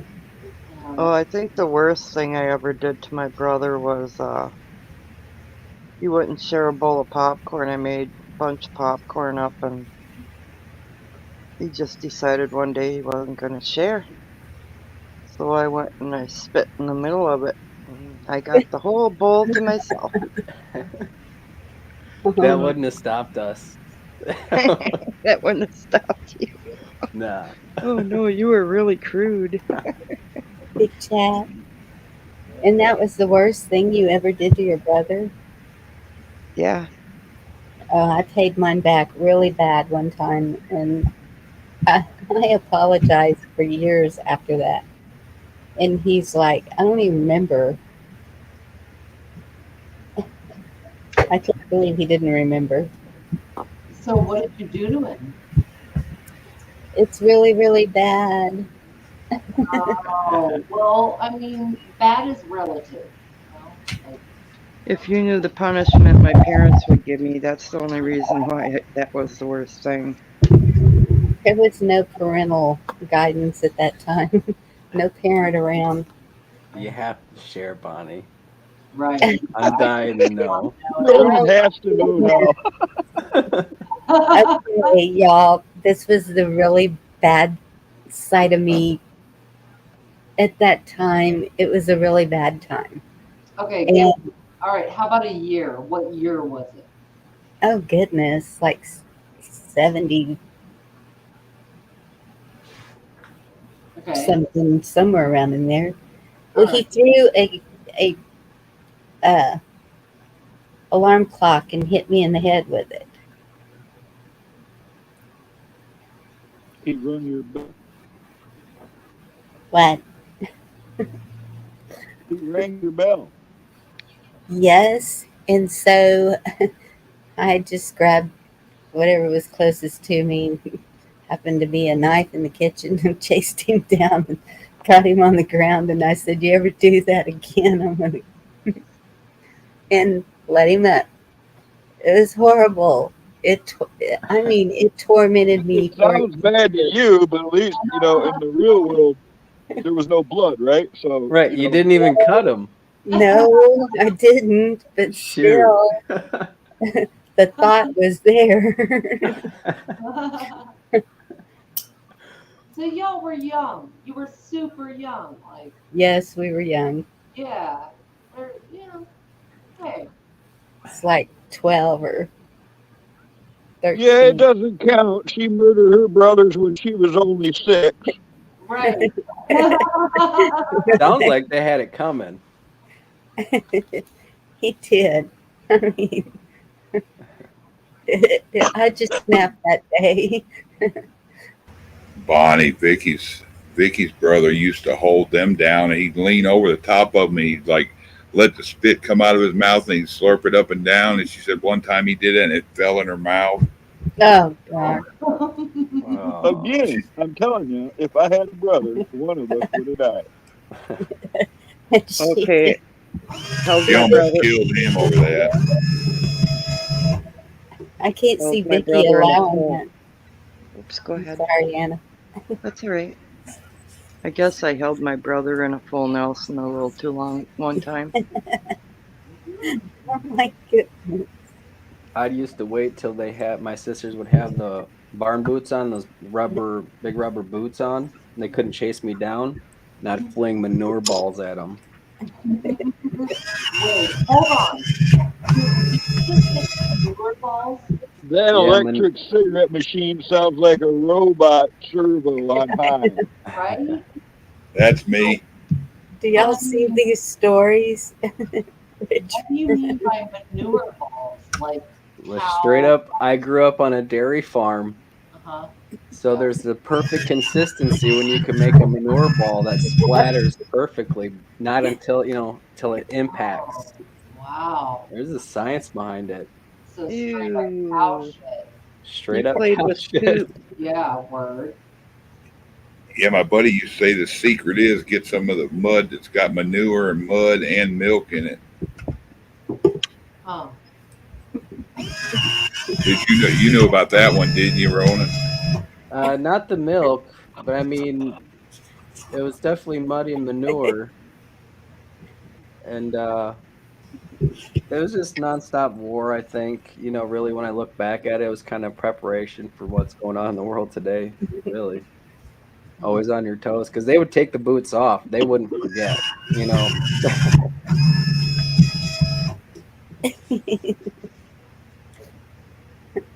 No, I'm I seeing still some stand with behavior my check. previous statements.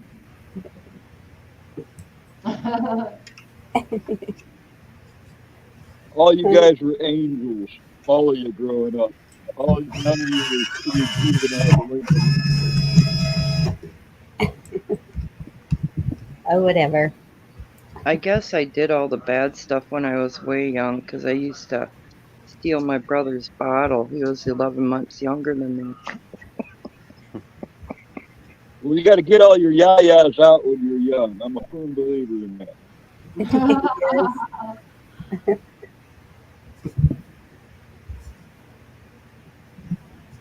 We'd always keep it within us children. We'd try to never let the parents get involved because that's when the real trouble happened. Mm-hmm. I guess I'm a fibber. I remember something else. We had a laundry chute, and it used to be fun to drop a towel down the laundry chute, call somebody to the laundry chute down in the basement. And I'd call my brother and throw a towel down, and it would land on his face, and he thought that was so funny. But one time I decided I'll drop a towel, but the towel's gonna have a Tonka truck in it. Oh, my goodness. At least it wasn't an iron. One time, me and my little sister stole a cigarette from my uncle, and we ran to the burn barrel to smoke it. And we light it up. She takes a puff, and then I take a puff, and she runs inside. I'm like, "What's her problem?" She ran inside and she narked me out. She said, "Mom, David's smoking by the What the burn fuck? barrel." My mom came running out there with a spoon in her hand. What do you think you're doing? Give me that. Beat the Oh, crap out of me. wait a minute. You said a spoon? What kind of spoon? Like a wooden A spoon? wooden spoon. It was Yeah. this Wait a minute. Was your sister a Democrat? Yeah. man, might as well have been. It was a GPS blue cigarette too. I remember to this day, like the GPC brand, Oh, but it yeah. was the blue pack. Yeah. I couldn't believe it. I was like, Mom, she did it too. Like she was there. Like, I see it. You have it. Blah, blah, blah.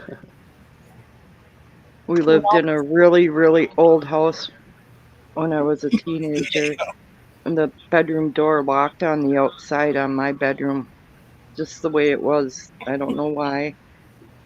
Well, my brother locked me in my bedroom so he could go and ride my 10-speed.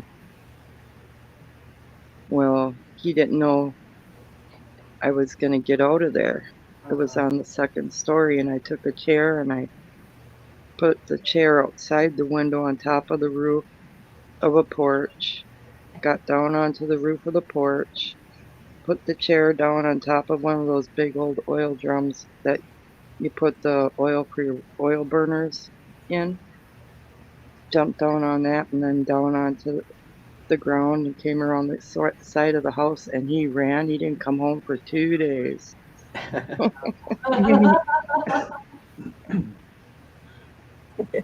So, I had two older sisters. They were a dozen years older than me. And back in the 70s, I was living with one of them up north. And the other one went off to the Air Force and left her brand new car at the other sister's house where I was staying. And at the time, we had a couple of Great Danes, and my buddies all lived miles away, but I could get to their houses through two tracks. So I started hot wiring that car and two tracking her car through the woods every time somebody left the house, I was left alone. I was in that car two tracking. I'm talking, I got some height, Chuck. I remember jumping that little economy car, like getting 6 foot in air and stuff, And I did it for a while, and I got away with it pretty much. Nobody ever caught me, except years later, she got me back and sold me that car. Got all kinds of suspension problems. I don't know where that came from. I don't know how to do that. I remember one time, I don't know what I did to make him mad, but just after we let all the cows out after milking, I just saw one sister coming in from one side of the barn and another sister coming in from the other side of the barn. Just kind of like trapped me in there. And my only way out was the hay mow. So I ran, I made it up the ladder, and just as I got to the top, one of them grabbed my ankle and pulled me down, and I fell on my back, and I was just laying there. And they were both kind of stunned. They're like, "Oh, are you okay? Are you okay?" I got up. I was like, "Yeah, I think I'm okay." And they're like, "Good, now we can kick your ass." For a second there, they're like, "Did we kill him? Are you okay?" Like, "Oh, you're okay. Good. We'll get you." I don't even remember what I did to him. Goodness. Okay, so I've done told this one before, but it's hard to top.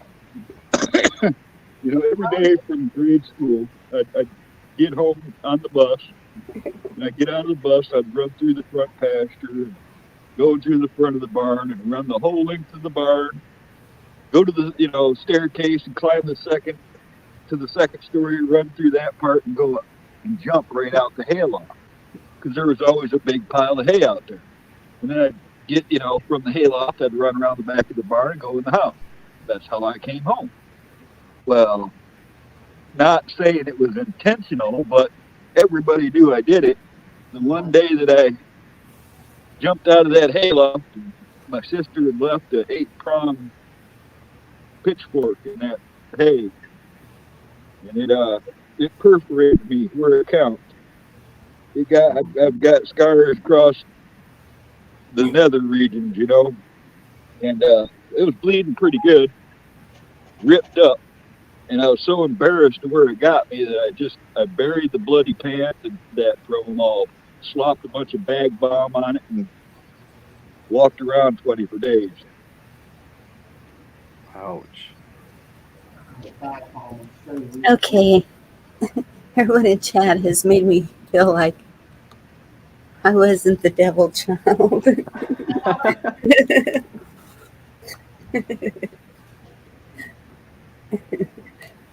Yeah, I told you that too, bud. I had two buddies. They were both in the military, brothers, and when we were at their house, they always got along. First time they came to party at my house, it was a knife fight. They were going to kill each other. That's more common than I think you realize.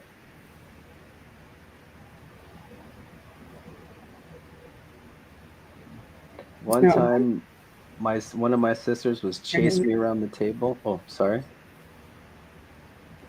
Okay, I'm sorry. I just read Garrett's comment. Thank you, Garrett.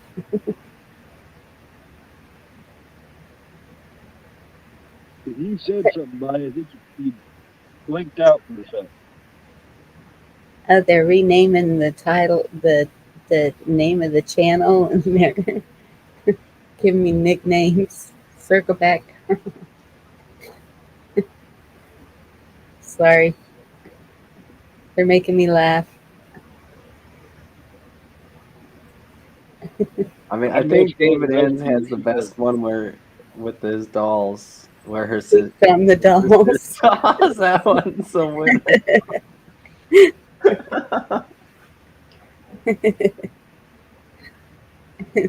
I saw somebody said they stole street signs, and so yeah, that's what I did when I was older, like old enough to know a whole lot better. But the bridge had a sign, and at that time it was a Bon Jovi song, and y'all know how I am about music, and so I had to have it. So the boyfriend stole it from me. I had street signs and stop signs hanging on my wall.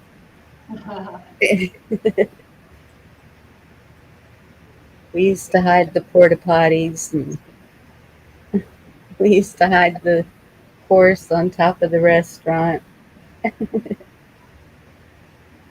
Dude, my first tape, my cassette tape ever, I bought from the Long's drugstore. I don't know if people remember that, but it was Longs, Long's drugstore, and it was Bon Jovi, New Jersey. So, and then my second tape ever was Beastie Boys. But so Bonnie's, what was the first cassette tape? Now I know we had records. I had been exposed to records way before, and doing all that. But my first cassette tape I went and bought was Bon Jovi. What was yours? Cassette. Yeah. Oh my goodness. What was your first cassette tape? I was thinking CD, and then I was like, wait, she said cassette. Yeah, cassette tape, not 8-track. Because I had on 8-track, I had Michael Jackson, I had Cyndi Lauper. There was like some 60s shit, but actual cassette tape, it was Bon Jovi. I'm sure you have a much better one.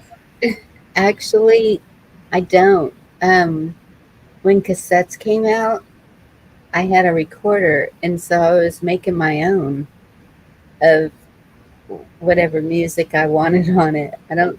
I don't remember actually ever buying the cassette with music on it, just blank cassettes. Well, the history of the cassette's a little foggy. It came out in the 60s. It just didn't take off and become popular until the 70s.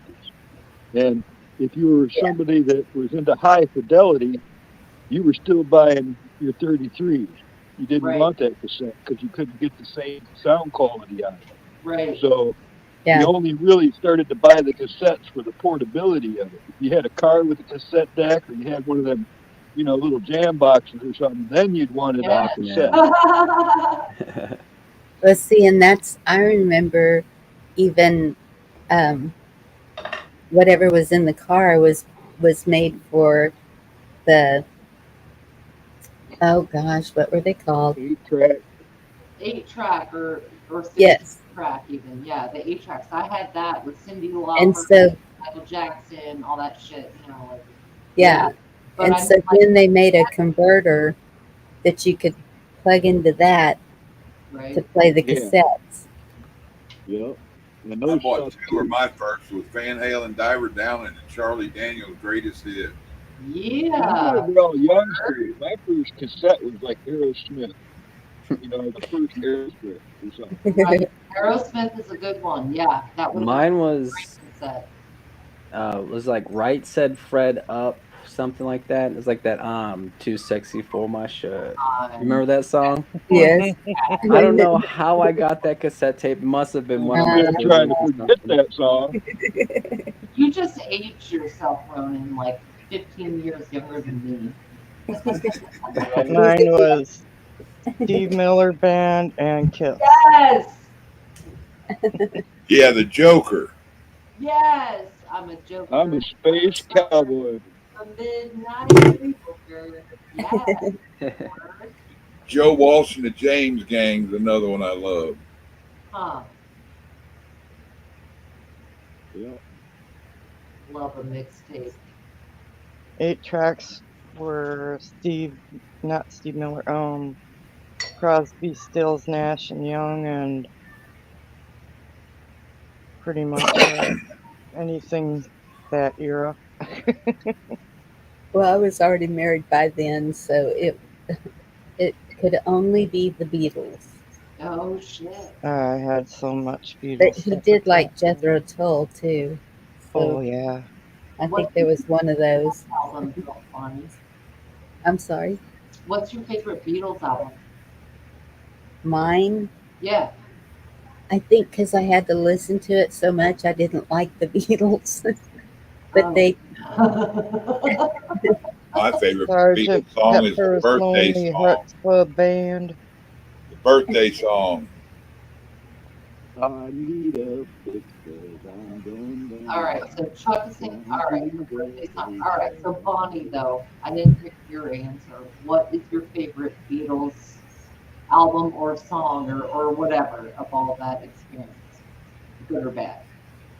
I didn't have one. I didn't like them. Oh shit. So you're And okay, word. Uh-huh. so later, he kept listening to Paul McCartney.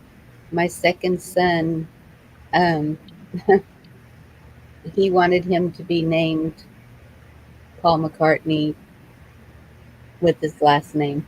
Oh wow. And I was like, no, but his name is Paul. Mhm. But so when Paul McCartney went off on his own, there was one song. It was, I think it was called "Silly Little Love Songs," Huh. and that's the only one I ever kind of liked. I was more into different music than than you hippie people. Hmm. I Okay. Bonnie, really, Bonnie, you still have that? What I sent you in text? Play a bit of that for them to hear. Yeah, in Dan, fact, Dan, do you remember that song? Lonely Just like is the 5 seconds. night when you find yourself alone. Your demons come alive. Garrett, Your that mind happens to me a starts to lot. grow. Yeah, Carl, I hear you. Lonely is the night. Text. Huh. Oh, Funny because the Beatles, a lot of people have a different perspective of them. Like there's the bubblegum Beatles, the radio Beatles, the some of the underground, like the deeper cuts and whatever. That yeah, I like it. At the end of it's the day, in Facebook Messenger, isn't it? It's not Yeah. in. Okay. This way, I don't see any songs in text. right? Did you ever read just the lyrics in it? Yes, yes, and that sounds so like you. All about respect, huh? Right. Yes. The one cassette tape that I wore out was April Wine. Oh, That was a good. That was good ballad music. high roller, baby. April Wine. Yep. Yeah, they had that hit song called "The Roller." Canadian band.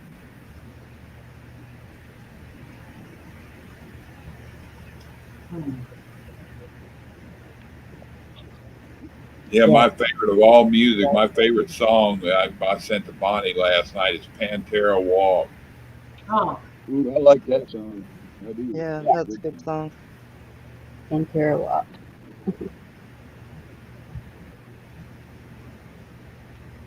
I just know how many seconds of it was it the last time, and it went They bloop. went down to like 12 now. That's why I said like 5 seconds or something. Yeah. I Am know I Rich really knows it. am I really really bad if I still listen to System of the System of the Down? No, I don't No. even know That's what that is. crazy. I No. did sound for Yeah, them I know what you're back in talking the. about. Yeah. Yeah. That would make me totally bad, Anna, because everything I ever grew up on is bad now. I mean, it's even people believe Yeah. the Beatles were evil. You know, it's I grew up on the Beatles.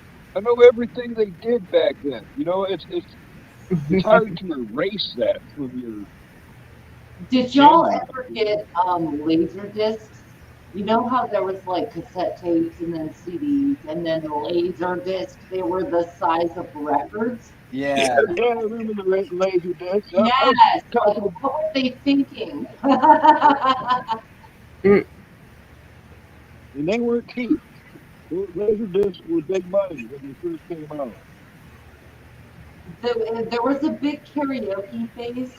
That was my experience anyway, where you got these big laser discs and you got real good stereo shit, and it was like a karaoke phase of all of these huge discs with this music, which was really freaking cool.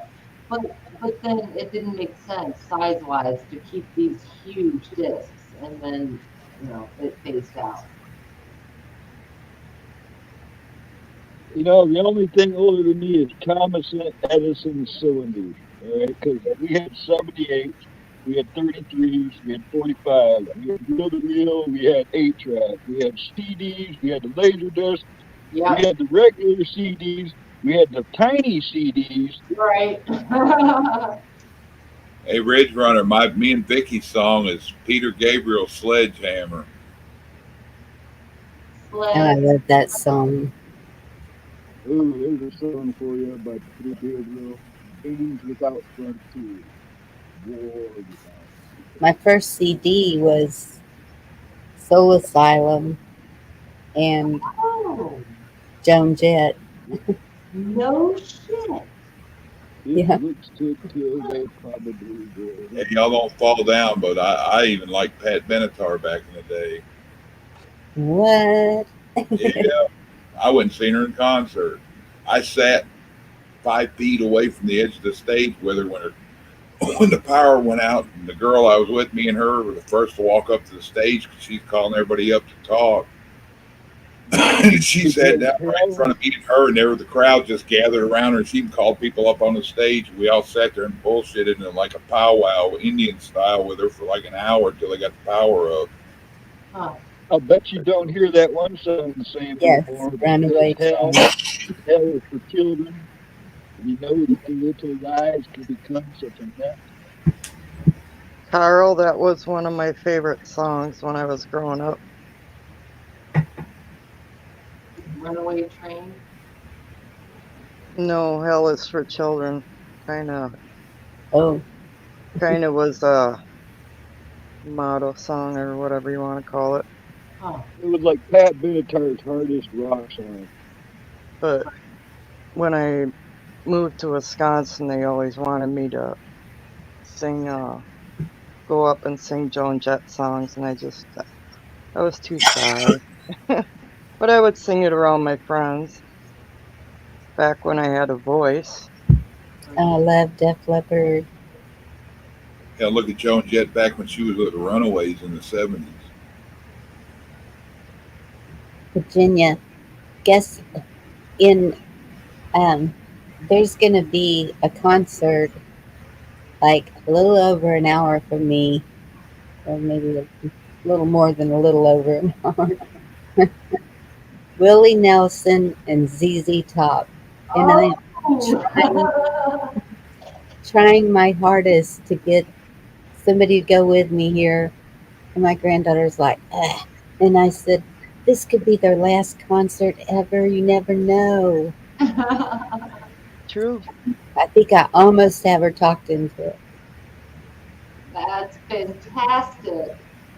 I'm not going to buy tickets, though. I'm not going to get trampled. We're going to sit in the parking lot so we can hear it or wherever on the river somewhere.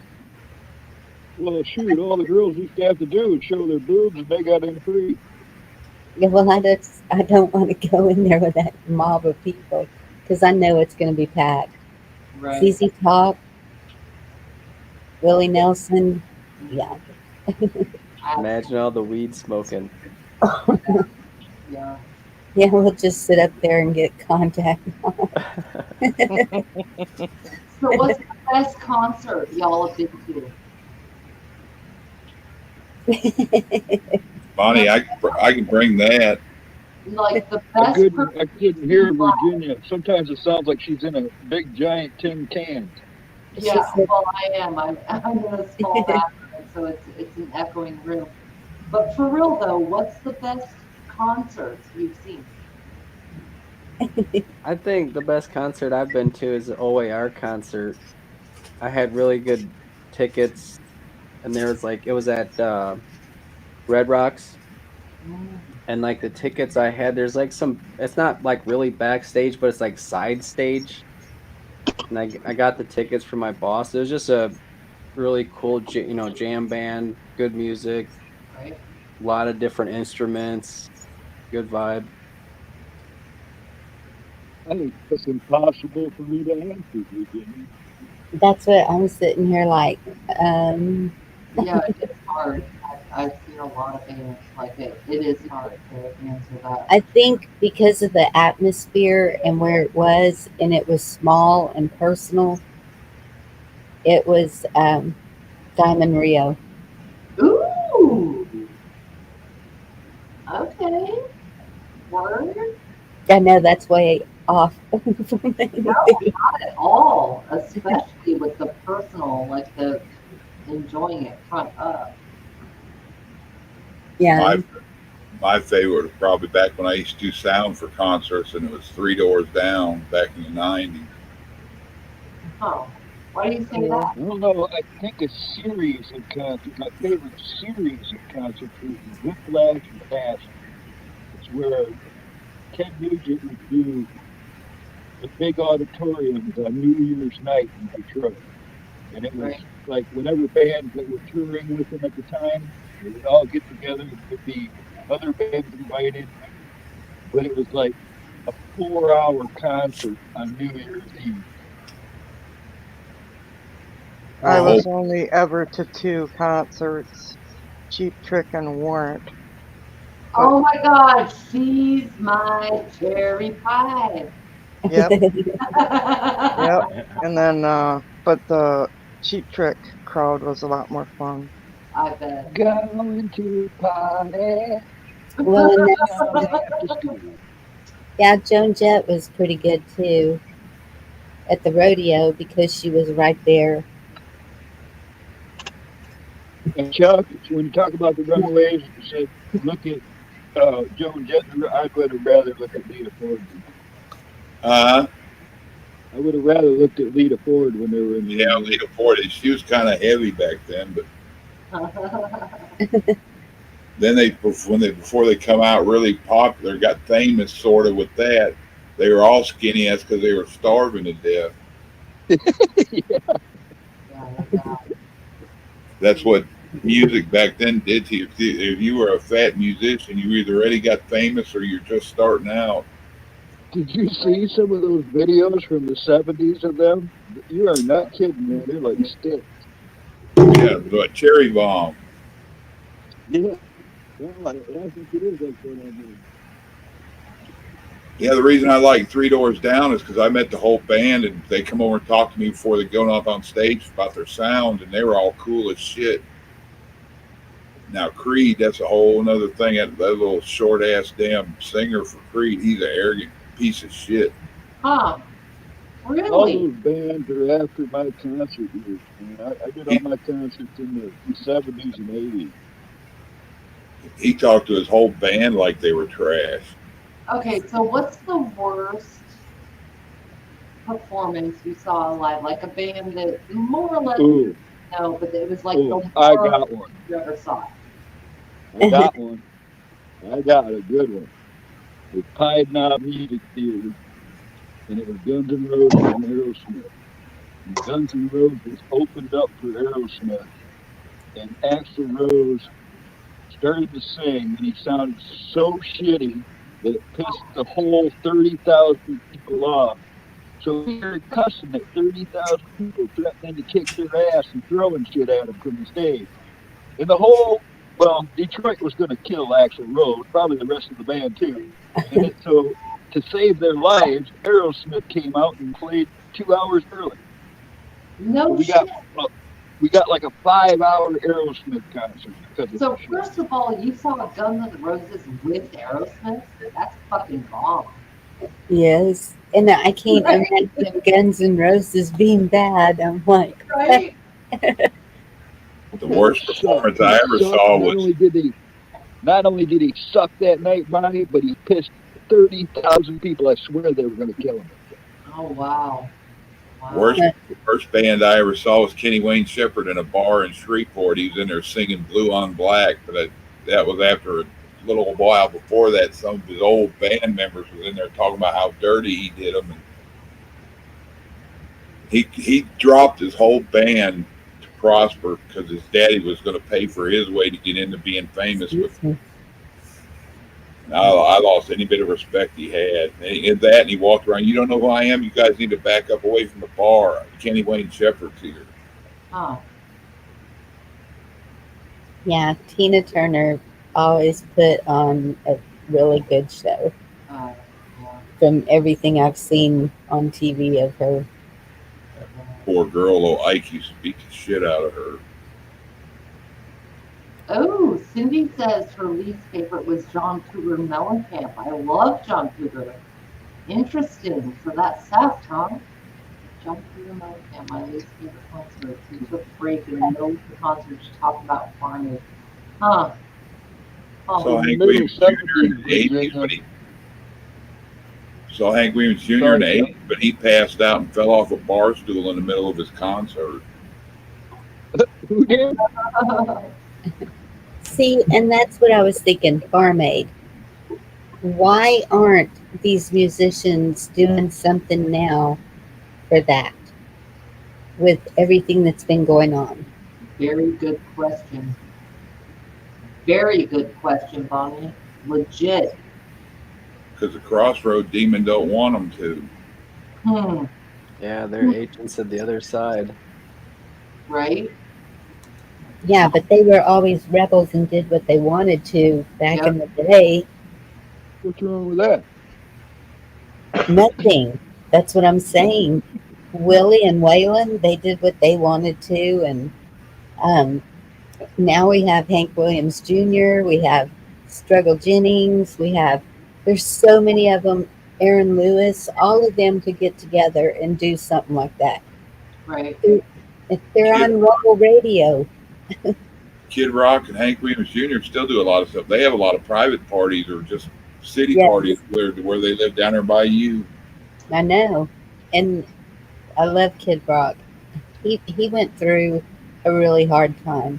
Mm-hmm. And that's what I'm saying. There's some really good singers that could pull something like that together.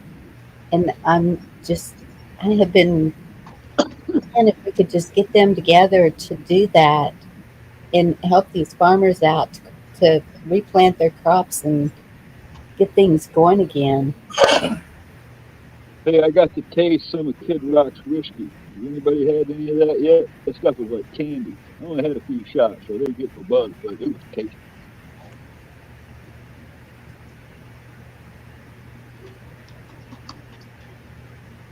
Montgomery Gent. Man, I loved John Michael Montgomery.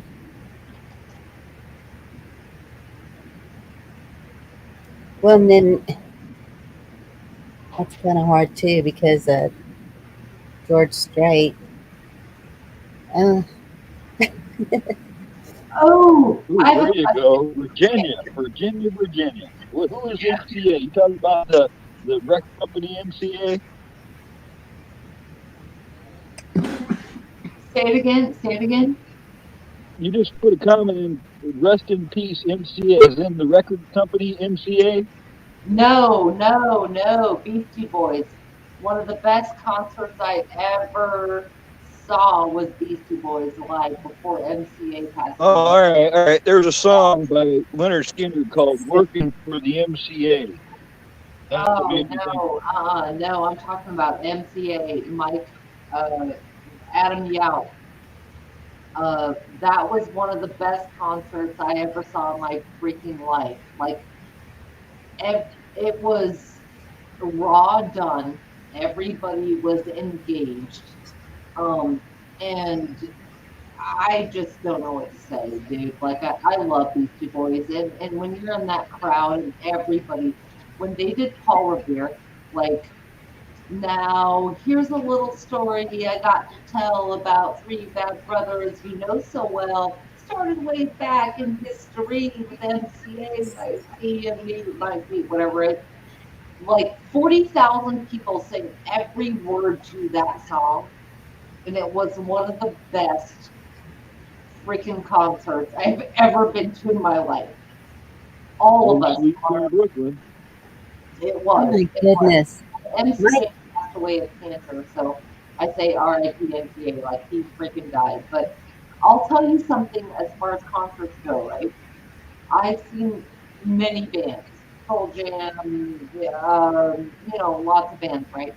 The most disappointing concert I have ever been to, and I think it'll surprise a lot of you, was Red Hot Chili Peppers.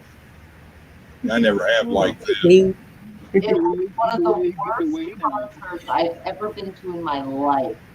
The Anthony Kiedis was not engaged. It was bad. The only thing that redeemed it is that Cindy Lauper came out at the beginning of the show and did like girls just want to have fun and whatever. Like at the beginning, she came out and did this little set that redeemed the whole show. But I was stoked to see Red Hot Chili Peppers, and it sucked. Sucked. I heard they had a hard time keeping their clothes on stage back in the day. yeah, Give it away now. I always hated that Right, shit. right. Nope, nope. He, oh, yeah, he didn't want I'll to do put that the at all. radio on rap when they come on. y'all, my phone is listening. One of the things that popped up live in New Orleans, new album, Fleetwood Mac, 1970. And then what's the other one that just popped up that I saw in my email? Well, I was going to tell Virginia that in the '70s, when Struggle my mom Jenny. worked for the police, when my mom worked for the police station, one of the reserve cops was also a bouncer for Brass Ring Productions. His name was Wild Bill Connors. He was one of them 7 foot dudes like Chuck, but he had a baby face and he could like block a whole doorway by himself. But he used to get me backstage passes to concerts all the time. I got to meet, let's see, Molly Hatchet, Nazareth, Jethro Tull. Geez, Yes. I got to meet a whole bunch of big bands, at the big coliseums. It's not like you get to know them; you just like shake their hand or whatever in a line, basically. Hang out for a half an hour and you're done. It wasn't but it was cool. Alice Cooper. bunch of them. Yeah. And I did get to meet April Wine back when they first came out. Y'all are gonna laugh at my first concert. I was like 12 or 13. It was Ernest Tubb at a barn concert. I understand that. I went with a bunch of guys I was breaking horses with to go see it. Bunch of cowboys. My first Well, that's concert, about as psychobilly as it gets. Yep. my Well, first concert was Donny Osmond, my Oh, older girl. brother. Call it puppy love. Years old. Oh, Donnie Osmond, that is tight. Was that like in 1973 or 74 when they were really hot, Bonnie? Yes. Did, I did love you have a purple velveteen hat? No. It was pretty bad, really. I was so excited to be going, and when my friend came over to get me or something, when I pulled the door open really fast, I ripped my big toenail off. Ooh. And so my grandmother, she was like, "Go ahead and cuss. Just go ahead and cuss," because she knew I was in pain. I was hopping around like, "Ma." And so they ran to the five and dime store, got me a pair of sandals to wear to the concert, and then we went. And people kept stepping on that toe. Oh my gosh, it was horrible. But it wasn't. I mean, they were good. I'm feeling your pain right now. I did that stepping out of the shower. My foot slid under the door, ripped my big toenail off, and shoved my foot half under the door. Yes. Chuck, I I I learned did. something at a pretty young age about how, because I was like first row, main floor. All right, so if you're gonna stay on the main floor in front of the stage, you gotta you gotta know your shit, right? This is not you're working against a crowd of hundreds of people, and they can push you aside. Even a guy like Chuck. But I discovered something. I used to keep my elbows down at my sides, and I'd lock my hand when the crowd started pushing on me. They got my elbows first. Next thing you know, all those people are helping me against the other crowd. There's videos on YouTube of Ted Nugent concerts, and you can see me standing right in the middle of the stage, right in front of Ted Nugent. I stayed there for hours, man. We're talking not many people to this day could have pulled that off. It was work to stay put, all right? I did get to see Prince right when he was first starting out at Avon Ballroom in Minnesota. Oh, wow. And, and Oh, then yes, right. He was up there. He had his little purple wigs up there, didn't he? Party like it's 1999. I saw the Blues Brothers there. That's so long ago I forgot. I just remembered. Yeah, my buddy I ran around with in the '80s. His neighbor was a Shreveport sergeant for the police department, and he'd see one of us out, and he's like, "Yeah, I'm gonna be at the concert tonight at so and so door." He'd always tell us what door he's at. We'd come up there, and he'd let us in. Oh, We'd sweet. hand me and him a pint of some kind of whiskey that he confiscated from somebody else. He was pretty cool, but he always got us out of trouble. 'Cause I guess he liked Lynn, me and him both. We'd get into crap that was uncalled for, but wasn't really doing nothing wrong, just being stupid. What do you want for nothing? A rubber biscuit? Oh man, I love art. Stained glass window pane of Dreamboat Annie. That's That's a cool. jam right there. The whole album. The whole album. Cindy, remember that song, "The City's Burning"? 3,000 guitars, they seem to cry. Your ears will melt, and then your eyes. Donnie and Marie. Yeah.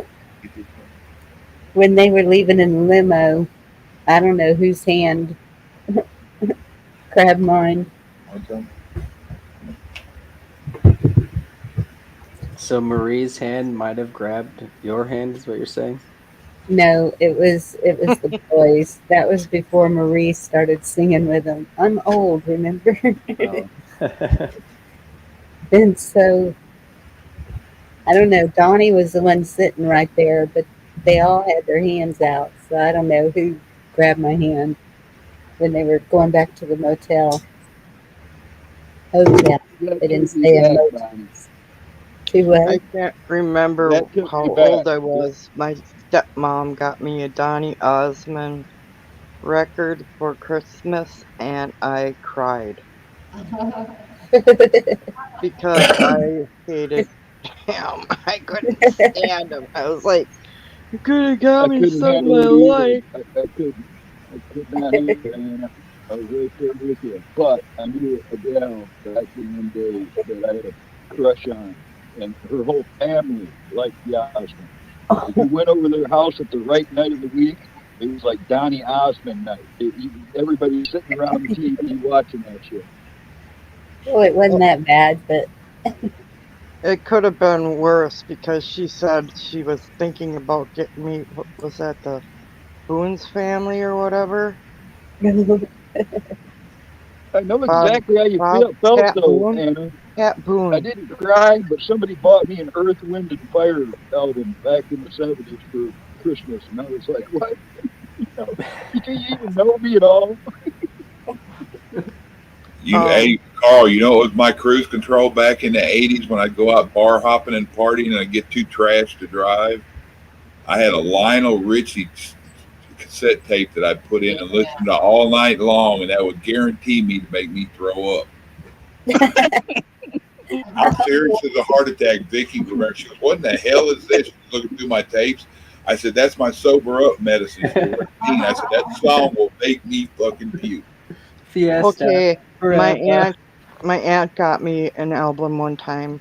It was her favorite person, her favorite performer, Liberace. Wow, Ridge Runner, yeah, Yes. you saw that.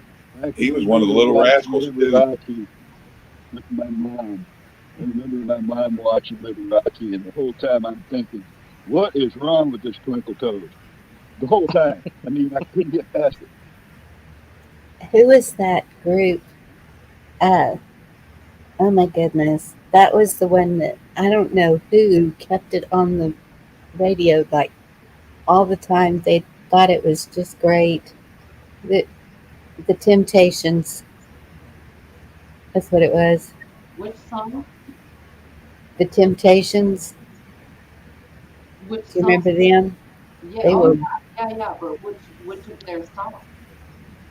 heck, I don't know. Did they do the shuffle? Do I the think shuffle. one of Do, do, do, do. Yeah. I can't remember. I As can't soon as remember you the said that, song. I thought of that one. Stop in the name of love. Okay, Chubby Checker.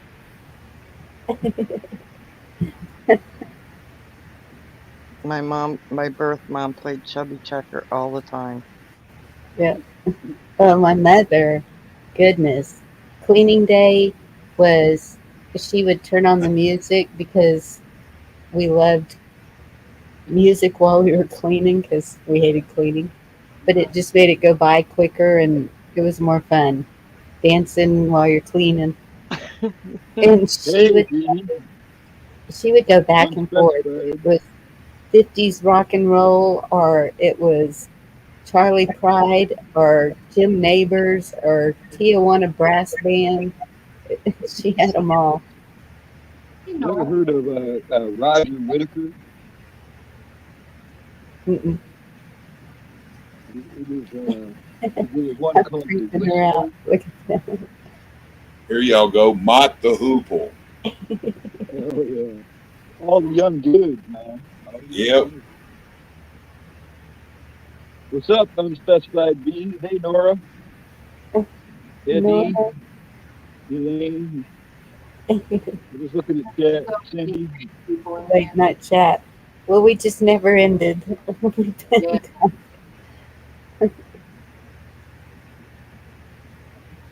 That's okay. I kind of like these long ones because we talk about everything. That's what she said. Oh, come on. Oh my goodness. Goodness, right away. She You did don't say even have it. to say it. The look alone spoke for itself. Y'all are not. No, never mind. I'm not even going to go there. I know I almost stuck my foot in my mouth too here. Yes, I know That that I thing's would gonna never hear be the end of that one. soon. But it was a main headline, and that's what shocked me. You know, when you open your computer and it shows you the main headlines of the days, and Did you see that last one I sent you, Bonnie? no, not yet. Bonnie, I think Rex is asking to come back up. That bummed me out about Hmm. the Leonard Skinner. They're all gone. Gary Rosington, yep. I They're spent all 2 days gone. watching all the old stuff, the Street Survivor movie, and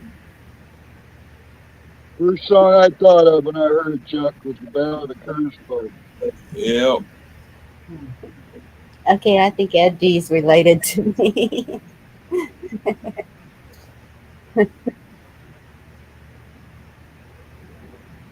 yeah. Vicky's favorite all around is Bad Company, Bad Company, Bad Company. That's a good band. I like the Firm too. You know, Radioactive. to me it was like the Bad Company turned into the Firm there for a Yeah, minute. Remember that?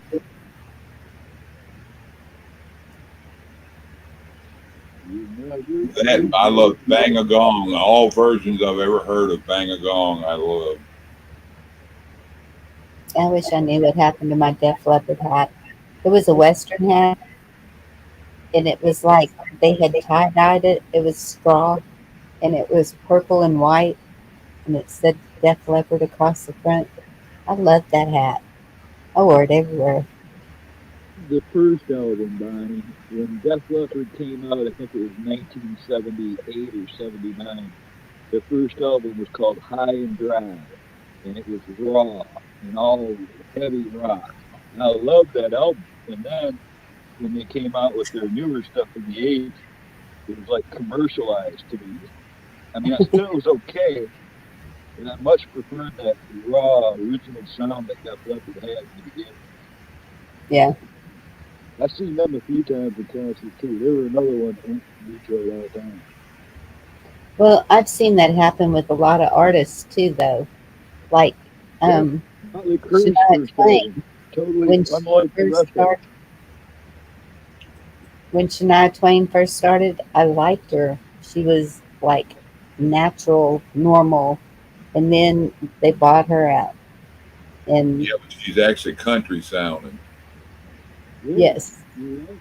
I never thought of her like that. But Motley Crue was like that. They're, you know, even Guns N' Roses, really, because that Appetite for Destruction will forever be their best sis. work. Bonnie, when we were talking about the Crossroads stuff, that's when all them people changed. They sell out. There was a Crossroads pact and all that, and that's how they all changed. And that's probably why a lot of them don't do anything to help anybody anymore. Yeah, Oh, I that's don't know. hilarious, Just Benji. As we will stand. it just seems like the ones on the Country Rebel would do whatever they wanted to. They because Country Rebel is it's just like they got a I think it's a Mustang, a red Mustang sitting behind them and bar stools, and they just sit there and acoustic music and hey Huckleberry. What's up in Hey, here?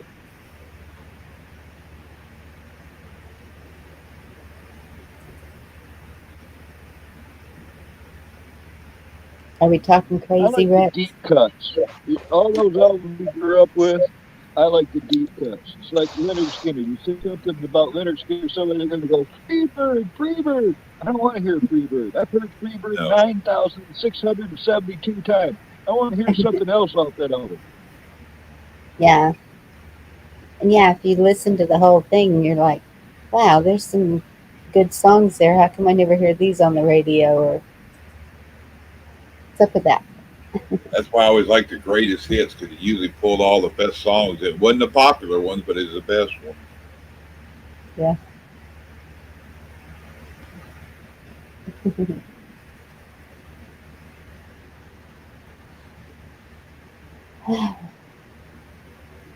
Well, I need a song now, Bonnie. What are you gonna do about that? Do what? I need some music now. We're talking about all this music. Somebody come up with a good song. Put some So, twang in it. some twang. Oh, please no. Well, I don't like I, my good old hard rock much, so twang is the next best thing.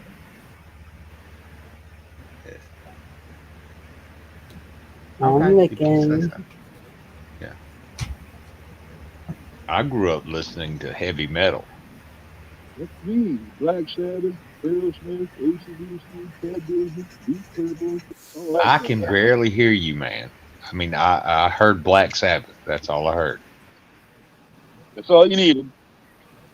Yeah, that's all you need, basically. Yeah, because everything flowed down from Black Sabbath and Led Zeppelin. So, you know, Nice to meet you, Rex. And nice to meet you too. No, that's not it. And what comes up first? Freebird. Freebird, Free man. bird. Yeah. Come on now. Yeah. Hey, Eimer. Hey, when was that plane crash that like killed some of the people in Leonard Skinner way back when? 1977. 70. Okay. Uh-huh. Yeah. Okay. Yeah, I heard that the last original member had died, and that kind of made me sad. And I was like, well, end of an era. You know what I'm saying? Give me back my bullets. Hmm. If I leave Fucking here island, 'cause I tomorrow. don't have Okay, I have to do my no echo cancellation and then I'll play the song. Don't ask me no question. I Don't won't tell tell me you no no lie. lie. Yep. Yeah. So don't ask me about my bullets. I won't tell you no lie. Uh-oh. Oh, who Yes, would you do can this? find a cover song from Echo. Leonard Skinner. Somebody's got it. Yeah. And It's ain't me. it's me. Oh yeah, you did turn off echo. Thank you.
You got to really respect that. I want to give a shout out to the world famous Captain Brothers.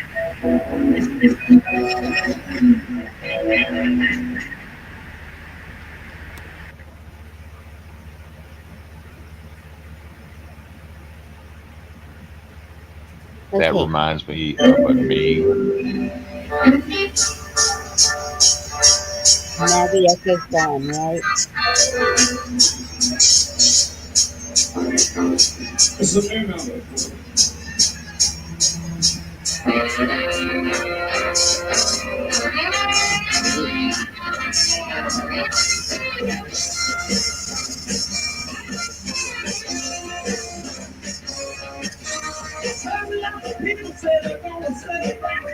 Is that a cover step? I'll start over you.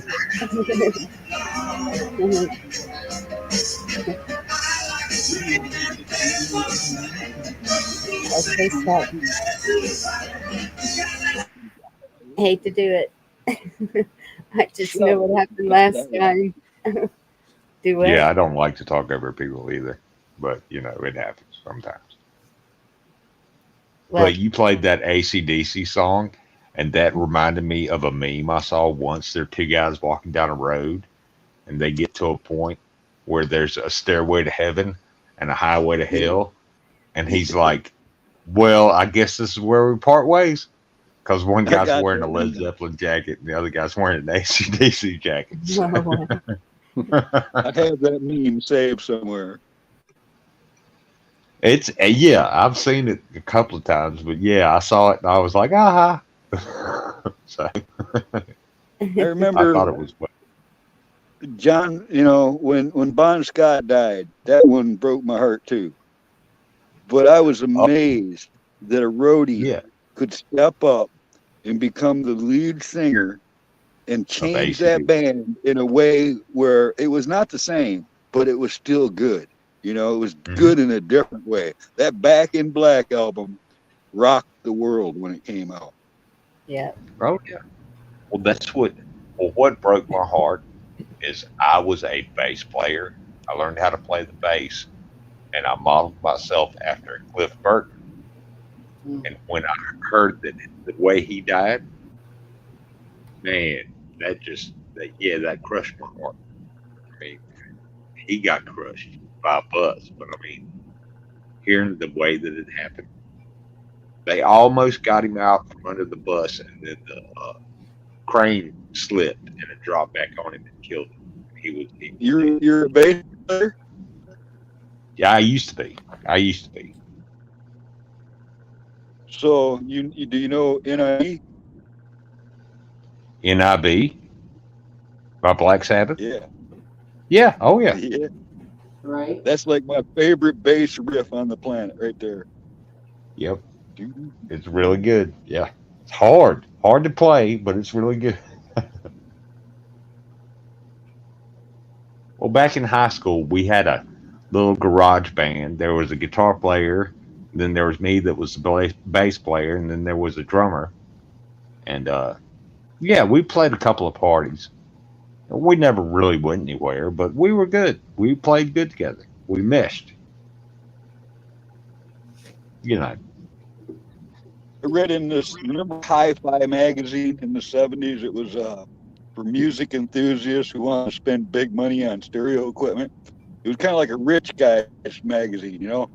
And I Mhm. remember reading one of those, and there was an article in there about this really renowned, you know, hi-fi guy, you know, and he was like, he's a classical music guy. And he's like, yeah, I got this new system. The first thing I did was hooked it up and put on NIB just to test it. He said there was no better song to test your bass for your system than that song. Back in the day, I think he was right.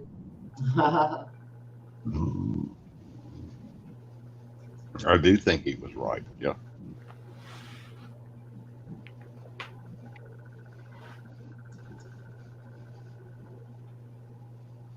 Because yeah, that's a great song. I mean, it is. It just is. That and War Pigs, I think, are my two favorite uh, Black Sabbath songs. Yeah, War Pigs, I, classic. I, I keep trying to sing War Pigs on here, and they keep knocking me off every time I try. Yeah. Ha! Well, I mean, you're not Ozzy. I mean, Ozzy is like Ozzy's just got that voice. I mean, even though he's Yeah, retired, he had to retire actually, because it's hard to imagine anybody singing a lot of his songs, really. Oh yeah, oh yeah.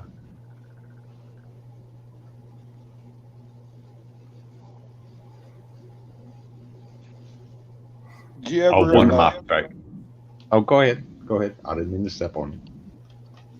you know, everybody knows Black Sabbath for their hard driving music, but they got a couple of slow, like ballads. One of them's called Solitude, and the other one's called Changes. Oh yeah, Those ones changes. surprise Oh yeah, people when they find out that, yeah, oh yeah. Well, one of my favorite solo Ozzy songs is "Bark at the Moon." I love that song.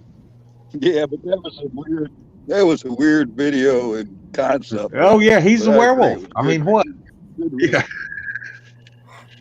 How about when he got mad at his neighbors and threw his ham and like threw that whole ham and stuff over the fence?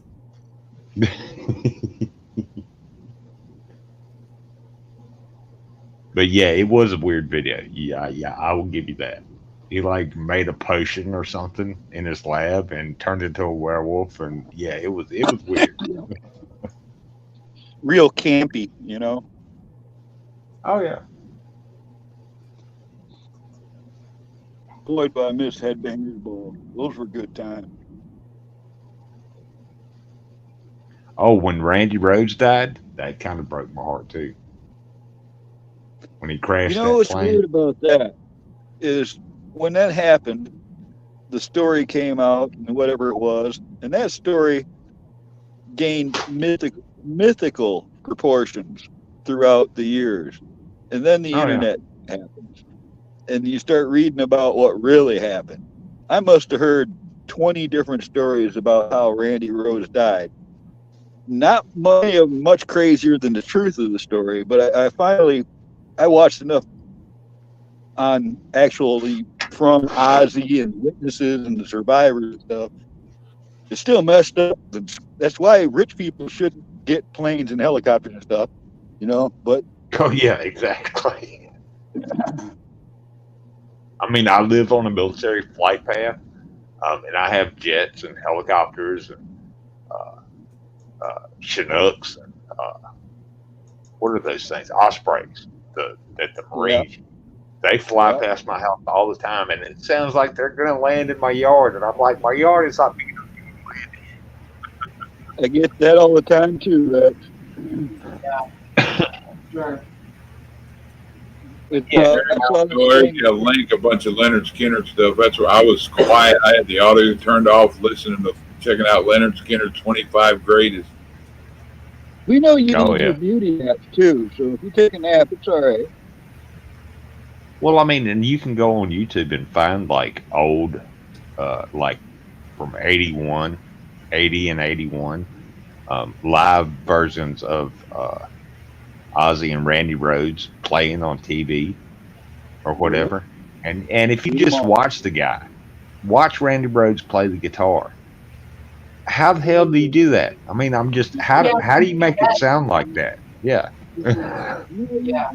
Look at him and Eddie Van Halen and Stevie Ray Vai and Stevie Ray Vaughan and Oh yeah. I love some Dimebag Stevie Ray Darrell, Vaughan. all the Yeah. Stevie Ray Vaughan would play until the calluses came off of his fingers, and then he would super glue them back on. This is the story I heard, and then yeah. keep playing. So, Right. What's up, Indy? Hey Andy. Okay, so on radio shows, whatever, you hear these countdowns, ratings of various guitarist songs, whatever, right? So let's say we're going to do a top five guitarists of all time. What are you throwing here? oh, Stevie Ray Vaughan, Pride and Joy. Jimi That's No. Fuck songs. Fuck your songs. I don't want to hear all that shit. I want to hear your top Jimi Hendrix. five. Each of you. oh yeah. You here. I'm going to throw Ted Nugent in there. I'm I'm talking going to about throw Nugent. I top picked Nugent. five guitarists of all time. Well, Jimi I will Hendrix have and to. B.B. King. Yeah, I will have to back up the dude that said Jimi Hendrix because yeah. Okay. I want guitarists, not vocalists, not leaders of the band. That's what I'm saying, Ted Nugent. Ted Nugent started. Artists, top five guitar artists. Okay, but how can you beat a guy that was like famous when he was 14 already playing the guitar? I'm picking I'm Ted not Nugent. disputing that guy. I'm saying top five. So he can be in the top five. It's cool. I like Carlos Santana. Ooh, good one. Yeah. Yes. Agreed. Yeah. Agreed. Santana is in the top five. Yep. Van Sant. Stevie Ray Vaughan. I like Stevie Ray Vaughan's a good one too. Yep. Right. Who else? Well, back in the day when this conversation used to come up, it would always be Hendrix, Beck, Clapton, and Page. That's who everybody used to always pick. Right. No, I have to throw BB King's hat in the ring because he was a good guitar player. Okay. Right. Okay, I thought we were talking just hard rock. No, guitar. Yeah, just guitar. Player. Yeah, any guitar. Yeah. Top five guitar players ever, all time. I still stand by what I said. Well, fair enough. No, just the guitar. I don't mean the whole band, not the whole, like, you know, the whole band composed together. I mean guitarists. Who do you put in there? Well, see, for me, though, I know everybody's different. For me, like song Hibernation, there's not a word spoken in it. And that song like, energizes my soul. I mean, it like, I can feel it all the way up my spine. When I listen to Hibernation, that song is in my key. I'm in that key. You see what I mean? Some people are different. Some people like different kinds of music or guitar playing. But Ted Nugent, that's the one that. Well, if you gave a top five, we don't have to argue the merits of number one. Top five, like throw it out there. I think that Santana, boom. I think that's good. We got Nugent, Santana, Stevie Ray, Jimi Hendrix. And I'd say Page has got to be right up there with it. Yeah, Page is good. What about like Chet Atkins and, you know, pulling back into the rhythm and blues, like I believe Rex said. But did Chet Atkins ever play it with a bow? Okay. Well, yeah. But still, I'm saying, like, you know, dig deeper than. Well, yeah, I said BB King. I said BB King. Oh my God! And you just watch that guy play. Yeah. Yeah, he's awesome. He is. Mm-hmm. I What's have that just one sat and called? watched him play. Satyan. Sat. I can't think. Satriani, Joe Satriani. I know who you're talking Yeah. about. Thank Yeah. you. Mm-hmm. Well, Right. Yingwei and Satriano, that they're more technical. I mean, they're good guitar players, but I like some soul in my stuff. Right. Yeah, that's why I said BB King. Yeah. He played with soul, man. Well, Yeah. He would Nobody sit there and said, sweat. nobody said Hendrix, which I think is interesting. Or like those obvious pop choices, people are going a little. Oh, sure. Yeah. yeah, that's a good one too, Amir. I mean, Eddie was, again, he was in his own realm. Eddie Van Halen, you can't even compare anybody to him when he came out. He like Oh yeah, innovated that and you're genre. not gonna sing like what's his damn name? David Lee Roth. You're not. You're just not. Unless you've got your balls in a vice, you're not gonna sing like David Lee Roth. Yeah. I'm just saying. I'm just saying. I'm just a gigolo, and everywhere I go, people of the song I'm singing. Eimer actually with Eric Clapton. That's a really good one. I shot the sheriff. No, but Eric Clapton, guitar-wise, the fluidity and the composition of the words. I agree. Eric Clapton is a really good guitarist. I agree. Oh, no one has said Dave Matthews. Now, I am not a super fan of Dave Matthews Band at all, but I watched a few videos of Dave Matthews playing the guitar like live. This mother can play the guitar literally where it's fluid, beautiful, liquid music. I think Dave I listened to every Dave Matthews song on earth.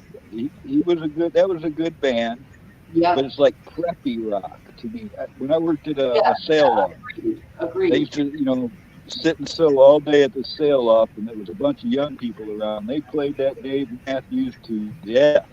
I mean, they were hooked on that. They were all like deadheads and stuff, but they got into this I Dave agree as Matthews. far as the ants marching, but some of the things he did with the guitar in his solo genre, You know that one, the solo shit. Eat, Drink, Dave and Be Matthews is Merry. an excellent guitarist. Very Look at You know that Prince. song? Prince was another one. Who? Oh, Prince Prince? rocked- Yeah, he Prince rocked was the a shit out of genius. guitar. Oh, Prince? Yeah, he was a genius. Absolutely, absolutely. Prince was a ghostwriter for a lot of music, actually. Yeah. I've heard a Robert story Palmer. that he's got a vault. Well, he's still Right. he's dead Right. now, but I mean, there's a vault in his old house that has like thousands and thousands of songs that he never released. He recorded them, but he never released them. Right. Then he collected Really? guitars too. Oh yeah. Do you know that song, Eat, Drink, and Be Merry, or Tomorrow We Die? You know that one? I think so. Maybe. I've heard the saying. Right. Hey, It I was a don't know David what Matthews song. I don't know the title of the song, but the song he was singing, he says, Eat, drink, and be merry, or tomorrow we die. Oh, is it a Dave Matthews Band song? Oh, okay. Yeah, I can't think of the name of the song, but it'll come to me. Well, somebody said whoever said Dave Matthews Band, the song that popped in my head that is one of my favorite songs that they did was called Satellite. And it's Yeah. a slow ballad song. Yeah. Great. Yep. Yeah. Great song. I have Great not song. heard any of those in a long time, man. I'm glad you guys mentioned that. And can't leave out Gary Rosington. He just died, so Oh well, yeah. That's bad. he was good rockabilly sound.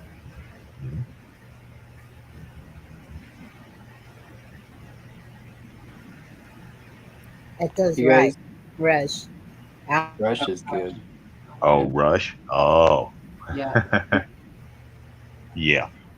Yeah, Jimmy Page. And you're not gonna You're not going to sing like Geddy Lee unless you've got your balls in two vices. So I'm just saying. Yeah. I think if somebody ever tried to sing those songs, they couldn't sing them the way that they sang them. They'd have to do it No, in their no. own. Well, A, my voice is too low to sing like that. So, yeah.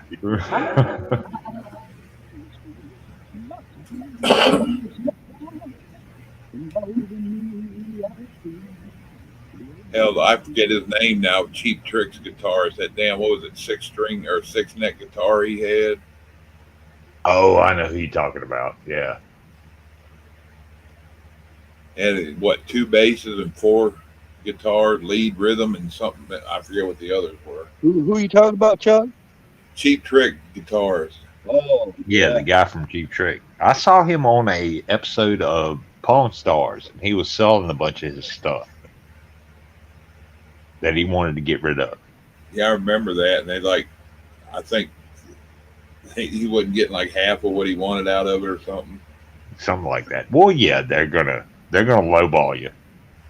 So, When Cheap Trick came out in the 70s, Chuck, everybody liked that I Want You to Want Me stuff.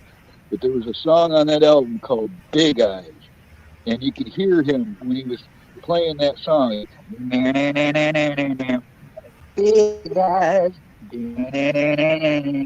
It was jamming that riff, and that got my attention. He was a good guitar player.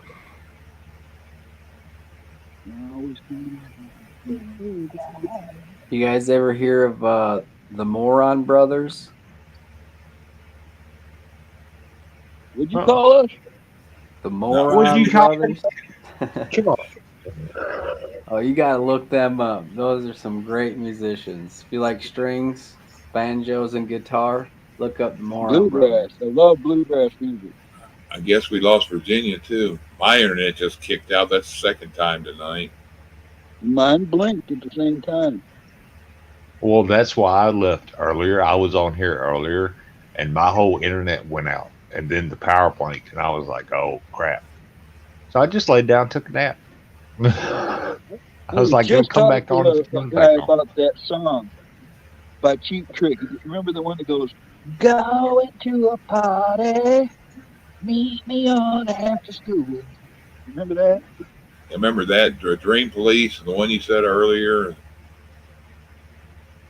Oh, geez, Oh, if any of y'all have seen the old '70s movie Heavy Metal, Yeah. Yeah, that was 1980. Yep, was it '80? Okay, yep. That but was Cheap Trick Sammy did a song on Hagar, that. I can't remember the name of it. Don Felder, Sammy Hagar. Oh, geez, there's a bunch Yeah, of bands that did that. a bunch of people did Was it Too songs Much for that Time movie. on My Hands? Was that what song they did on there? No, it wasn't that. It was an original song they did for the movie, I think. I think so too. I know there was 2 different versions of actually Heavy Metal. One was Sammy Hagar, and oh shit, I'll look it up real quick. We were talking about Montrose a week ago or so too. A lot of people don't even realize that was Sammy Hagar singing in Montrose. Yeah, that's a long time ago. Doesn't seem that long when I hear the song though, Chuck.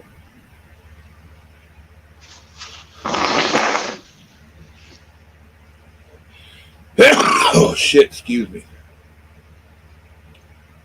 Well, bless you. Thanks.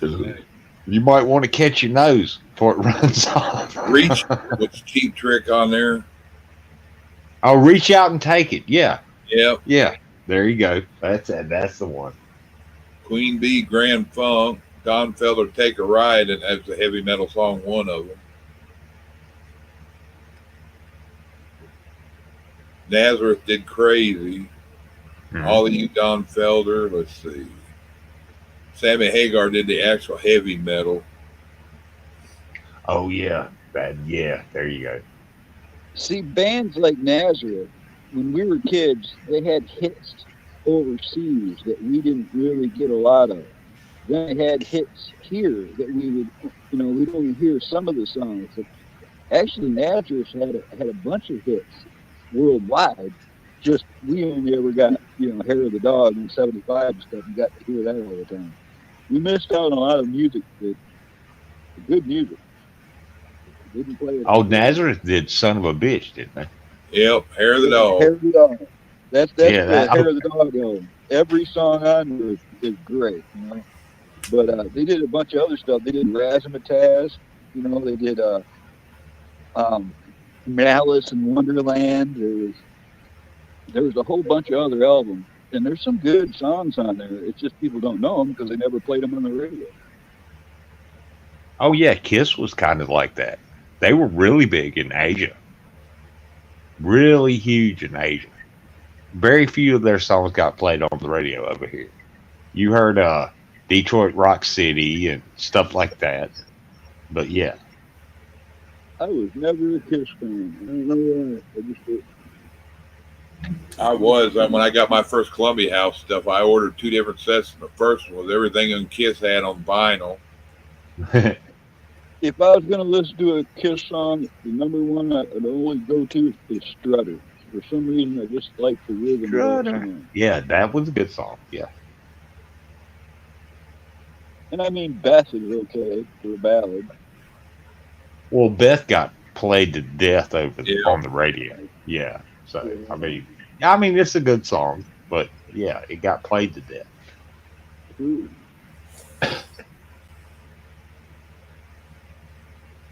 That's what I was saying about the deep cuts. Like I talked about Hair of the Dog.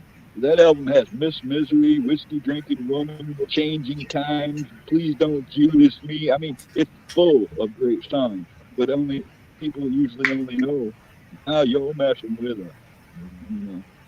Right. Well, another good Kiss song was Shock Me. And Ace Frehley sung that. Great song. Great song. Never got played on the radio. See, I do like that. When one of the other band members will sing a song, it's like totally changes the whole sound of the band. Mm-hmm. Even Aerosmith did that. Like Brad Whitford sung a couple songs, and it's a completely different sound. Yeah. Well, I mean, that's kind of why I like the movie Armageddon, but damn, they play a whole lot of Aerosmith in there. I mean, I get that that's your daughter in the movie, but come on, man. It was the first albums, man. It was just called Aerosmith in the beginning, and they turned it to Dream On. But then you had Toys in the Attic and Get Your Wings and Double I Bootleg and all the early Aerosmith. It was different. By the time the 80s came, Aerosmith changed. It was something happened.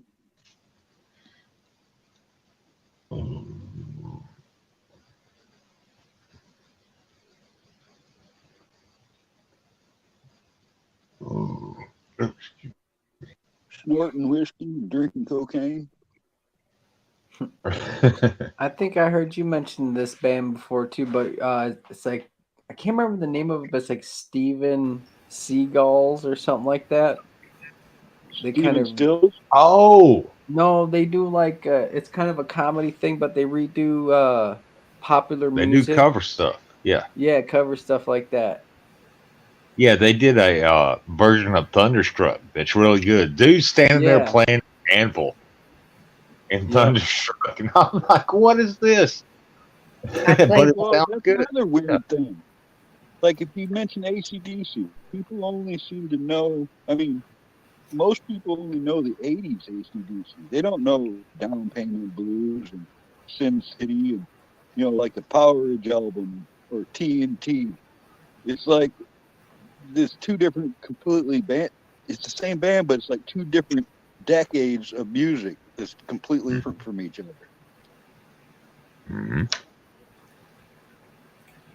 But yeah, I've seen that video from Steven and the Seagulls. I think that's the name of the band. And dude comes driving up on a riding lawnmower, and then they start playing Thunderstruck. Yeah, it's cool, man. It is cool. You probably get a strike though playing something like that. It's too popular. Oh yeah. I always get a copyright claim whenever I play music on my channel. So yeah, big deal. If you play an obscure band covering the song, then apparently you get it. Bonnie gets away with it anyways.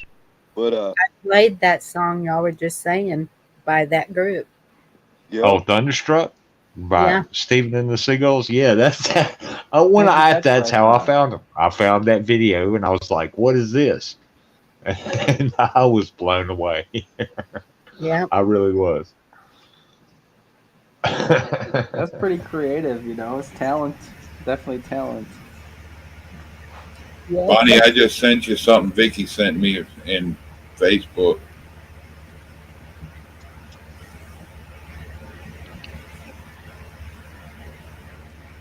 Guess Oh, and what? they do covers of lots of songs. They've got one of Nothing Else Matters.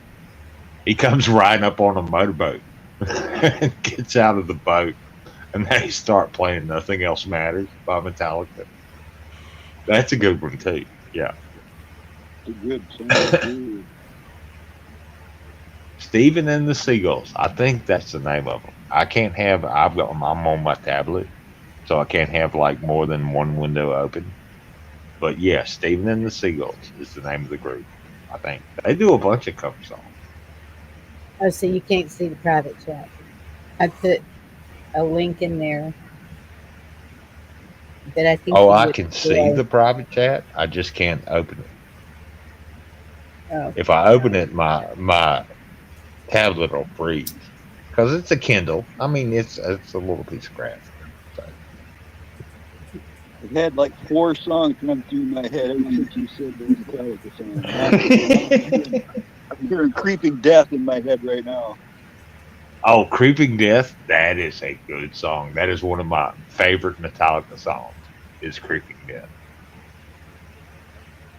And they're like, what is this about? I'm like, have you read the Old Testament? Do you not know what Creeping Death is? I do. I certainly do.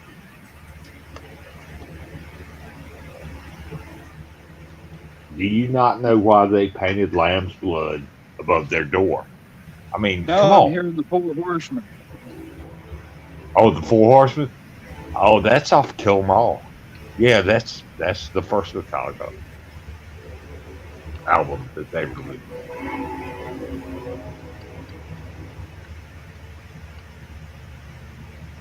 Well, hey guys, it's almost 4 in the morning over here. I'm gonna hop down and catch a couple hours of rest. But it was a All right, pleasure youngster. spending time with you guys. Yeah, I'm gonna Oh drop. yeah. My internet keeps freezing. I'm lucky I ain't got kicked off again. Well, y'all have a Well, good it was night, nice and to I'll meet you. talk to you again soon. Yeah, Good likewise, night, Rex. Ron. Good night, Carl. Bonnie, thank you. Chuck, have a good night. I'll talk to you soon. Good I'm night, man. surprised Bonnie's still awake. She might not be. She's muted, so she might have fell asleep. I'm gonna roll out too before it kicks me out again. Y'all have a good night. Much love. Y'all take Hey, care. Chuck. Hey, Bye. Chuck, Yeah, hold take on. care, Chuck. Hold on. Uh, Chuck, if you do a live, send me a direct link through StreamYard and I can get up there, but I can't log into my YouTube for another 2 all right. days. All right. what's happening? I'm rolling out. I keep See, she freezing up. just woke up. Wait a minute, huh? I'm gonna roll out, Bonnie. I keep freezing up. I'm gonna get out of here before it kicks me again. All right. I was looking at that you sent. I don't know about playing that one. That's weird, You're ain't it? falling like Yeah. wet sacks of sand, Bonnie. Good night, y'all. Take All care. right, take care, man. Good night. Well, we have been on for 7 hours. I have not. I just got here. I Wait was a minute, I just showed back up. What's going on? Hang on. trying- She's like, you ain't got to go home, but you can't stay here. Right. And you got a nap. I was trying to get NC Debs to come up on panel so we could tell her happy birthday Oh, and well, Oh, happy it's your birthday, birthday? Happy MC. birthday. talk to Yeah, her a happy minute, birthday. but she She disappeared. didn't want us to sing to her or nothing silly. Yeah. Oh. No, we weren't going to do that anyway because with the lag, it just sounds horrible. And I can't sing. Oh yeah, if I try to sing, you're just gonna be like, "Why are you beating that bag of cats?" When my mom What do would ask me to come into the bedroom. Now wait a minute. Nobody else can sing either, so why does it matter? you? Fair enough. Nope, there she is. She's making an appearance. Oh, did you hop up? Just about. Just She's not about. connected yet. I'm waiting for. There it is. All right. Now I can grab her. Doctor, give me the cure. I got a Happy bad birthday case. to you. Oh, Oh my god. I'm No, all. you I'm don't want me to sing. No, you don't. You just don't. Happy 29th birthday, Deb. Yep, 29 plus That's uh amazing. 29 plus 32. Yeah. Yep. I can't do math that high. 61. It was a good I don't year. have that many fingers and toes. What are you talking Mm. about? I'm always around. I'm just a satellite. Well, happy birthday. Thank Besides all you. the goofing around. Yeah, happy Thank birthday. thank You you made so it this much. far. I mean, Yeah. you've made it this far. So Shoot yeah. there you Shoot go. yeah. You get But spanked yet? Or pinched or socked or anything? no, I mean my big thing is going to be my apple fritter because I got that little they sent it right at midnight too. I got the email. It was like, "Happy birthday. You get an apple fritter at the best barbecue house in town." So, I get that and I'm going to do grocery shopping and that is it. That is my birthday. Cool. Just another day. I get it. I I went 9 days past my own birthday before I realized I was older. You know, if you celebrate it within the month of your birthday, you're still a lucky person. That's what I look at. I was like, I don't care if I get to go out like 2 weeks from now or something, somebody wants to do something, I don't mind. As long as it's in the month, I don't care. But Yeah, it's I got not a, three cards in the mail, so I am blessed. there you go. It's a thought that counts. Yes. So, how's everybody doing? Tired from talking? everybody but me. Y'all had good stuff. I was listening. Y'all had some good stuff on tonight. Thank you. I missed all the show. I didn't even think I could get up here. Thank all the panel, chat. Everybody was. It was good. Everybody was putting Chat. something in. Yeah, chatting up a storm. I was like, my eye hurts, man. I can't watch it. And I was listening and I was like, I heard my name and I was like, oh, I saved the link, Bonnie. I'm coming up. Yeah, that's Well, I why mean, it's your birthday. So, Yeah, I guess I got to make an appearance. Yep. I'm 4 hours old. At least in this state. Well, I've said this before and I'll say it again.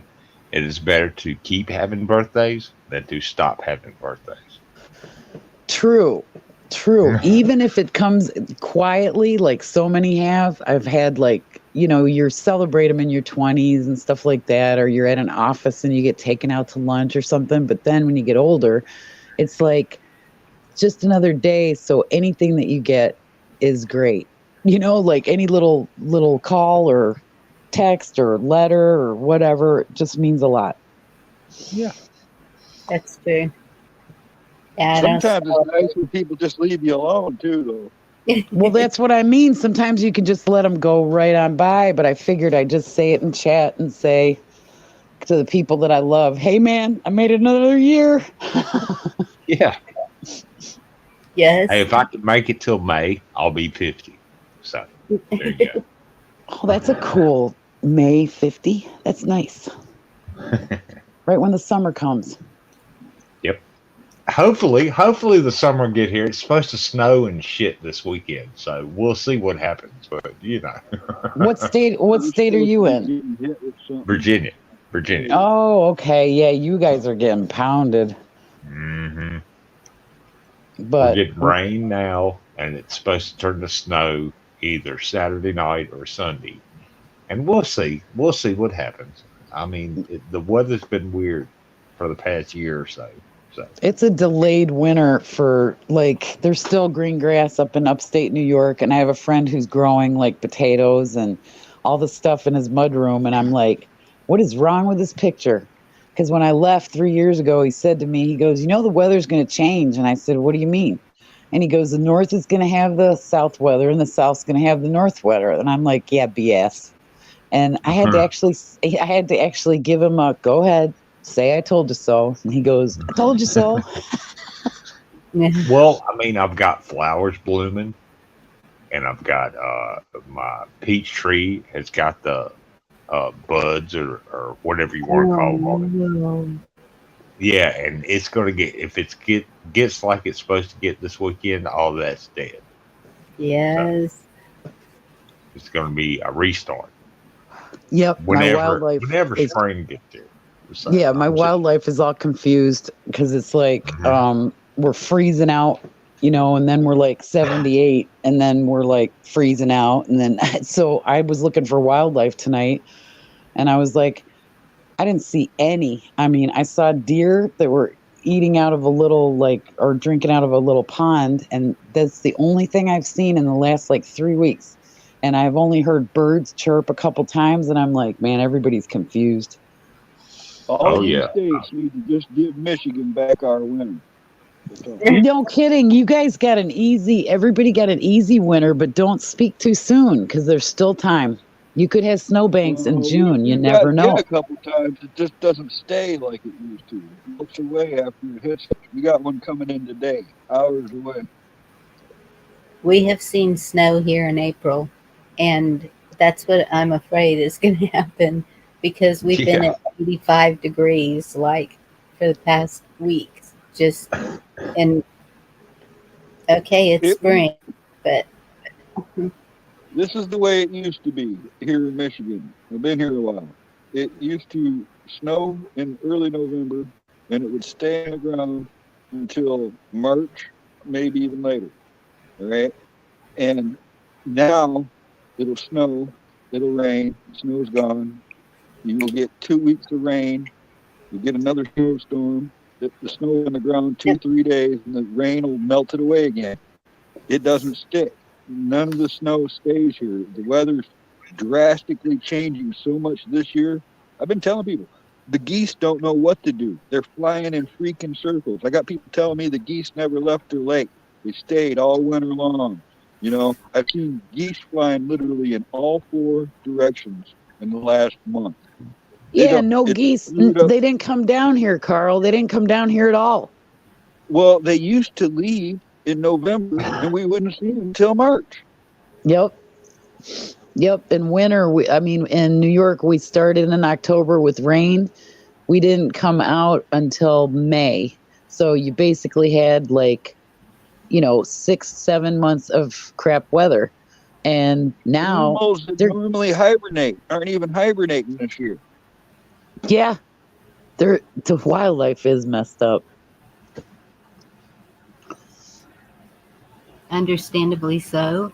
We're all Yeah. messed up. Yeah, that's what I was looking like. I just heard the story of what happened at the Sacramento jail during the full moon, and she goes, "I expected a poop show."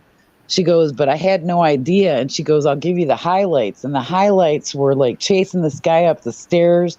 There was deputies going into cells that shouldn't have been going. Then there was a sergeant that shouldn't have been in a cell, and then they tased the guy, and it didn't work. The taser didn't work.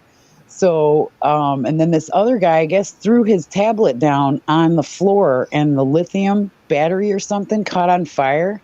So this guy is in like a solitary cell and his cell is on fire. And it's so hot that they can't get the door to pop open. And so they end up having to use a key in a hot door to get, and she goes, this is just the highlights. She goes, there was more. And she goes, then I had to write reports of it all. And she goes, I expected a full moon show. She goes, but not like this. So did they get him out? They did get him out, and he was a smart butt about it. And he said, oh, I just dropped it on the floor to get your attention. And then he started calling people names and everything. So he got taken out, but he didn't get hurt. They checked him. They have to check him for smoke inhalation and all that. But he just did it just to be, he's in for arson. He's the one, she found out he was the one that set all the wildfires in California, and she's got him in her jail. Wow. And I went, of all the people. And she goes, yep. And I go, nice. So he knew what he was doing. He threw it on the floor on purpose because they get little tablets, because they get internet privileges, Yeah. So, wish the United States. So that's where Virginia Roots was. She was in jail. That's why it sounded like that.